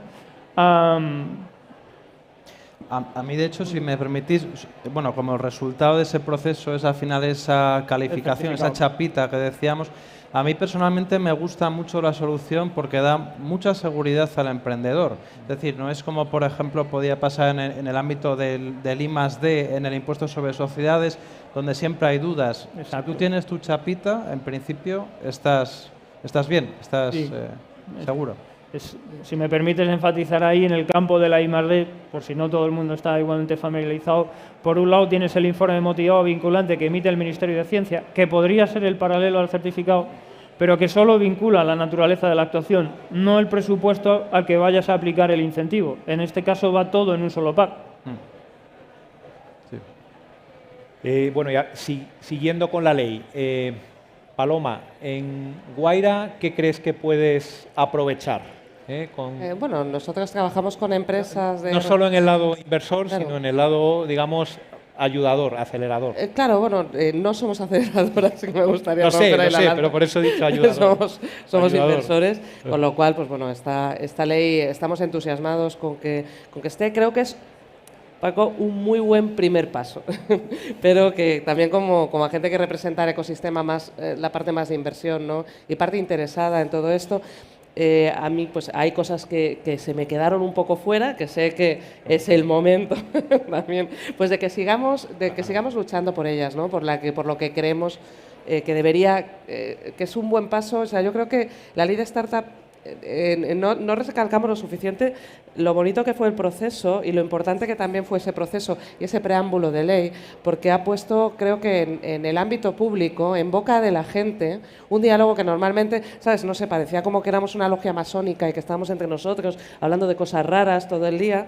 Y lo ha puesto en boca del público más general, con lo cual ese es el primer agradecimiento, ¿no? Que hablamos de startups, que sacamos pecho, que somos un sector que son 93 billones de euros en España, que 4.000 millones de euros que se invierten año a año, o sea, que es un poco de sacar pecho y decir que estamos creando empleo, creando cosas. Y eso se refleja en la ley, ¿no? Y se busca esa especificidad. Yo a mí cosas que a lo mejor creo que es el siguiente paso, creo que esta ley se fija mucho en la creación de startups, ¿no? Es también en la creación, en empresas de reciente creación, en empresas muy jóvenes. Creo que ahora también en España tenemos que abrirnos más a las scale-ups, ¿no? A empresas que ya están escalando y necesitamos también un poquito de apoyo allí, ¿no? Que no se nos quede la ley solo en crear compañías, sino en apoyar a ese crecimiento, que también lo intenta, y que todos los incentivos a la inversión, carried interest, está en esa línea, ¿no? Hay mucha parte de business angels, mucha parte, pero hay también ese foco en fondos de inversión. Y luego yo, claro, ya también, que vengo a hablar de mi libro, ¿no? Y me pongo ya ahora el de corporate, no sé, yo creo que estamos haciendo las corporaciones, somos un agente dinamizador muy fuerte en ecosistema, porque generamos negocio, porque subcontratamos parte de nuestra innovación al ecosistema, atrayendo, o sea, no es una subcontrata, es esa parte de Open Innovation, es como que delegamos parte de nuestra innovación en abrirnos al ecosistema, ¿no? Entonces, una de las reivindicaciones que hicimos en esa ley, que llegará en la siguiente, seguro, es también que se tenga en cuenta, ¿no? Este apoyo que debería tener algún tipo de incentivo para que haya más corporaciones que se unan a esto, pues que se considere I+D. Por ejemplo, ¿no? Pero en general la ley, la lectura que hacemos es súper positiva, estamos deseando ya aplicarla. Yo creo que el papel de NISA en ecosistema, es que ha estado por todos reconocidos, cuando salía, iba a ser en NISA, qué bien. ¿Sabes? Ese punto de reconocimiento, sois uno de los grandes agentes de este sector. Entonces, bueno, yo iría por ahí. Fíjate, para nosotros esta ley en parte es buena porque es una ley del país. Sabéis que nosotros como región capital marcamos muchísimo hacer que el país, a España, le vaya muy bien y no queremos leyes fragmentadas. Nosotros, yo que llevo universidades, estamos con una ley totalmente fragmentada por comunidades autónomas, la ley de ciencia medio igual, las leyes de empleo ya no lo voy a contar. Entonces, una de las primeras alegrías de la ley es que haya un órgano regulador de carácter nacional para que en todas las comunidades autónomas tengamos la certeza que un órgano regional, el Gobierno de España, o usando su potestad, marque esa línea en toda España. ¿Qué cosas no nos gusta tanto? Pues no nos gusta tanto que una ley de este tipo, por ejemplo el tema de los carry, hay determinadas comunidades autónomas que por su situación fiscal pueden tener el carry mejor en determinados sitios, por ejemplo del norte de España, y entonces hay gestores de fondos que se están yendo de Madrid o de Málaga o de Alicante o de Badajoz, se van a esas regiones porque les sale mejor a los banqueros, ¿no? Y entonces eso vemos que esto se podría haber corregido de alguna manera, porque si no lo que estamos haciendo dentro de del propio país es, bueno, pues desajustes con el tema. Has dicho el tema de las scale-up, me consta que se intentó, pero estas son las negociaciones. No, bueno. Yo estoy aquí porque... Hay cosas internas, no se puede contar. No, te cuento. Las scale-up podría... Y la otro tema que parece que sí nos dicen también, el tema de los business angels, que cuando son sindicados, ¿no? Que cuando hacen en grupo, pues no le...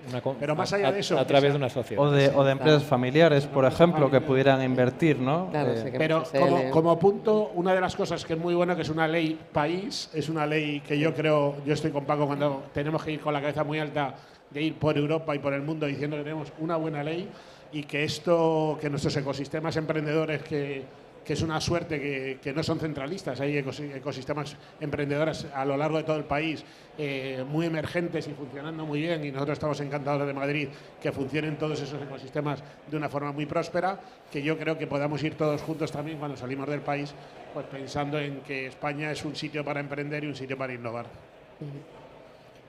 Bueno, yo estoy de acuerdo, ¿no? Yo me acuerdo hace muchos años... Óscar García Maceiras, ¿no? Que es el actual CEO de Inditex, ¿no? Cuando estaba trabajando con él en la Sareb, ¿no? Él decía, es que la Sareb es una startup de 60.000 millones. O sea, pero es una startup, o sea, y tenía toda la razón, ¿no? Entonces, bueno, pues entendemos lo difícil que es poner esa primera piedra, ¿no? La primera vuelta de la rueda, de conseguir que se apruebe una ley y el poner, digamos, los límites a lo que puedes aplicar, ¿no? Yo creo que tenemos las bases para intentar que con estos mimbres el agua fluya a donde tenga que fluir, ¿no? A mí me encantaría que esos requisitos para que te den el sticker de startup por ENISA pues se ampliaran, o se ampliaran a lo mejor con otros beneficios fiscales que fueran distintos, ¿no? Porque, bueno, pues porque por supuesto que necesitamos startups que acaben de empezar, o hasta 7 años, porque yo creo que el término de 7 años va a ser bastante general, con las excepciones que tiene la ley, pero luego también deberíamos, si nos creemos realmente lo que... Perdón. Si nos creemos realmente lo que dice el preámbulo, deberíamos de ampliarlo, ¿vale? Para las scale-ups, para las rondas de growth, porque ahí realmente es donde se multiplica el trabajo y donde se multiplica la inversión, ¿no? Y luego, bueno, pues tirando también un poco el guante a ENISA, que tiene ahí en el cajón el reglamento, ¿no?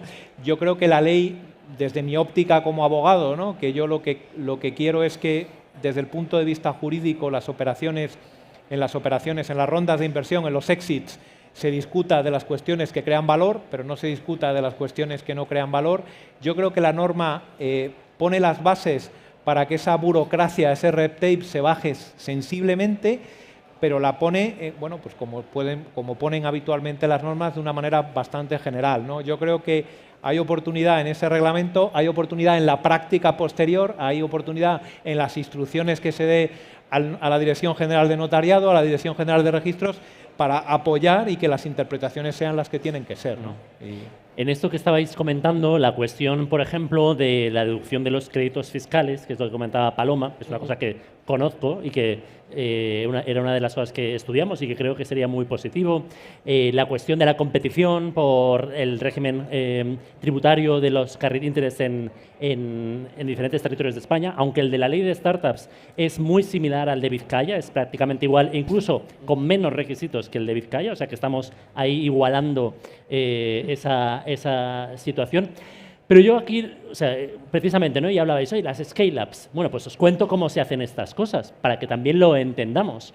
Cuando tú llegas a un gobierno, es muy parecido como cuando tú estás montando tu startup y tienes inversores que te dicen lo que tienes que hacer. Y una de las cosas que os lo dirán vuestros inversores, o los libros que hayáis leído, o alguien que os haya aconsejado, cuando tú estás montando una startup, si lo que quieres es no equivocarte, tienes que tener foco de láser en tu objetivo y no olvidarte de lo que está alrededor, pero sí no dejarte despistar por lo que está alrededor. Y evidentemente, yo en estos 5 años y medio en política podría haber decidido, oye, vamos a hacer una ley de startups y una ley de scale-ups y vamos a montar la mayor aceleradora público-privada de toda Europa. Todo esto, a mí no me faltan ideas, os lo aseguro, ni ganas. Bueno, pero creo que es más importante que se pueda hacer algo para el mayor número de personas.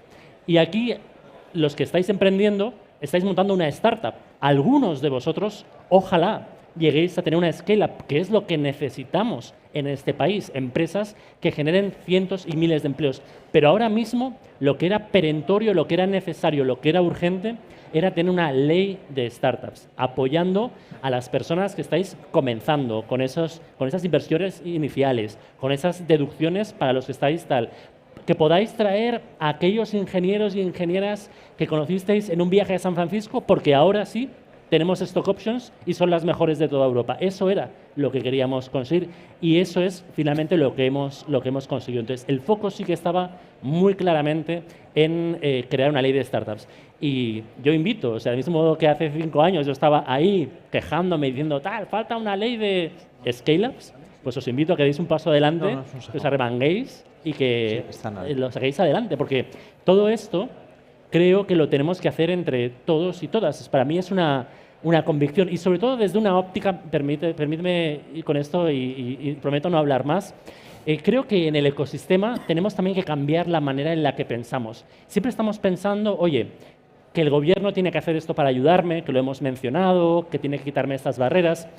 Y yo creo que para que el ecosistema del emprendimiento innovador pueda demostrar lo grande y lo potente y lo chulo que es, tenemos que empezar a pensar lo que nosotros podemos hacer por la economía, lo que podemos hacer por el país y ver lo que podemos aportar. No tanto solamente pedir, sino participar de la construcción del país, porque el emprendimiento innovador, que sí, quizás hace 10 años era algo pequeño y que estábamos reunidos en pequeños bares hablando y tuiteando, eso va a cambiar completamente.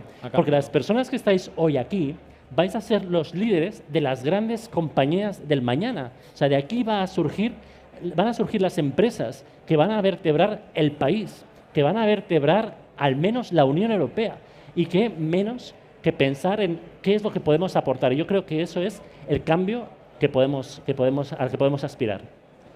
A mí sí me gustaría, porque queda un minuto, un tema que no ha salido y yo creo que es súper importante, que son los temas de los nómadas digitales y todo lo que tiene que ver con los visados. Y voy a poner el punto en la universidad, por la otra parte que me toca. Muchísimas de las startups que se crean son de chicos y chicas que salen de la universidad o de escuelas de negocio. Un spin-off. Que sobre todo si eran extranjeros se tienen que ir a su casa y ahora esto te permite estar unos años más en el país, tener una visa, poder desarrollarte. Yo creo que eso es un punto fundamental para muchísimas actividades que podían haber nacido en España y no han nacido en España porque se han tenido que volver a sus países de origen. Y esta es una forma de que al final nos ayuda a uno a fijar talento, a traer más talento también en las fases previas, como puede ser de escuelas de negocio y de universidades, y luego a fijar talento que justamente cuando ya lleven unos años, pues oye, ya pueden tener sus condiciones de otra manera a nivel de visa. Con lo cual yo creo que eso es un acierto, no lo habíamos dicho y creo que hay que ponerlo. Y el visado para estudiantes sí, también, obviamente. y la startup de estudiantes. O sea que si de repente conocéis a gente en universidades que veis que son unos cracks, podéis ir a ficharlos porque hay visados para que se puedan quedar en vuestras startups. Así es. Bueno, solamente un apunte brevísimo a Fidel. Coincido completamente en la relevancia y es obligado decir que llevamos 4 semanas emitiendo visados. Llevamos unas 500 solicitudes. En fin, para refrendar que el proyecto y la aplicación está en marcha, aunque no todo está desplegado y hay efectivamente cosas que mejorar, ¿no? Bueno, pues solo decir que somos guapos, que somos simpáticos, que tenemos cultura, que tenemos educación, que tenemos universidades y ahora tenemos una ley de startup, así que... Está todo hecho.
Okay. Ladies and gentlemen, thank you so much. How informative have these sessions been? Okay, so as always, I would just like to thank our global partners, and we'll name them by name. And the first one is Endesa, TopTal, Sabadell, Mutua Madrilena, Waya, BBVA, as well as Google for Startups. Ladies and gentlemen, we're going to continue, and the theme for now is called Future of Money, and the title is Hot Wheels and Bold Deals, Entrepreneurs in Emerging Markets. Ladies and gentlemen, let's welcome Liz Fleming, our moderator, as well as our speaker, Ron Lachwin Valleja. Thank you so much. Thank you so much. And Roger, please grab a seat. Good afternoon, everybody. Guys out there, you're going to want to grab a seat. Top secrets from the fastest growing unicorn in all Latin America. You're not going to want to miss it. Folks, feel free to come on in and grab a seat. We're going to be having a super, super chat here. So, Roger, welcome. Thank you, Liz. Happy to be here. Thank you for being here and being a part of this. This is your first South Summit in Madrid. My first what? South Summit in Madrid. Yes. We met in Porto Alegre, right? In Brazil. Exactly. That was the first one. Exactly. So Roger was one of our mega super top speakers in South Summit Brazil. We had our second edition this year. We are blown away every time we get in and visit that ecosystem. And luckily we've local amazing partners. I think that's critical now to scale up and success. But what's happening in Brazil, and particularly like the opportunity across Latin America, is mind-blowing. I mean, everything is done at a whole different scale there, and we have so much to learn. So this is really the South Summit plan in terms of growth and really establishing a base in Latin America out of Porto Alegre in Brazil. And this is really all part of it. We have a delegation of 70 different founders and entrepreneurs and investors that are here with us this week in Madrid, all traveled in from Brazil. And that's what it's all about. It's making these connections, sharing these learnings, and sharing these opportunities. So, Roger, what a better example than to dive in the story of Kavik. Yeah. It's pretty legendary now in the continent of Latin America. So, just incredible growth in a short space of time. So, tell us about it. How did it all kick off? How did you start? Well, I think it's always important. Thank you for the introduction, and I think it's always important to speak about the personal experience and how that shaped me as an entrepreneur, and how that helped Kavak start in Mexico 7 years ago, more or less. I'm actually from Venezuela, and we have a similar background where my grandfather is Irish, so we have that in common. But I'm actually Venezuelan, and in 2009 I left Venezuela and I went to Argentina first, and I started realizing that I needed to start thinking as a Latin American, and more as a Latin American and less as a Venezuelan. And the more I started doing that, I realized that Brazil was going to be an important market in my life, or an important place in my life.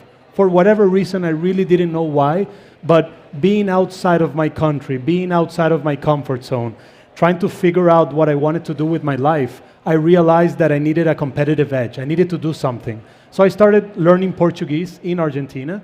I started learning Portuguese through movies. I did a course, and I started being very passionate about Brazil. And some things happened for a reason, and my dad was transferred to Brazil. So all of us went to Brazil, and that's, I think, where my professional life started. At that time, Brazil was that was the time of the BRIC, Brazil, Russia, India, China. You had the famous Times cover where you had the Cristo Redentor in a rocket, and everything was happening in Brazil. And I was fresh out of school trying to figure out what I wanted to do.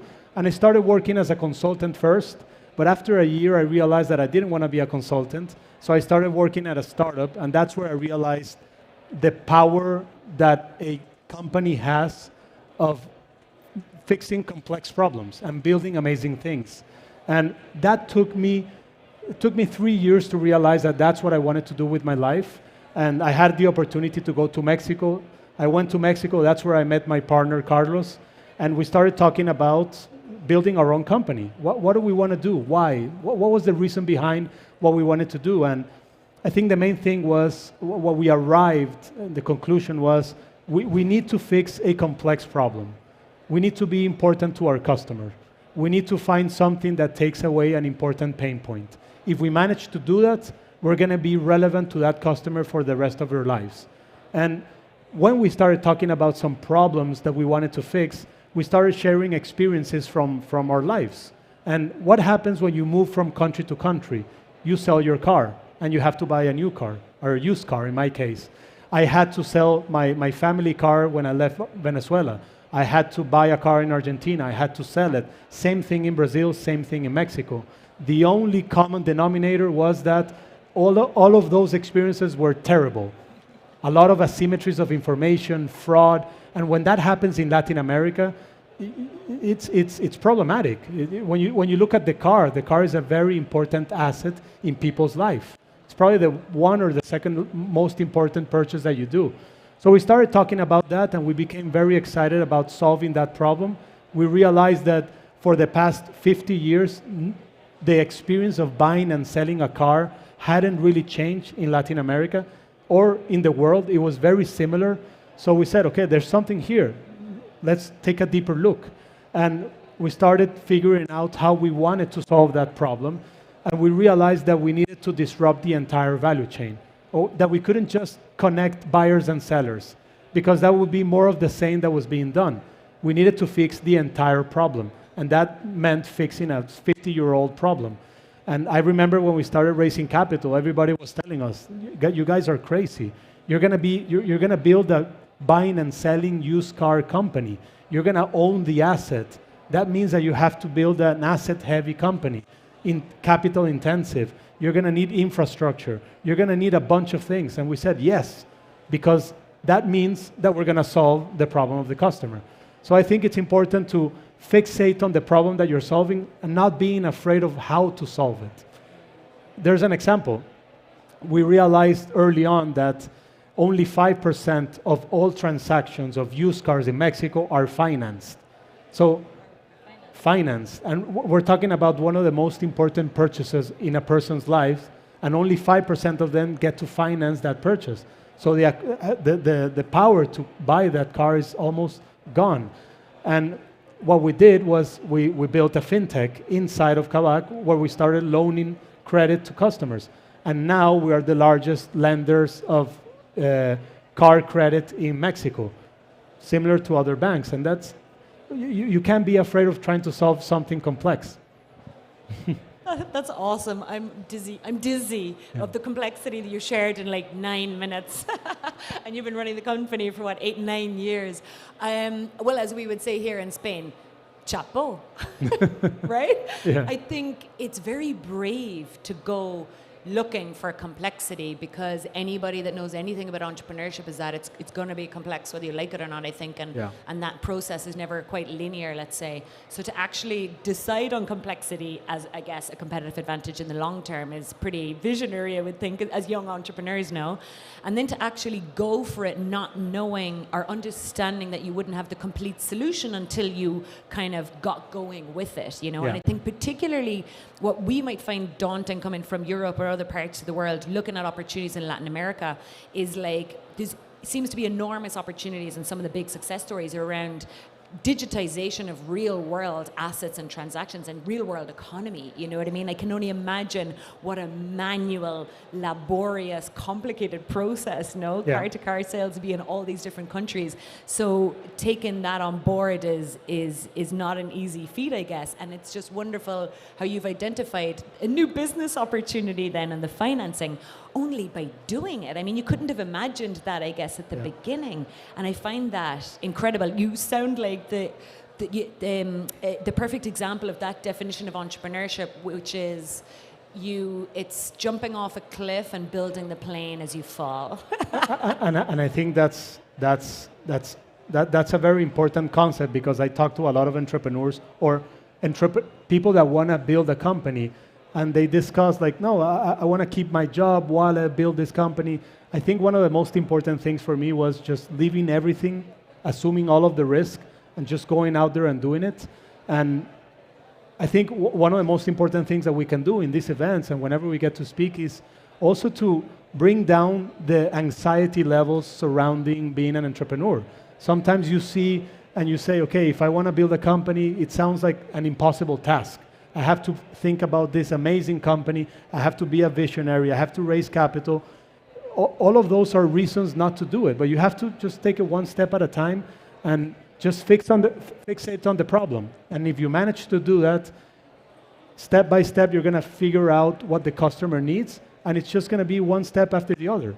Yeah, That's really practical advice, isn't it? And unfortunately, it sounds kind of fresh to me. You know, I wish everybody was sharing that message, but it's very practical, and you're right, because it can seem so daunting if you're like, well, I need to get everything right, and the vision and the mission and the team and the capital and everything, you know, and well, no, actually, it's just step by step and patiently trying to figure it out, I guess, if you're obsessing with the customer and really trying to build something that they want.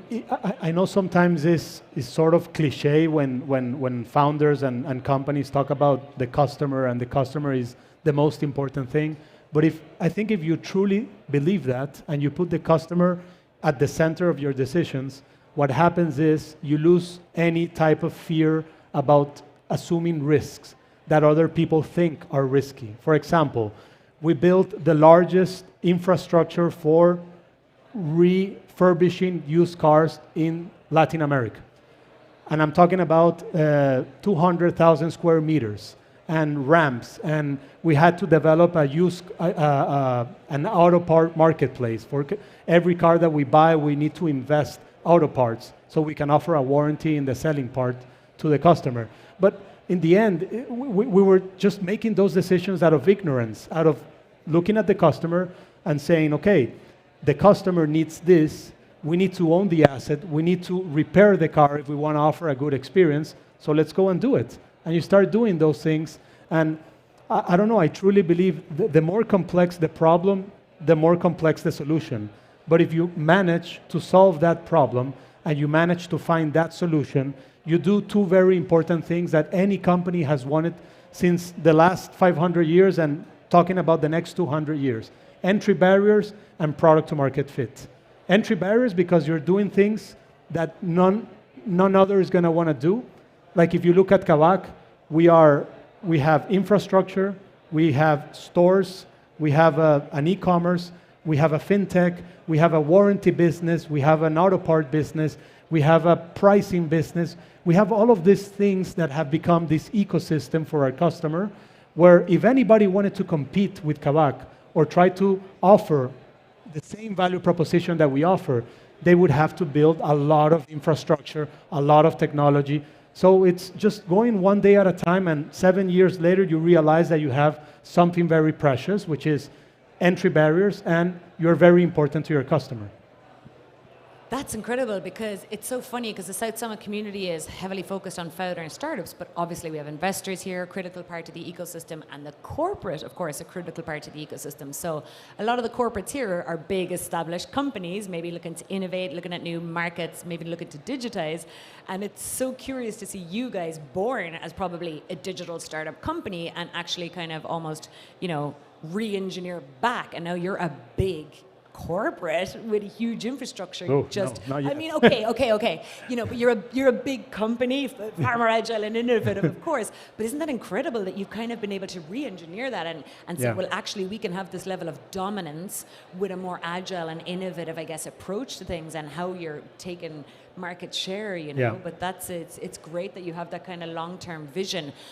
But that leads me to the doubt, how in the name of God did you get the capital on board early on to kind of share that long-term vision? Or is that something that Latin American investors are more comfortable with if they understand those infrastructural challenges, let's say? Or like here, honestly, especially when you started, VCs, like if you have any asset, any kind of real world economy stuff where you're touching the platform, it's not just digital bits to digital bits transacting on platforms, nobody wants to know about it, you know? So how did you get the early stage capital on board? Well, we had an amazing Mexican early stage VC that trusted us, and I think it was, can you listen? Yeah. It was fairly, it's not that an exciting story because it was fairly straightforward. Me and my partner, we quit our previous job. We started going into car dealers. We started going into used car markets. We started going into classifieds, Mercado Libre, and trying to understand the experience of customers. And one thing led to another. We decided that we wanted to invest part of our own money. We did that. We started building the technology. And then we had a venture capital firm asking to meet us. And we had a PowerPoint, and we had the initial stages of a business plan. I wouldn't really call it a business plan yet. And we had an initial conversation. We talked to them about what we wanted to do, how we wanted to do it, how important the problem was. And I think everybody can relate to the experience of buying and selling and being an owner of a used car in Latin America. And we started sharing stories, and then we got a term sheet, and we started talking about, okay, if we want to really do this, we are going to have to buy cars. And if we have to buy cars, we need to raise a lot of money. It's not only raising $500,000 because you're going to be able to buy 5 cars in inventory. So we need to raise more capital. And that led to us raising $3 million, which was our first round. At the time, it was the largest round in Latin America. If you look at it now, any startup is raising north of $20 million. But that was a lot of money at the time. And we started doing that. But the fact that we knew where we wanted to get, the fact that we embraced that we were going to be capital intensive and that we needed to build infrastructure meant that from day one, we were always raising capital. Not only capital, but also debt. So we started transforming our inventory into leverage assets to raise debt to finance our working capital. So we not only raised equity, but we also raised debt. I suppose necessary for the type of business. Yeah. I could stay here all evening, but we're running out of time. There's so many directions we could go really in. Fast. But I mean, you've kind of sold the opportunity already, but what would be a word of advice that you would give to this community? I mean, we're all one big family at South Summit across Latin America and across Europe and all the other regions to come as we take over global expansion on a regional level. Yeah. But yeah, what would be your words of advice for any founders here considering Brazil, looking at Latin America? What would be some maybe just, I suppose, advice for them or words of considering or opportunity? It's going to be very repetitive, no? And everybody that I get a chance to speak to about Latin America, I can't say enough about the opportunity that we have in our region right now. It's something magical that's happening there in terms of there's this combination of a lot of people wanting to build things, a lot of problems, important problems that are infrastructure based, problems that are very complex that need to be fixed. I think that's a perfect combination for entrepreneurs that want to do something important with their lives. I think more and more we have success stories, companies like Kavak or other amazing startups that are doing good things and are showing the way for the next generation of entrepreneurs. More and more, a young somebody coming out of college, maybe now they're gonna want to be an entrepreneur instead of going to a bank or to a corporation or whatever, because they see all of these examples. The same thing happens to investors. They start seeing companies starting to grow.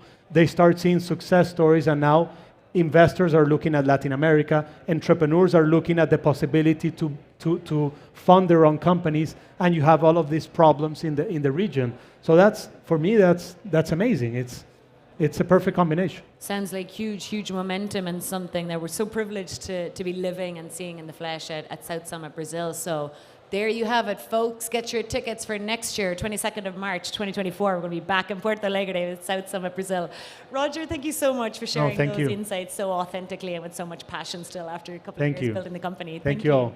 Bye.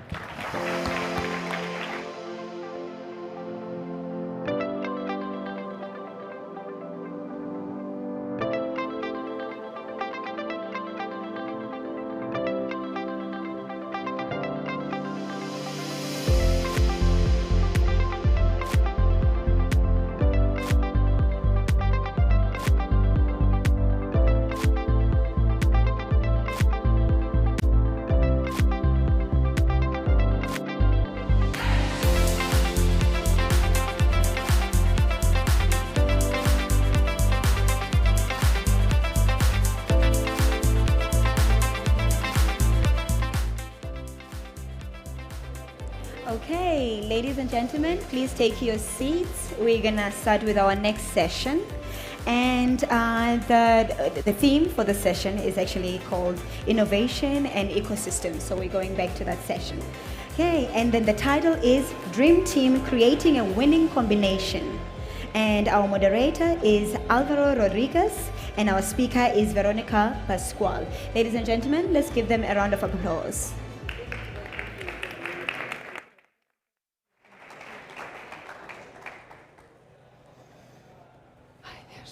Hola, hola. Gracias por estar aquí. En inglés creo, ¿no? O English o Spanish? Bueno, whatever. Ah, es en inglés, ¿va? I don't know. Sí. ¿Es en español? No, en inglés, en inglés. En inglés. Sorry. Switching gears. Hello. Good afternoon. Thanks for being here. It is my privilege to be sitting with one of the most amazing women in this country and this continent, with Veronica.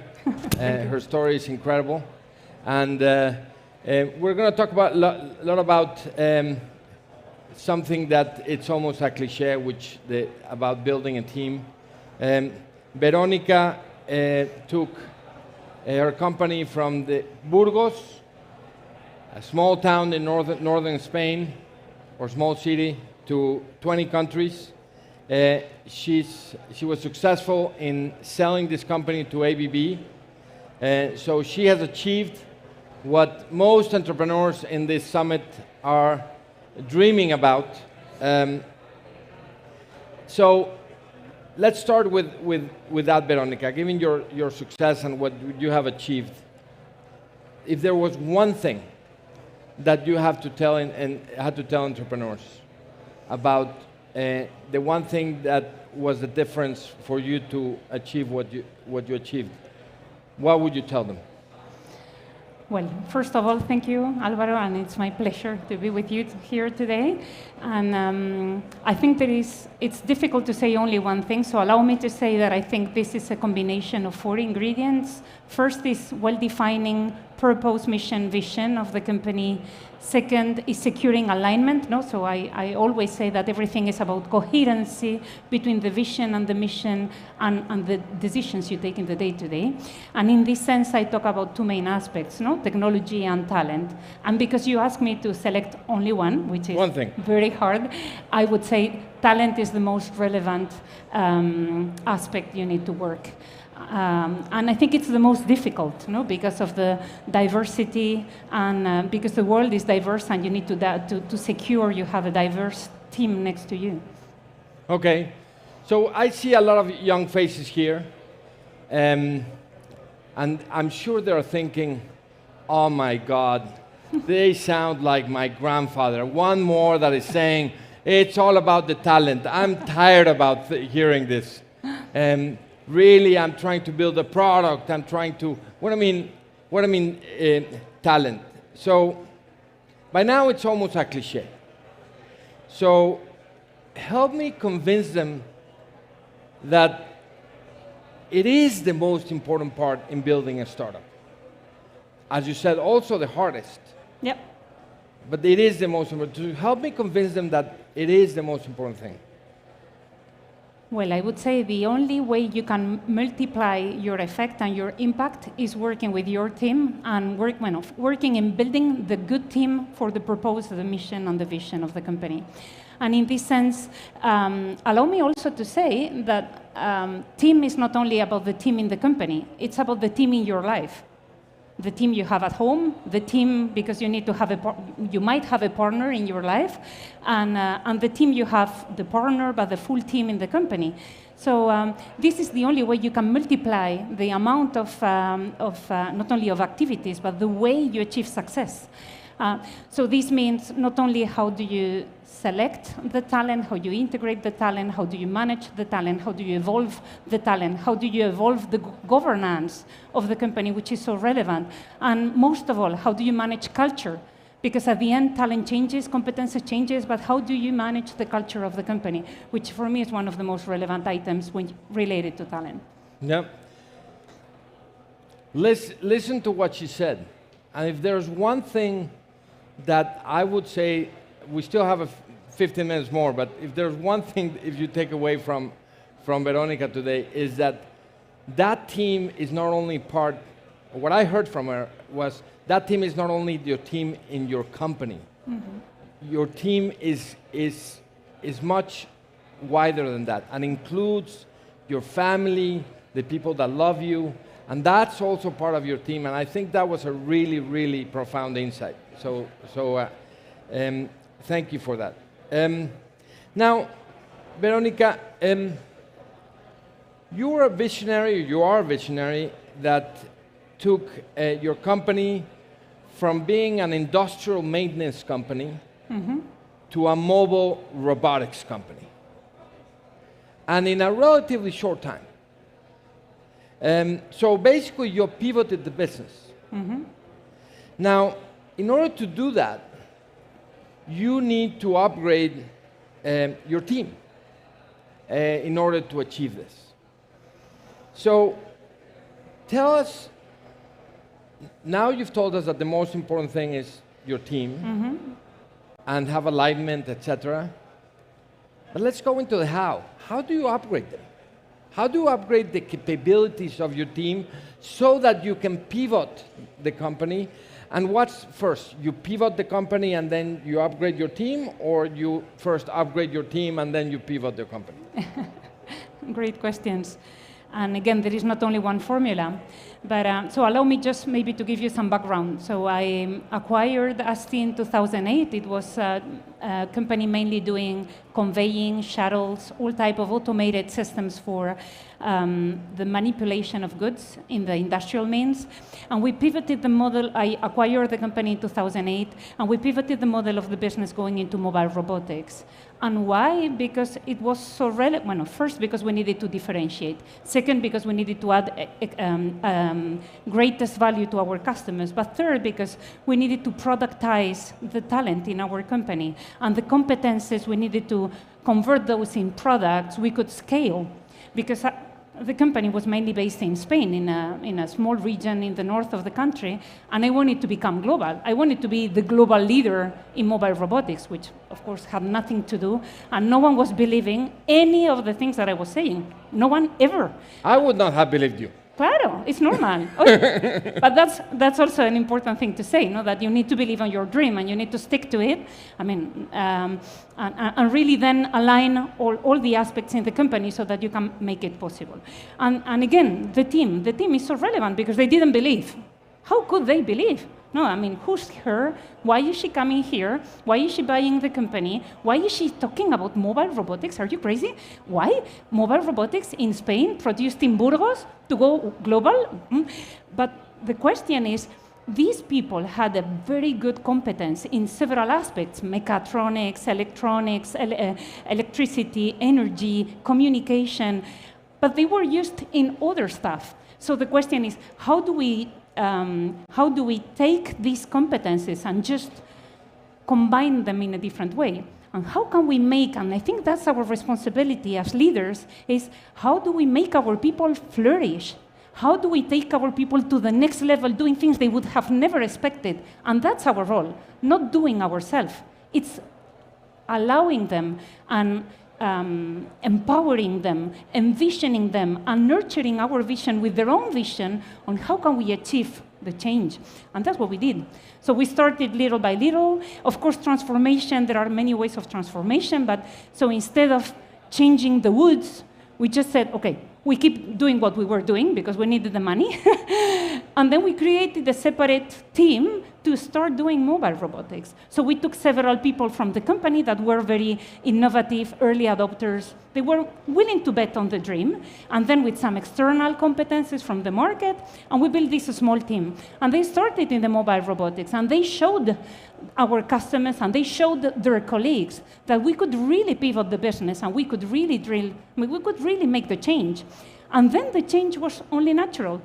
And everyone started to believe, and then everyone said, wow, mobile robotics is our future. And then everything became a positive spiral. And in this sense, because talent was so relevant for us, we built what we call the Talent 4.0, which was, ASTI. Who knows ASTI? ASTI was not super known. It's not Toyota. It's not ABB. It's not a super known company. Based in Burgos. Many people on the earth cannot even pronounce Burgos, no? So where is Burgos, no? And what the hell goes on in Burgos? Moreover than being called for the Spaniards. So the question was, how can we attract talent on time? Because we were growing so fast, no? In every business plan, we were multiplying per 3, per 5. So how can we attract people and how can we integrate people, knowing that in Spain, it's not so common to have robotics competences? So we built this Talent 4.0 program. We had, again, and I encourage you to do these crazy things that no one believes you can do, but you do, which is we took the La Mochila, the backpack, we went to Sweden, to Germany, to France, to different countries, and we got alliances with universities. Because maybe in Spain, Burgos is not attractive, but for a Swedish, going to Spain and spending a couple of years is super attractive. Great food, great wine, a little better weather compared to Burgos. So the question was that we started making a lot of partnerships with universities, taking people from very many different places, and then they were going through training programs, and we were keeping 50 to 60% of these people in the company. And this was a great way to have talent in an early stage that we could really train into what we really needed. They were super flexible, they were thankful because of the opportunity, and then we were keeping 50 to 60%, and the other part was going to our customers. Great, because they could be our customers of tomorrow.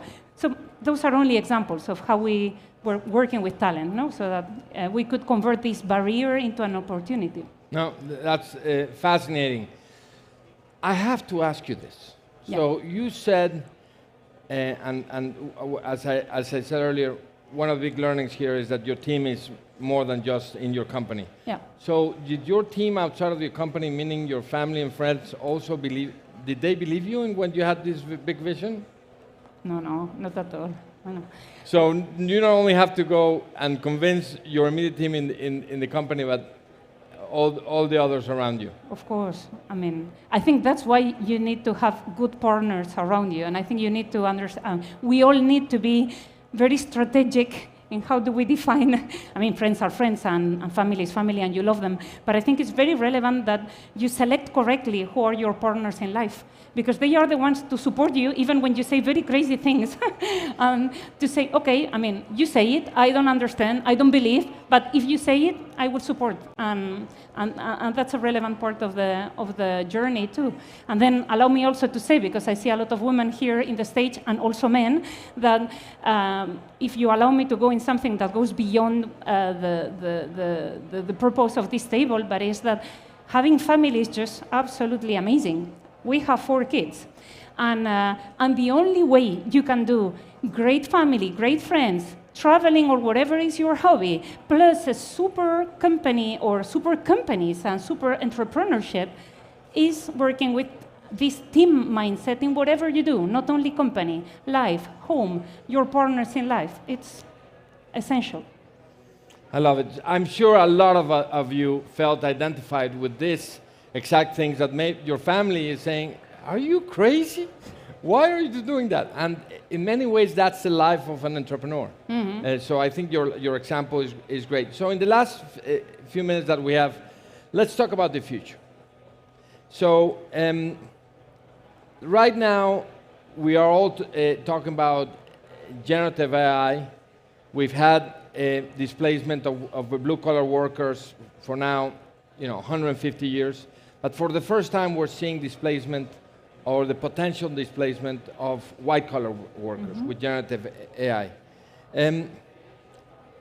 Tell us your perspectives about the future of work, the future of white-collar related to generative AI, and how work is gonna change, and how, especially as we talked about, in upgrading the capabilities, in building your team, et cetera, et cetera.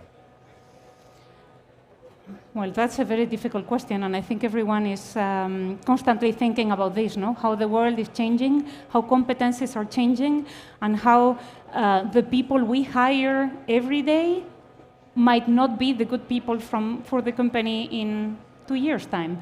And this is because this is because of many reasons. Why the context is changing, no volatility, how the company is changing, and then how competencies are changing. And then how people embrace technology as part of their job. Something that we say constantly, we were producing technology, right? We were producing mobile robots, but we needed to be. You cannot help your customers to transform themselves if you are not first transforming yourself.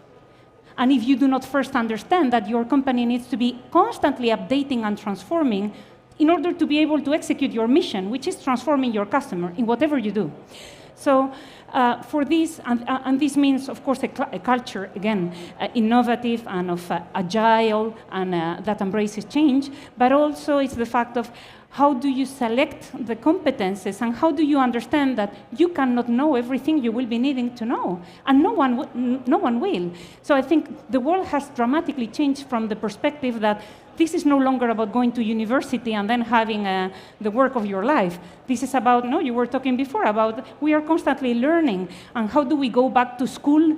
And school is everything now, no, it's digital school. But how do we constantly build the new competences that we need to be advancing before the problem occurs? Otherwise, we are no longer valid, and we can no longer lead the change. And we find that our customers know much more about our business than ourselves. That's something that we cannot allow, no? So this is why, no, this future of work is so essential. How do we work with university? How do we, again, when we talked about this Talento 4.0, no, this platform, we build a non-profit, and this non-profit is working with very small kids, starting from 3 years, then programs for 9 years, 13 years and on, because we want to secure that our kids understand that the future is technology, whether you're building technology, maintaining technology, or using technology.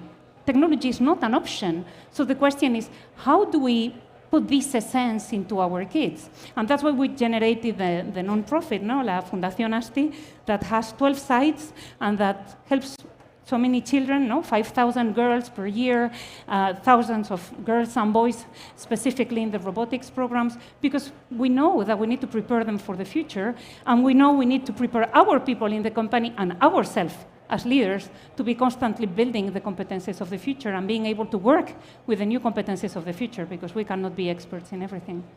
Now that's really fascinating. So you said something which I found it was quite insightful, which is you first need to transform yourself. Mm-hmm.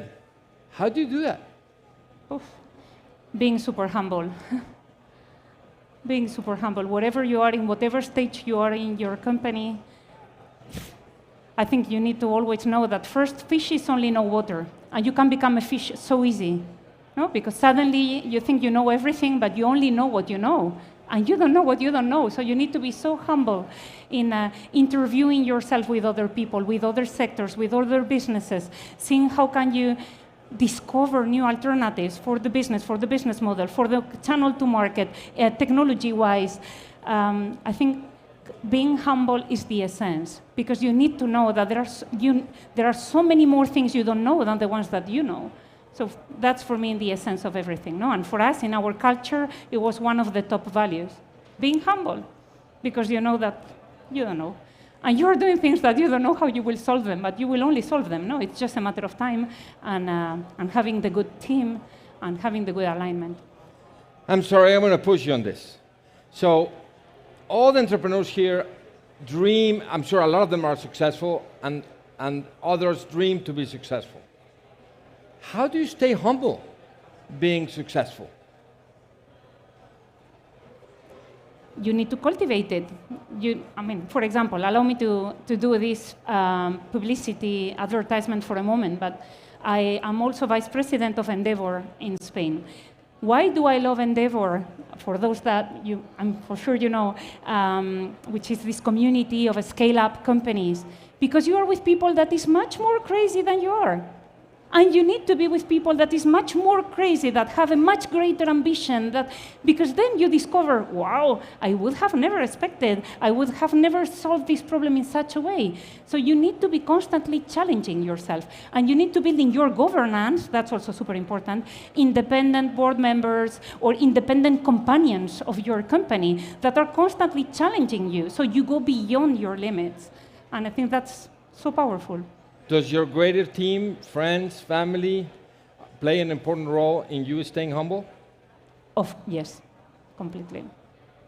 Completely. So that's why... For my kids, I'm only mom.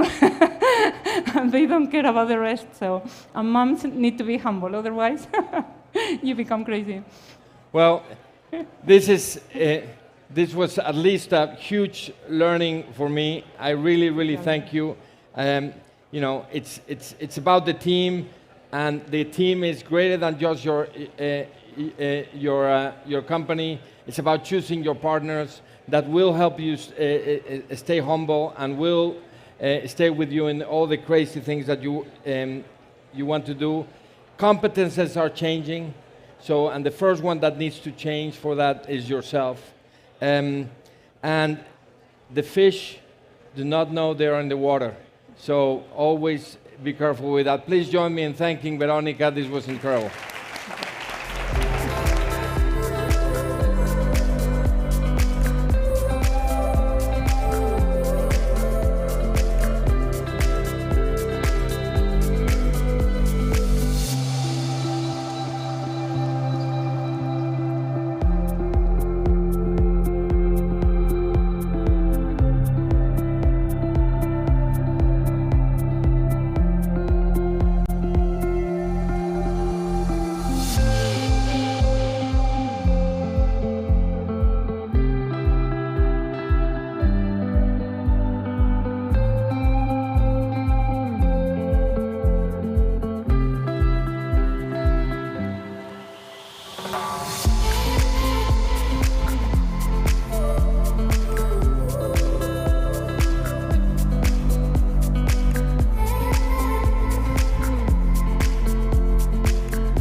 Ladies and gentlemen, for those who just arrived, please do take your seats.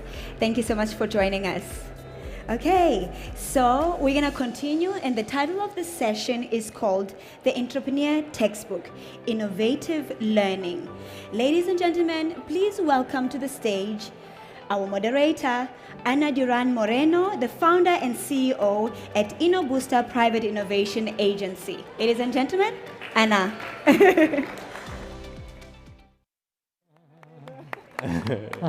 Yes. Hello, everyone. How's energy? How's energy? Good. Very good. Very good. Welcome to this wonderful panel that talks about Entrepreneur's Textbook. Learnings, innovative learnings to all of us today. Yes. Okay, we are ready, and we are very lucky because so many companies today fail. So many companies fail, but there are others that are alive, right? That survive and success, right? So today we will learn from 3 speakers here and myself about why our companies succeed, why, what we have lived, which are the decisions that we have taken, which are the pivoting that we needed to do at some point. Okay? So we are going to talk about navigating in uncertainty and all the mistakes that we have had. So you're very lucky because you learn about a lot of mistakes that we have done without doing and going through all of them, okay? So here we are. Well, I will introduce you the 3 speakers here. One is Alfonso Ruiz de Ojeda from Digital Ecosystems. Another is Nicole from The Good Goal. And Abraham from Correcto. Big applause to them! Thank you, thank you. Thank you. Bueno, thank you. Here we are. Thank you. Take a seat.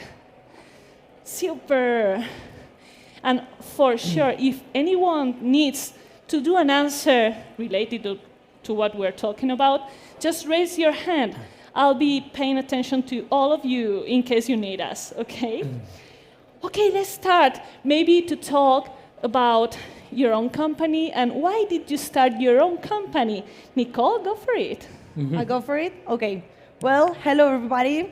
I know there are a lot of speeches out there, so first of all, thanks for being here.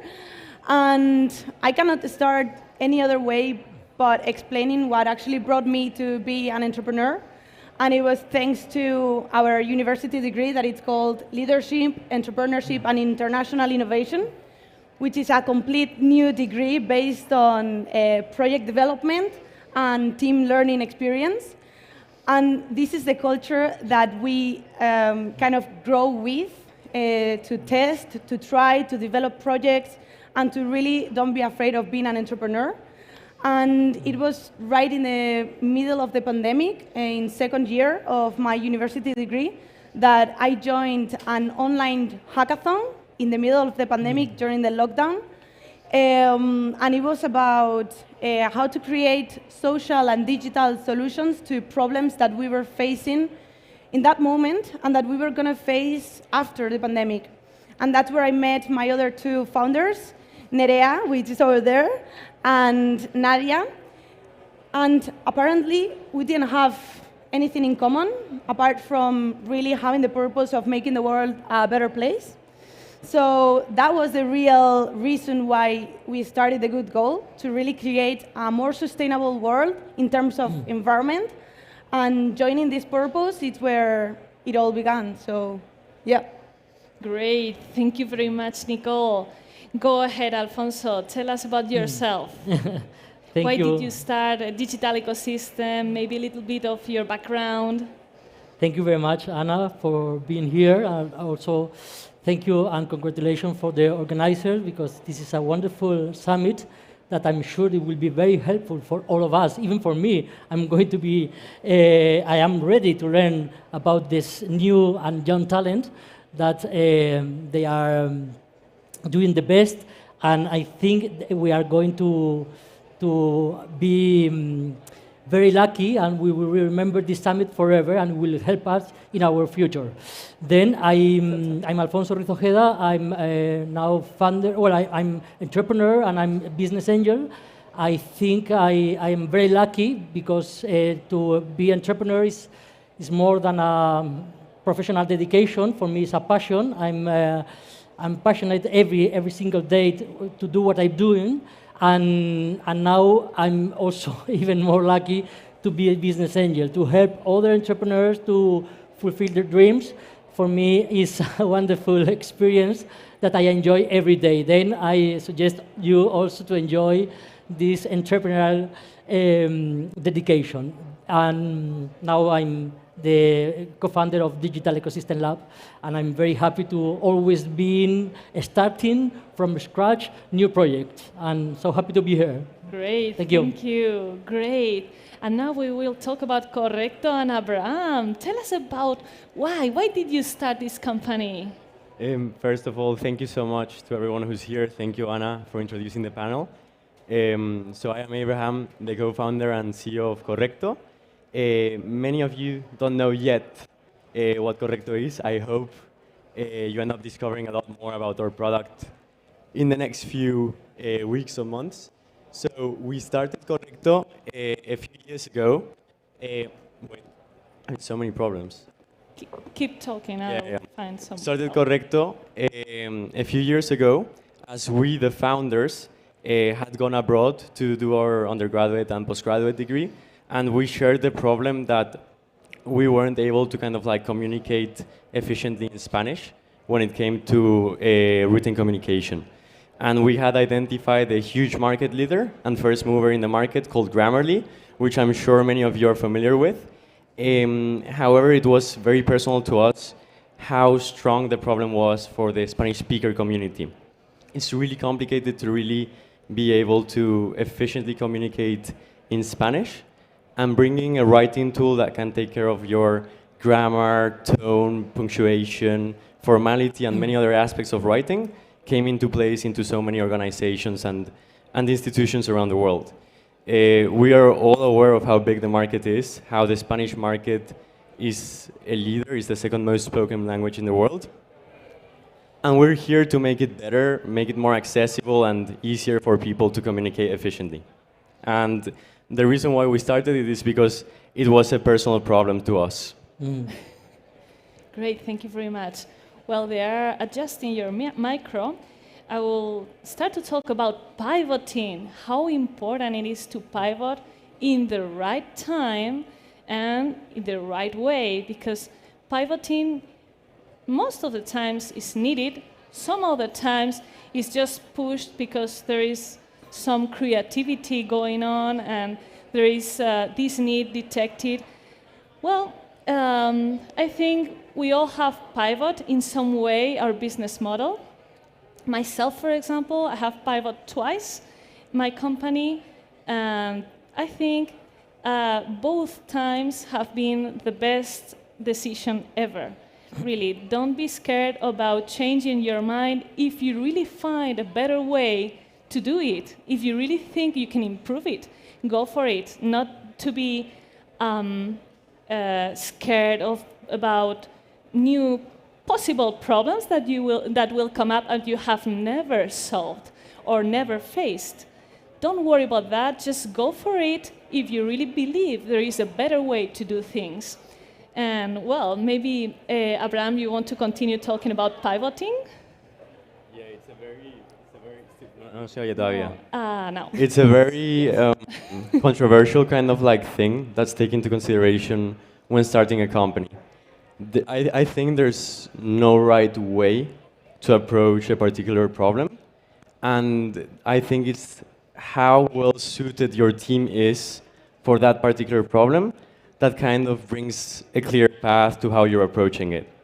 With that being said, there are so many aspects that are important for pivoting, and the first one would be, what is the market telling to you? Iterate fast, understand your users quickly. The quicker you understand your clients, that's the more open you're going to be to iterating your product, pivot, and bring new strategies to your approach. And we've done that in Correcto. So, for example, we had a tops-down B2B funnel, and it turns out that it works better by leaving the people use the platform and enter a bottoms-up strategy B2B funnel. And this is something that understanding a B2B playbook for early-stage companies is very competitive, it's very complicated, but the earlier you take care of this playbook, of this kind of like code of how to move forward for the strategy team, that's gonna help you bring lots of solutions to well-being and results of your startup. Yes, thank you very much. Maybe Nicole also wants to talk about that. Yeah, about pivoting. How many times have you pivoted already in the company? Once? Yeah, we pivoted once, and from B2B to B2C, you told me something the other way. The other way to Aram. Tell us a little from B2C, the Good Goal was born for actually helping individuals become more sustainable in their daily lives. And we did an open application, mobile phone application, for everybody to download it. We got up to over 90,000 downloads.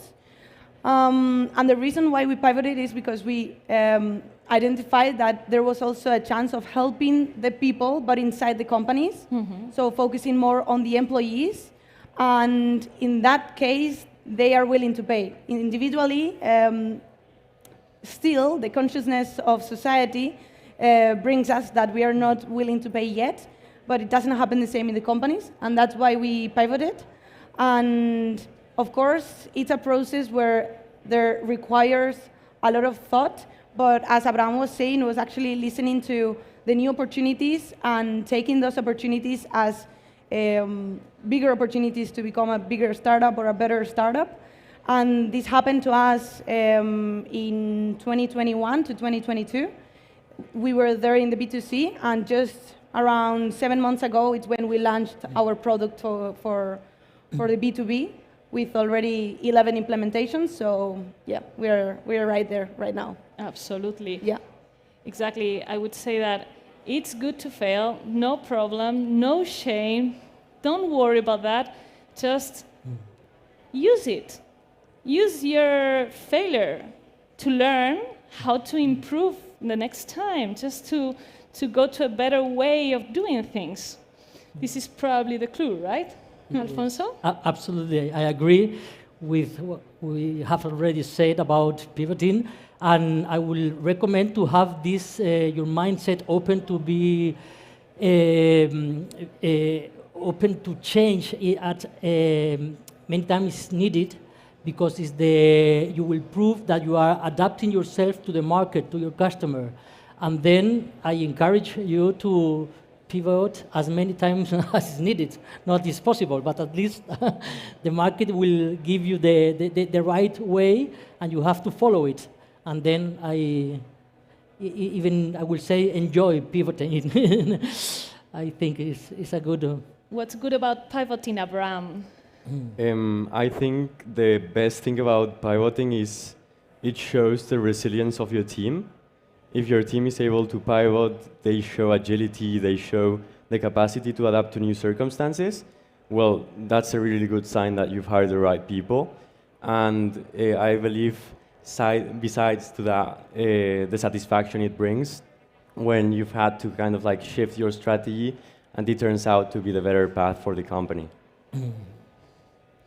Yes, and related to pivoting, I think this is very related to big decisions we have to take, because pivot is not free, you know, it's just very, very difficult to do sometimes because you have to take very big decisions. Maybe, Alfonso, you want to talk about big decisions you have taken and the results, the tangible, the intangible results also that those decisions bring after that to your company and to yourself. Okay, be an entrepreneur is like to be always taking decisions every single day, every single moment. And every decision is very important because it's going to have consequences. Then I really recommend to be brave when you think that you have to take a decision, to go ahead and enjoy what you have decided and try to be focused to accomplish all your decisions. And yes, I also encourage to be always open to do new things and to, for example, in my case, my decision not only in my own startup, but also I'm taking always decisions which are going to be the next startups in which I'm going to invest.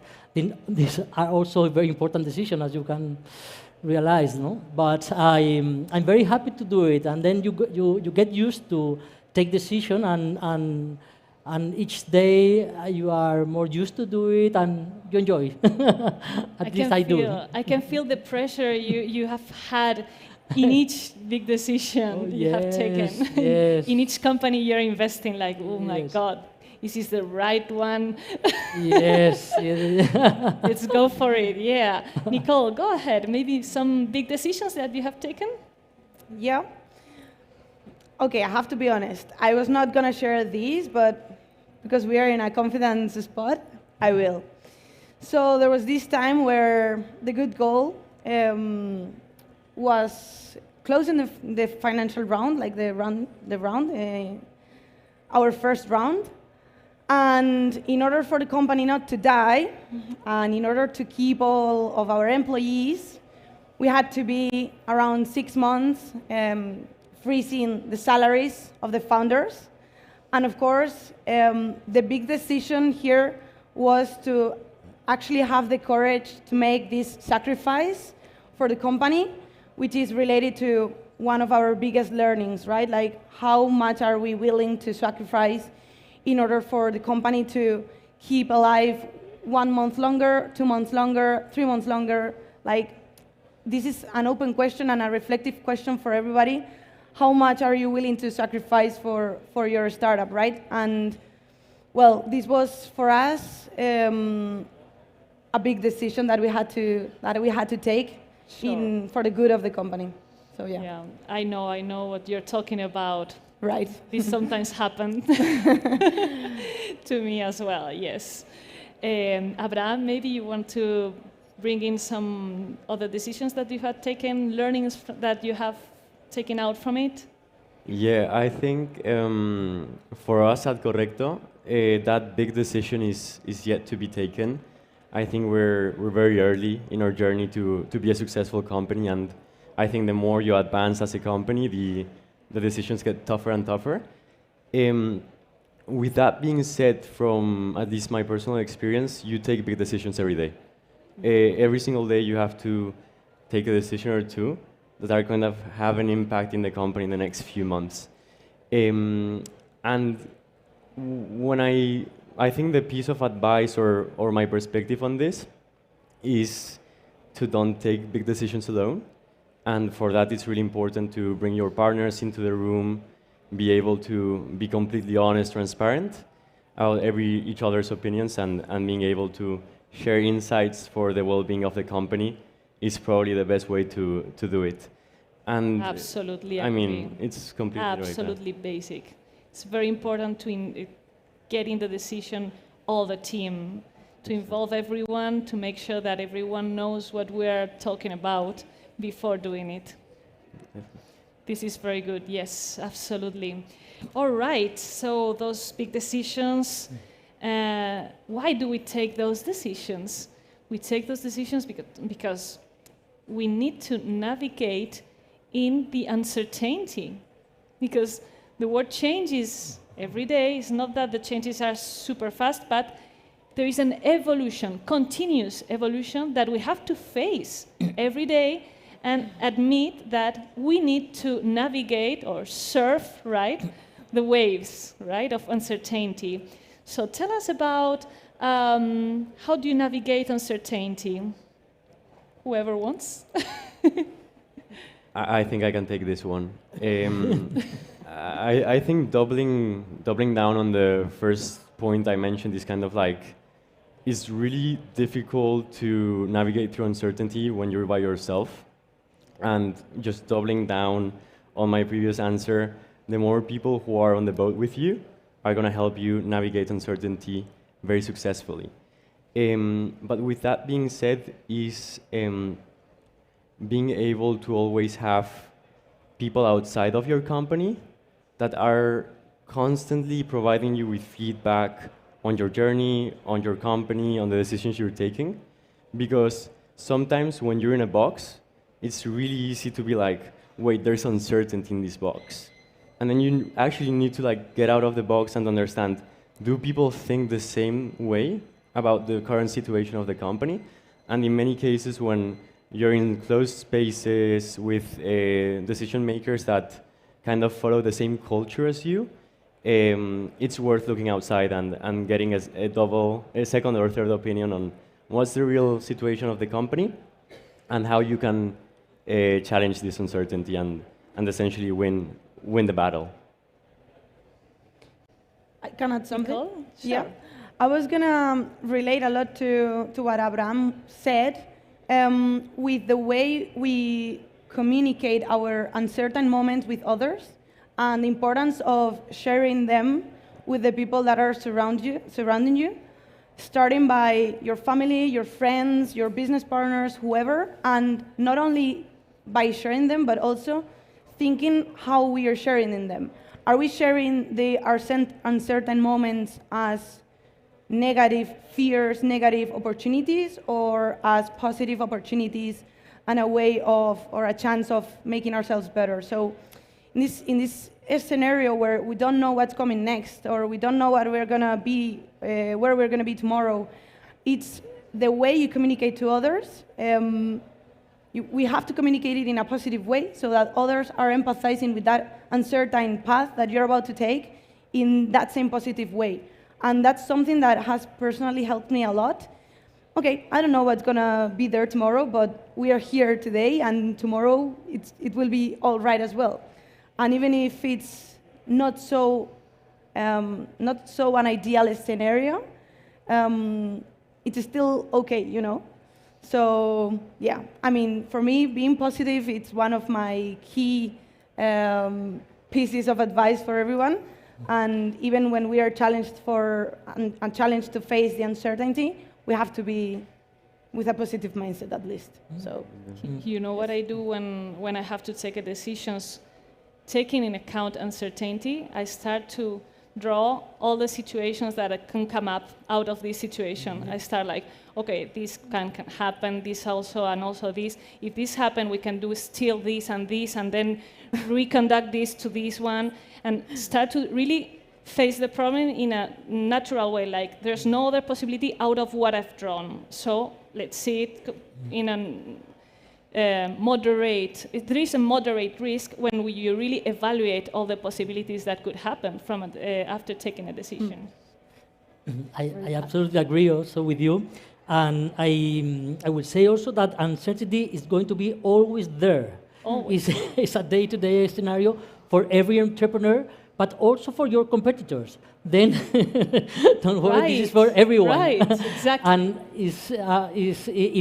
as soon as you get used to it and you enjoy it, you will solve in a better way the uncertainty, and you will win, and you will have the success, because it's going to be always there. Then get used to it and enjoy it. Exactly. There is a great way to enjoy it, actually. Yes, of course, because in uncertainty you will see the opportunities. Yeah. Many, plenty. And this way also you can boost your creativity, right? You can really foster your creativity in the company, in your team. It's really, to have an open mind is very important. Don't you think so? How do you foster your creativity? Abraham? That's a really good question. I think in order to be able to be creative, there are 2 points that are super important. The first one of all is be informed. If you are not informed about the capabilities that the technology you offer have, you are going to be unable to be creative. So I think in particular for our industry, which is the AI industry, being very close to the news, to new innovations, companies, partners, etc., it's really important, and that's what's going to open our eyes to what other people are doing, how we can improve certain processes. And then second of all is hire for innovation. So you want to be creative, you want to bring the best people on board. At my company, we're very fortunate of the people we have on board. We always challenge them on new ideas. We always try to brainstorm how to explode new potential opportunities for the company. And hiring has a huge impact on the creativity a company can accomplish. It kind of depends on the mindset. And moving into the mindset, now that I'm introducing this topic, it's fostering an open-minded environment in your company. It's very complicated to innovate if management, for example, or the founders of a company are very hard-headed with their ideas. They don't like to hear new opinions, and they think they're always right. Successful startups that essentially innovate, bring new products to market, are those that the founders of a company are not always going to bring the ideas to the table. It's going to be a new employee, it's going to be the product person that you've hired, it's going to be the AI person that you've hired. So as founders, maybe some of you are trying to start your own companies, you're already involved in them. Just be more open-minded of who's around you and really listen to them, because it will have an effect on your company. And for them to feel like you're counting on their opinions, is going to have an A+ effect on the company as well. Totally positive effect. Absolutely agree. Nicole, maybe you want to tell us how do you foster creativity in The Good Goal? Well, with a gamified logic, trust me, it's just continuous. So we all the time have to be thinking about new functionalities to promote and elevate the engagement. Especially the product department is the one that is all the time thinking about and asking for feedback to the users and asking us questions to the rest of the team, like, okay, give us ideas on this, on that.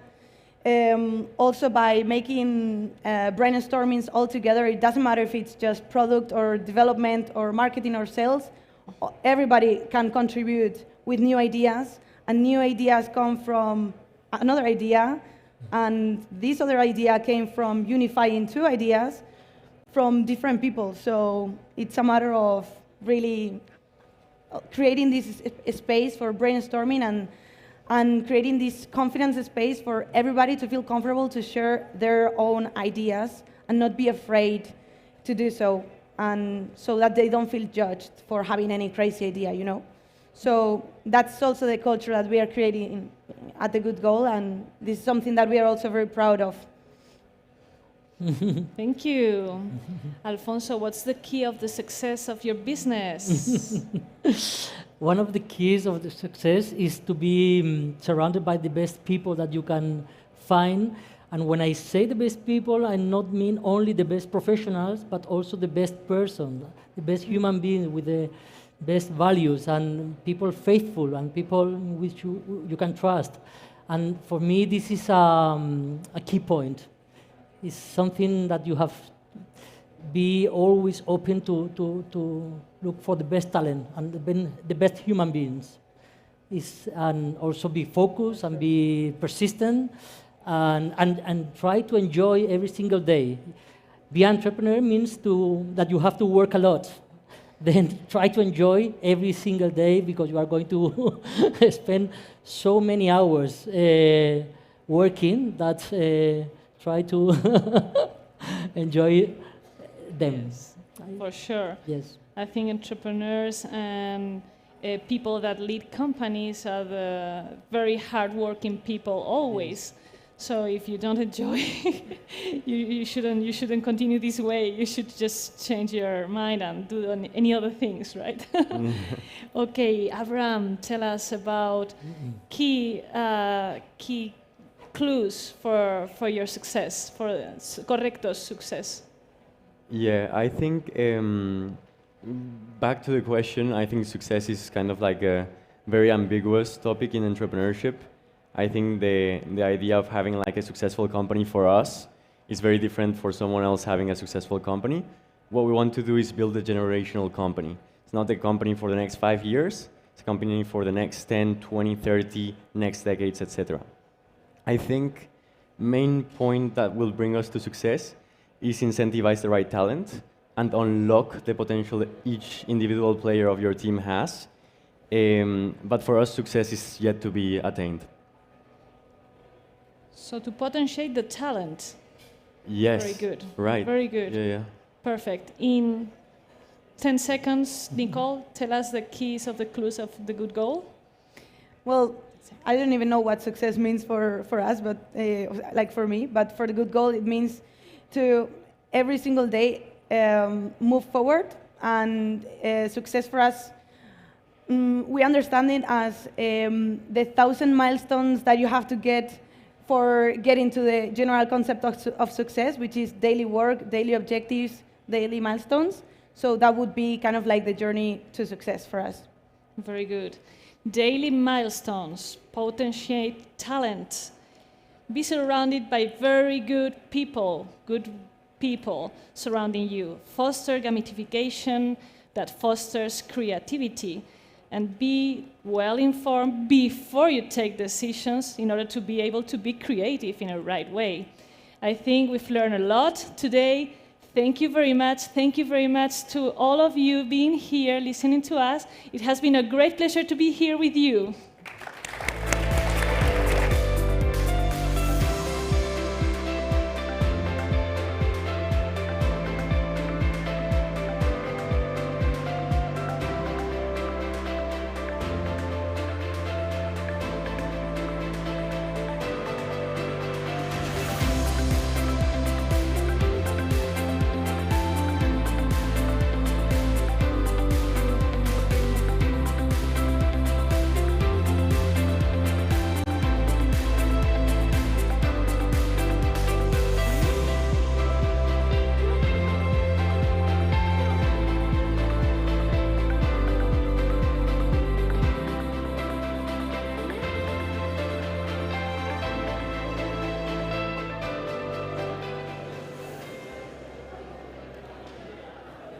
Ladies and gentlemen, for those who have just joined us, welcome.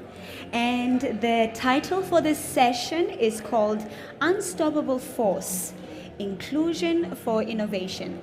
And our moderator, who we are so privileged to have, her name is Clemence Munchom. Please welcome to the stage, Clemence Munchom.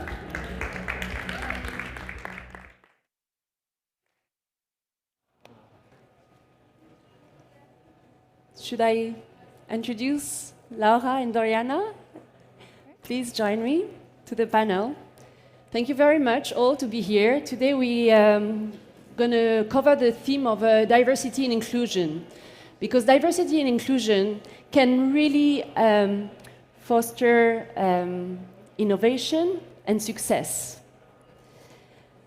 When you bring together a diverse range of perspective, then you ensure to have a better understanding of the market and to have a pool of people with different skills that foster creativity and an effective problem solving.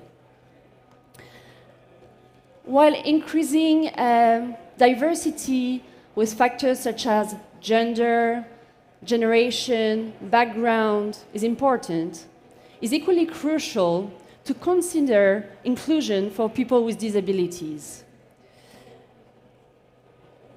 I think their experience really demand thinking beyond the conventional norm. Tasks that may appear to us very simple can present a big challenge to them. Moving from point A to point B require a different approach. So due to the various challenges that they encounter, I think they navigate the world with a different set of abilities, fostering adaptability and resilience. So today, to cover the topic of diversity, we have not only two female leaders, Doriana and Laura, but also through their work, supporting people with disabilities, they kind of give us this perspective. Maybe to start this panel, I will let you introduce yourself and the company you work for, and if you want to have Okay, do you want to go first? It's okay. So, hello everyone, I'm Laura. I'm co-founder and communication officer at Ayúdame 3D. Ayúdame 3D is an entity that provides people with disability with 3D printed arms for free. We are right now working in more than 55 countries and delivering these devices for free, thanks to our social programs in companies and schools. We believe technology should be making health accessible for everyone, and that's what we do with our 3D printers. So if you want to check our project, Ayúdame 3D, it would be so nice. And now, Doriana, if you want. Okay, excellent. Well, good evening, everybody. Thank you for having me here today. I'm a psychologist, but most of all, I'm passionate with making companies the most inclusive places on earth. That's our mission.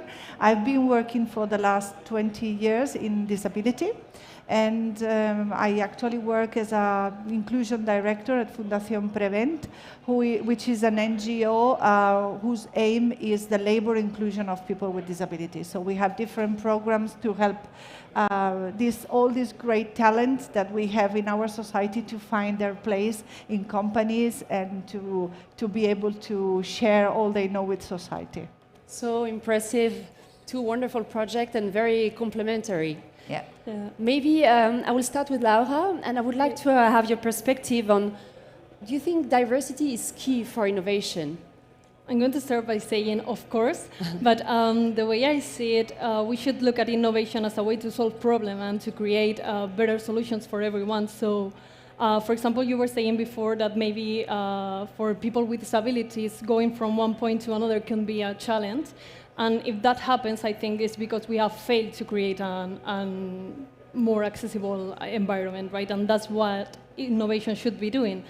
Innovation should be creating and making sure every space is accessible and inclusive for everyone, right? So for me, that's why diversity is key for innovation, because it helps us to see different approaches and different point of views in the creating process, and it helps us create better solutions for everyone. And when I say everyone, and when I say that we should be innovating for all, I mean all, and that has to be from a diverse point of view, right? Like the solution have to come from a diverse point of view, from different backgrounds, and including everyone. So I think, of course, diversity is key for innovation, and empathy, inclusion, and diversity should be what moves or what drives innovation. And so if we narrow it down, Doriana, the same question, but about disabled people with disability. How do you think that can improve innovation? Yeah. Did you know that the typewriter or the closed captioning or the text-to-speech system were invented to solve a problem that some people with disability had? I didn't know that, and I was very surprised. And that's a problem. The problem is that we are surprised when we think about disability and innovation because we are used to live in a standardized world. So it's hard for us to think that what we consider a passive subject, a person with disability that needs our help, that is waiting for us to find solution, is really the one offering the solution to the society. And that's really amazing. So when you are so used to move, to live, to enjoy a standardized world, what happens if there's someone in your company, someone in your environment who is not a standard? Someone who thinks, who moves, who speaks here in a different way. You have two options. You let this person go, and maybe you miss talent, or you keep this person. But then you have to innovate. Then you have to change the way you do things. And you have to be courageous enough to make this decision and to decide to change things. So people with disability, with their needs, are like catalysts of innovation because they oblige all these standardized world to think differently. And when you make innovation, you cannot do it alone. You have to involve the people around you. You have to involve the environment. So you are making other people innovate. So in this sense, I think disability is a good motor, a good engine for innovation. Thank you. Also, I think there are actions that can be taken to promote inclusion. Mm-hmm. And maybe as well in entrepreneurship in this world. Yeah. What do you think are those steps, Laura, that can be improved or taken? Mm-hmm. I think about two actions that for me are like the main actions we should be taking to make entrepreneurship and more inclusive environment.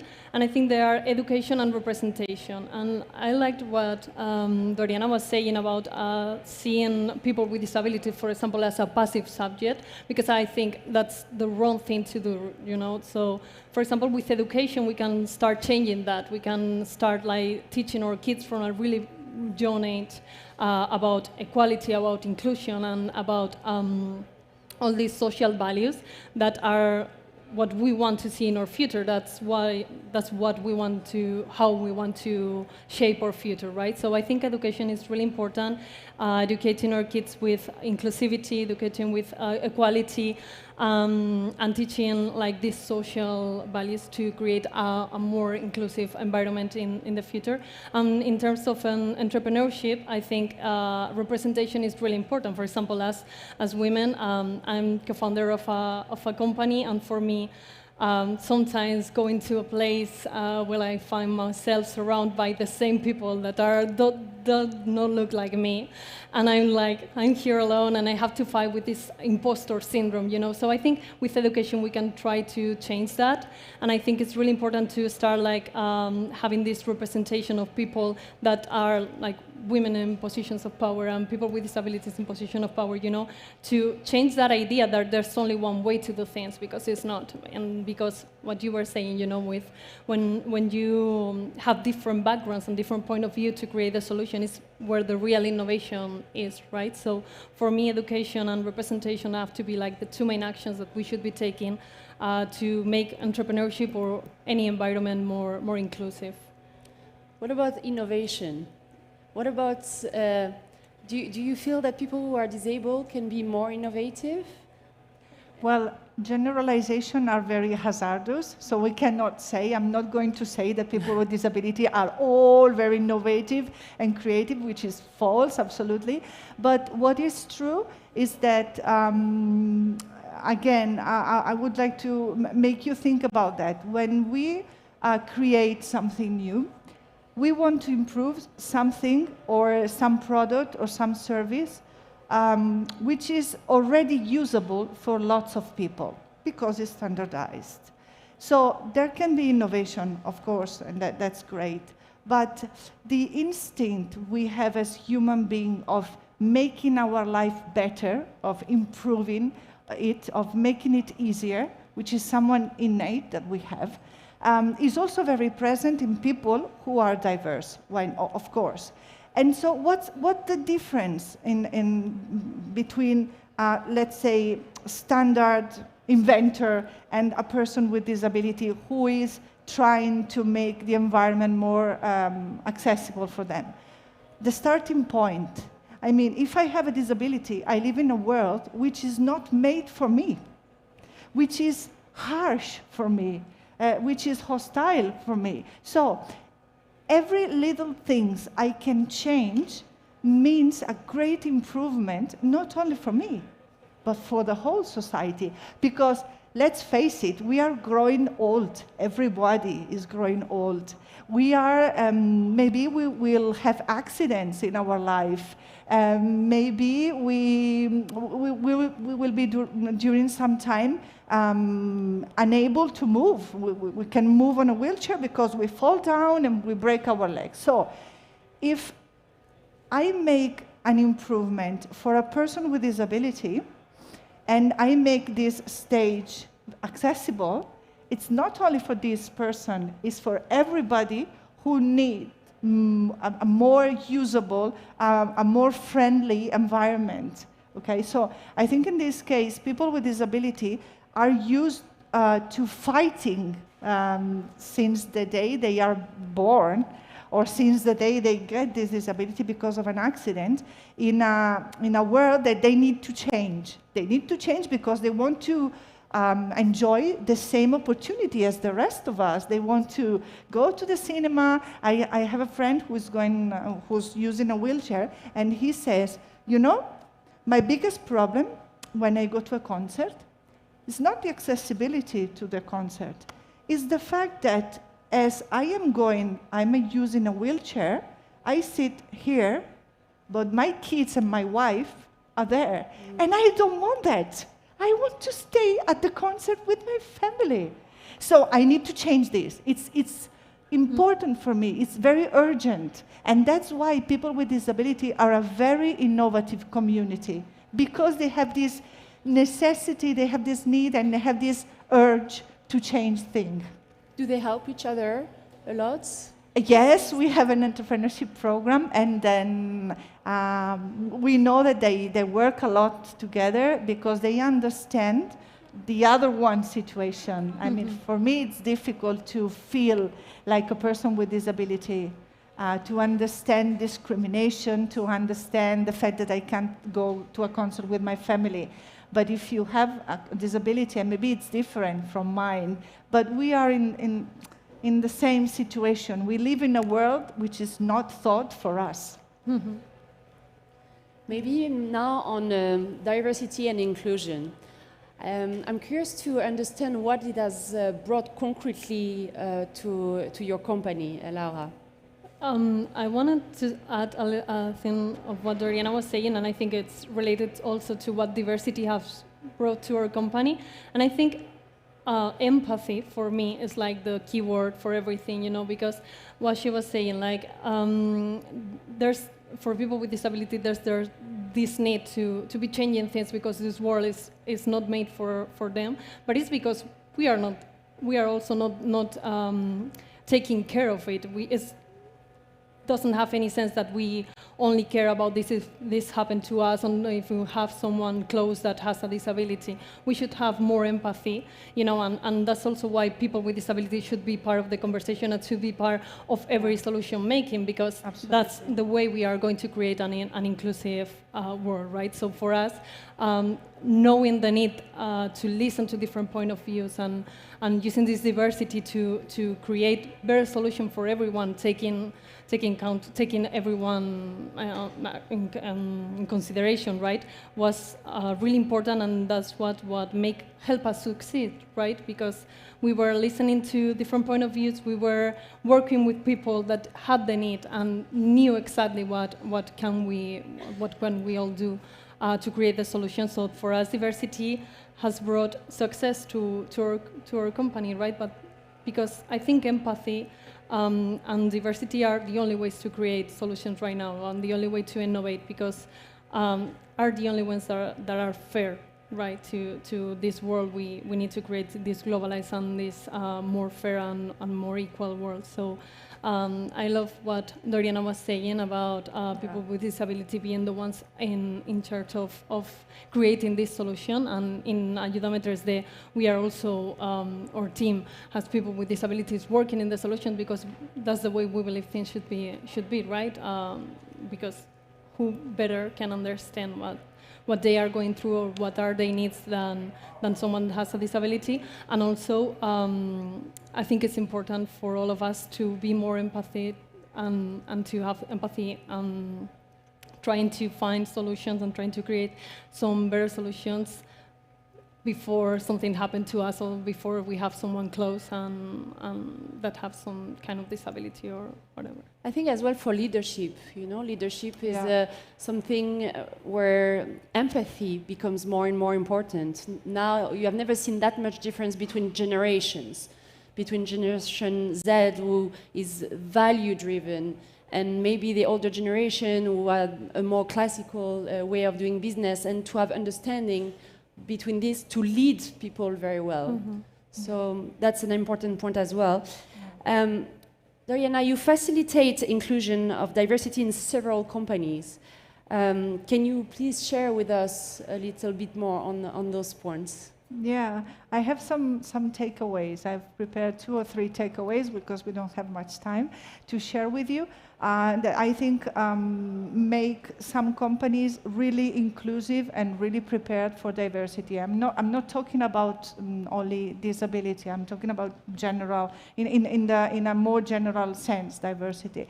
The first takeaway is effort and patience. If you intend to change your company or to change your environment and to be more inclusive, more diverse, and more innovative without effort and without patience, you're lost. Effort for the company and for the environment, because you have to be willing to change things. And when you are in your comfort zone, we all know it's so hard to change what we control and what makes us feel good. And effort for the person who is diverse, because this person has to understand that the human nature is naturally against change. We don't like changes, so this needs an effort. Another takeaway, I think, is the fact that the company has to work on culture. You cannot be innovative, and I'm sure you have been told today many times, change, innovation, diversity, inclusion, without a good company culture that is really a good base on which you can build diversity. If you want to take people with disability in your company or in your environment and you're not ready for that, that's traumatic, that's really bad. And maybe the third thing I would say that the leaders have to create let's say, psychological safety environment. Because you can be innovative and you can accept diversity and you can show that you are diverse only if you feel comfortable to do that, if you feel safe, if you think that you can be yourself and you can express yourself. And you need an environment that helps you doing so. And this is a leadership objective. Perfect. Well, to conclude this conversation, first of all, I feel very privileged to sit here with 2 wonderful women who focus on an important topic. I can only encourage you to go on the other side, where Laura works, because she has her office here. And it's very interesting to see those 3D printing and to see the arm they are doing, and they are distributing in 50 countries. So I really encourage you to go and see it. I think I would like to open for a question if there are, and if not, thank you very much for your time. Thank you.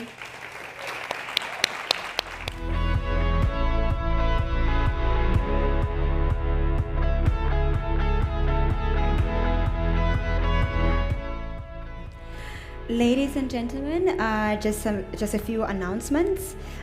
Tonight there will be some music and after-work drinks at Plaza de Santa Ana, and please do download our app, and it allows you to contact every single attendee, schedule an agenda, access the VIP meetings, and so much more. And please do join us on our social media and follow us on our social media for LinkedIn, Instagram, Twitter. Use our hashtag SouthSummit23. Ladies and gentlemen, have a great evening.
Thank you.